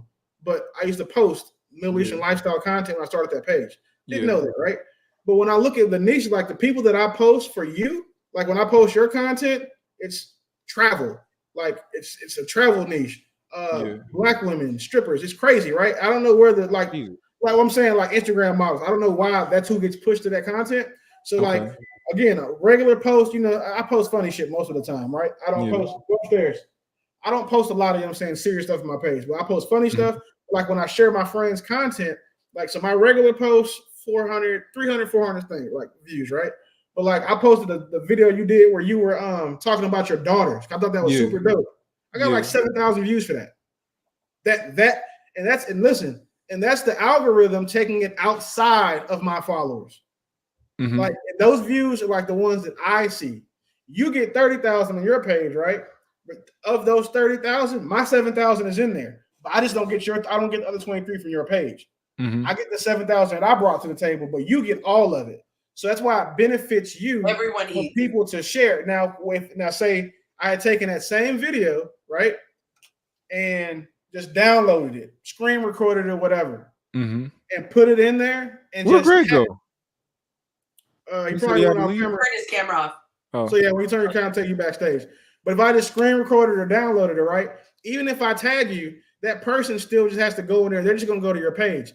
Instagram is not giving you credit for any of those views. So say I get those same 7,000 views without tagging you or without sharing it from your page, and I just put, I put, at, whatever on there, right? Whatever my caption is, and I still get 7,000 views, you don't get that. You don't get credit for that. So that's how it's moving money for you. So now, say in a bigger example, you post something that goes viral, right? But then I post it on my platform, and on your platform you get 1 million views. But just say it catches fire on my platform with my following, and I get you 10 million more views and 1,000 hours of watch time. You know who still gets credit for that? You do. I get credit for it too, but you're going to get credit for it because I shared it from your page, tethered, and didn't just download it and then tag you. And it becomes a financial issue at that point. Right. You know what 10 million views is worth. Like that's. Go ahead. I'm sorry. Go ahead, Willie. So you know what the 10 million views is worth, right? So you got a million on your own where? on Instagram. I got a million. I made 27. I got $1.6 $27. Yeah. So now times 10, right? So now I get the 10 million on my page, so I get 270. You still get credit for those other 9 million views that I got you. Uh-huh. I only get credit. Now, say if it was vice versa, right? I got a million, but on your page, you already had 9. I got you another million views. You get credit for that. I just don't get credit for the ones that didn't come from my ecosystem. So as long as I keep our content tethered, we're both going to eat on it. Yeah. But now the exposure that you would get from me just sharing your stuff is not as cool as eyes, as attention, right? But then the algorithm doesn't see it and it doesn't rank you up anymore. You're not going to make any more money and you're not going to get any more views. So I wasted that opportunity when I could have just clicked share. It's so much easier. I just share your story to mine and we're good. I would just have to see. I would just have to see that to kind of, you know, because my basis is I want the people who are doing the sharing. I want them to eat, right? That's what my basis. Of course, I want to eat. Also, I want credit for it, regardless of what you do. They're so that is my basic philosophy, is that I understand business, right? And now you know how people kind of be, let's say, eat the rich and all that type of stuff. But I understand the person who doesn't have any skills, who owns a business, who puts everybody in place. He may not know how to make a design, but he knows how to get a designer and put everybody in place. I know how much money that I think that guy who is not the creator, I think Elon Musk should be where he is, even though he might not have designed the Cybertruck himself, or he may not have done this. And, you know, I see value in that individual also. You know, a lot of people be like, oh, why does this CEO get paid this much and he's not the one working in the factory, right? I see the value in that other person that has this other, like, if I know how to get eyes to whatever you're doing, right? Like the music industry, right? We're the talent. A lot of the black people are the talent. The Jewish people, they know how to make money. Can I ask you a quick question before you go on that? I don't lose your point. When you said I think people should eat, what is confusing to me and possibly to Willie, they're going to eat regardless because you've put it out in the ecosystem. Yeah. Because we put the content out there, that is what we have done. Yeah. They're going to. What you guys are saying, you can't make someone not eat. There's nothing a content creator can do to cut back the person who eat. They're gonna. As long as what you guys are saying, like Instagram made it so that you guys both would benefit just like you were if you would have shared it. It's not either I'm fine with that. As long as it's hitting the basis of what I want for other, because I understand how important that ecosystem is, of like I'm the creator, but also people are going to be sharing my stuff. I understand how we help each other so much, so I don't want to impact what they got going on at all. And I do hate it. Yeah, that's what I was confused by this whole time, because I'm like, they're going to eat either way. Like the whales, you know, you heard the story of the whales, and they have the algae in the bottom, and the fish eat it. It's a perfect ecosystem because the whale needs to be cleaned and the little fish need to eat. So the little fish and the content creation would be they're reposting the stuff. The way that they turn back and put it back in the ecosystem and keep that karma going is by getting rid of the algae, and now you've helped the whale. So by them simply resharing it, their stomach is still full. They're still eating as much algae as they want. They have, like you said, unlimited resource. But you are arguing it as though it's like, I could either just cut it off of the whale, which will eventually kill the whale over time, or it's a bad analogy. If they're eating the algae either way, why not do it in a way that benefits the whale as well? So the whale, you couldn't even download directly from Instagram up until last year, and earlier this year. You know what caused that? That when they banned TikTok. That's when they start letting you download. Like there was, you go to share, you can copy the link, you can save it, you can repost it, you can make it a reel. And then the fifth option is you can actually download the content.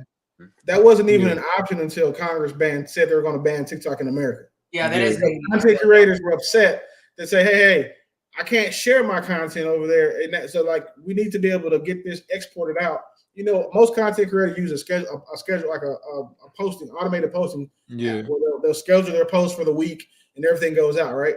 Well, when they banned TikTok, that app took that out of there. So Instagram content creators are some of the biggest ones out right now. And they were like, well, wait, you finna fuck up my TikTok bag.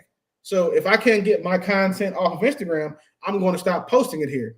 And now you can download people's content directly. And now if you download it through Instagram versus a third-party app, Instagram will actually put their watermark, and they've copied TikTok at the end and go doom, and like it puts Instagram on there. So I don't normally do this. No, I'm gonna stick to my routine. Well, I don't normally do this because it's 5 minutes left. And I was like, let me not break tradition. I have so much fun shutting the garage door in people's faces. Let me have a little bit of evil fun.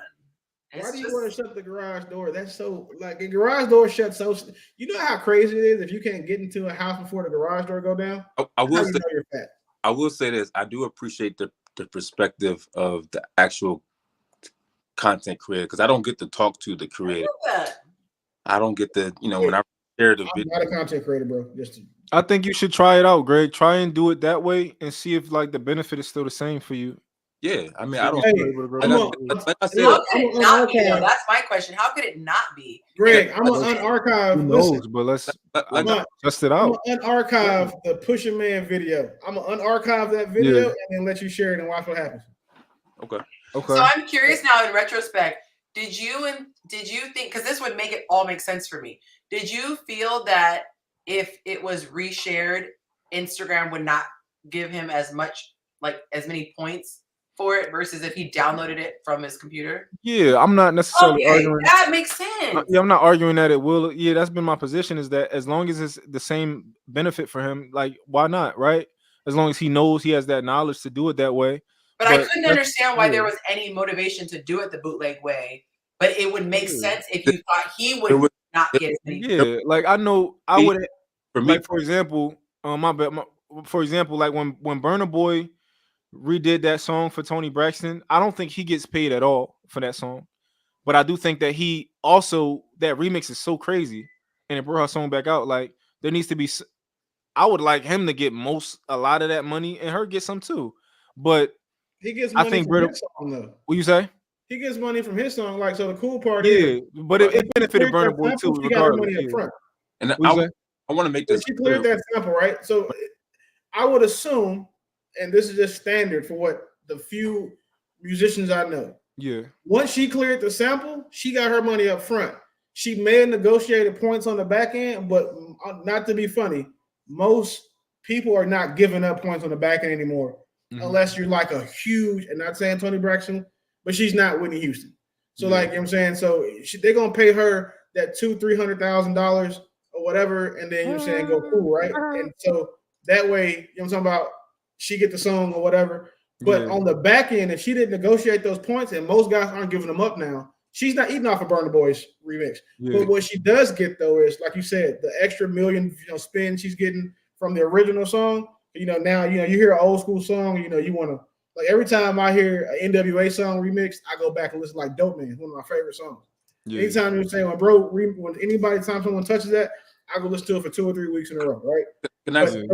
Those extra spins they eat off of, the new artist is not, because it's not his original work. Yeah. Right. That's a question. So let's say I repost Yonci's like an old video, and that video did whatever it did, like whatever views it got, that's what it got.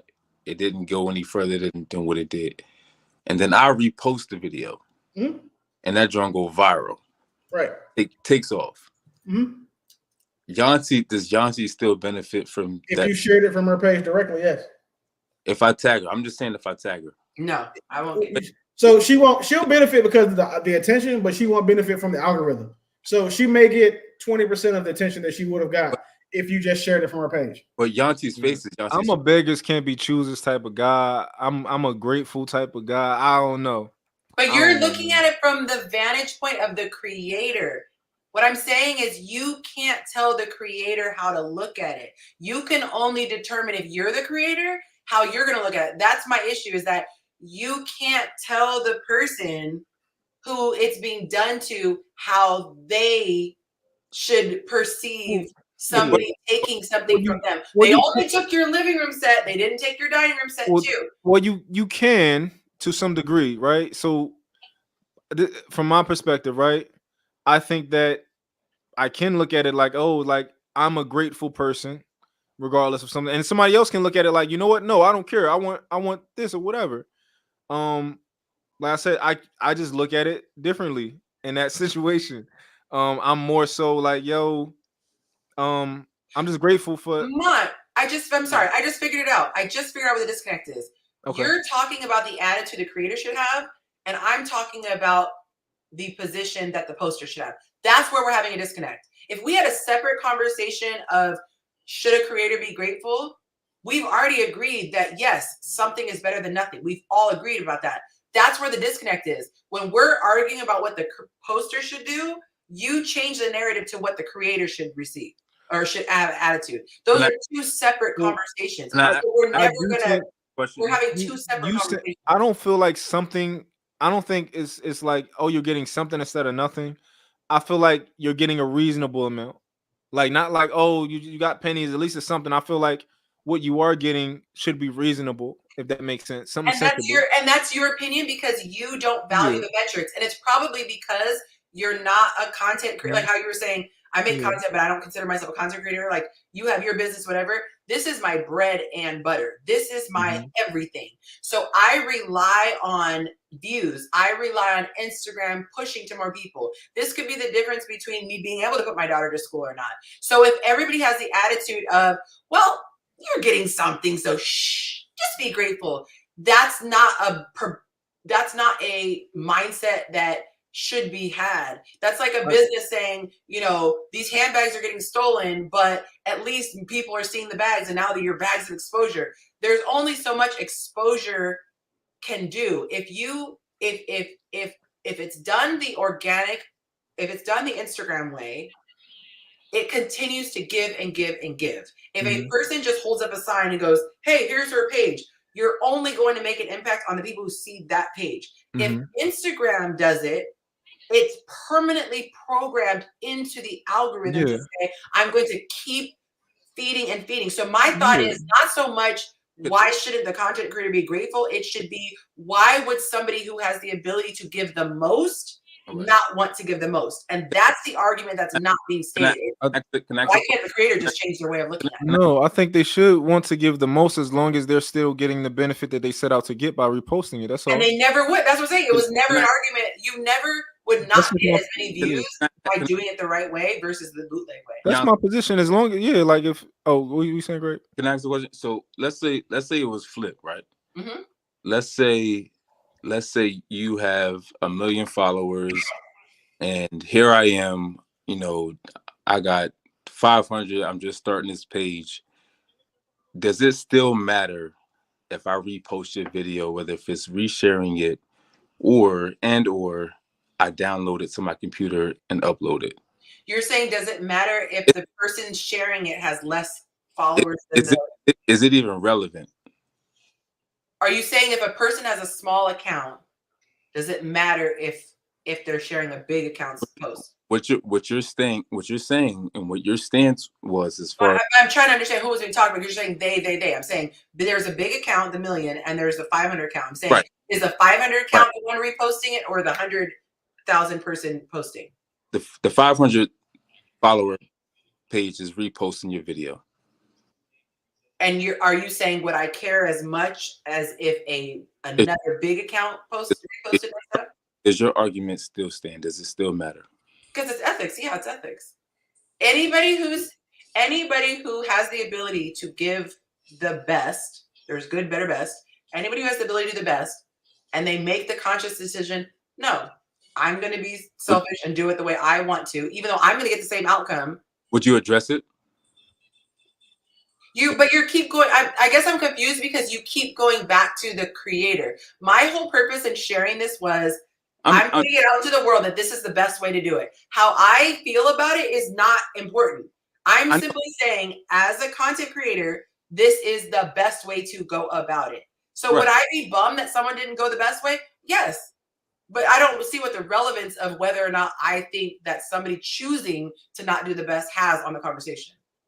Because the conversation is about the ethics of the person posting it. So why is it the person who the crime is happening to is the one being focused on? I think I was just trying to figure out if a person, like if I reshared a post from the Shade Room, being as though they have 1 million followers, here I am, I got 1,000 followers, irrelevant. Nobody knows who I am. 1,000 followers ain't irrelevant, bro. That's hard to do. Yeah, Just saying. there's a big impact that happens with 1,000 people. Ironically, if you're an investor and you're looking to work with a collaborator, you want to collaborate, they actually recommend you going to smaller accounts to bigger accounts because a lot of people don't see things on bigger accounts. The algorithms are just, you'll have a lesser return of investment on that. So whatever the number is, I would look at it the same. To answer your question, yes, it's ethical. It doesn't matter the scale. And I look at that the same way as somebody going, would you care about stealing from a millionaire? Because they're not really going to notice $500 versus a woman who only gets $1,000 for the whole month. You'd be like, oh, that's really unethical. Most people say that's really unethical to take the 500 from a person who only makes 1,000. To me, that's unethical to steal. So we're talking about ethics. You think it's to the same? But do you think it's to the same degree? Do I think it's bad? Will the impact be the same? No, the impact won't be the same. But that's not the impact. If you thought I was a bad person for stealing from a woman with let's say she doesn't have a lot of money, she's 80 years old, she takes the bus home, stuff like that, right? I see it just as she can't bad walk as too well. person. You would see it just as bad as me stealing from somebody who's has $30 million, and I wouldn't necessarily because the act is as bad, the outcome is just not. I wouldn't see it as bad. I would. I've seen people who, like, I've gone to the grocery store before and accidentally stolen something.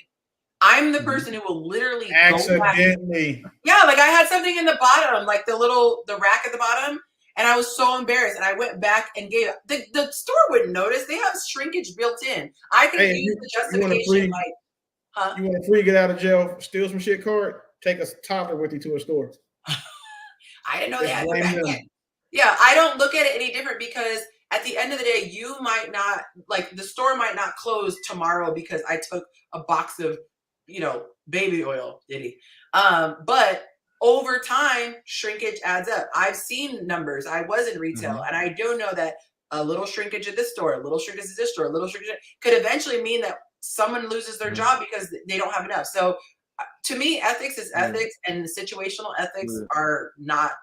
I think context matters extremely, even just in terms of impact. Like, so for example, like impact. We said we don't disagree. The impact is different. We're not debating the impact. We're not debating impact. Is what we're talking about. If I'm a billionaire, right? Yeah. If I'm a billionaire and you stole $3 from, you stole $100 from me, right?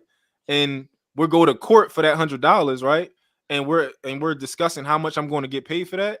I don't deserve to get paid as much as the woman who only had $100 and you stole that and she had to get her medication later, because in order to make her whole again, it's going to be a lot more than just that repaying that $100. You're arguing impact, hon. You're arguing impact, which we I think it's very relevant.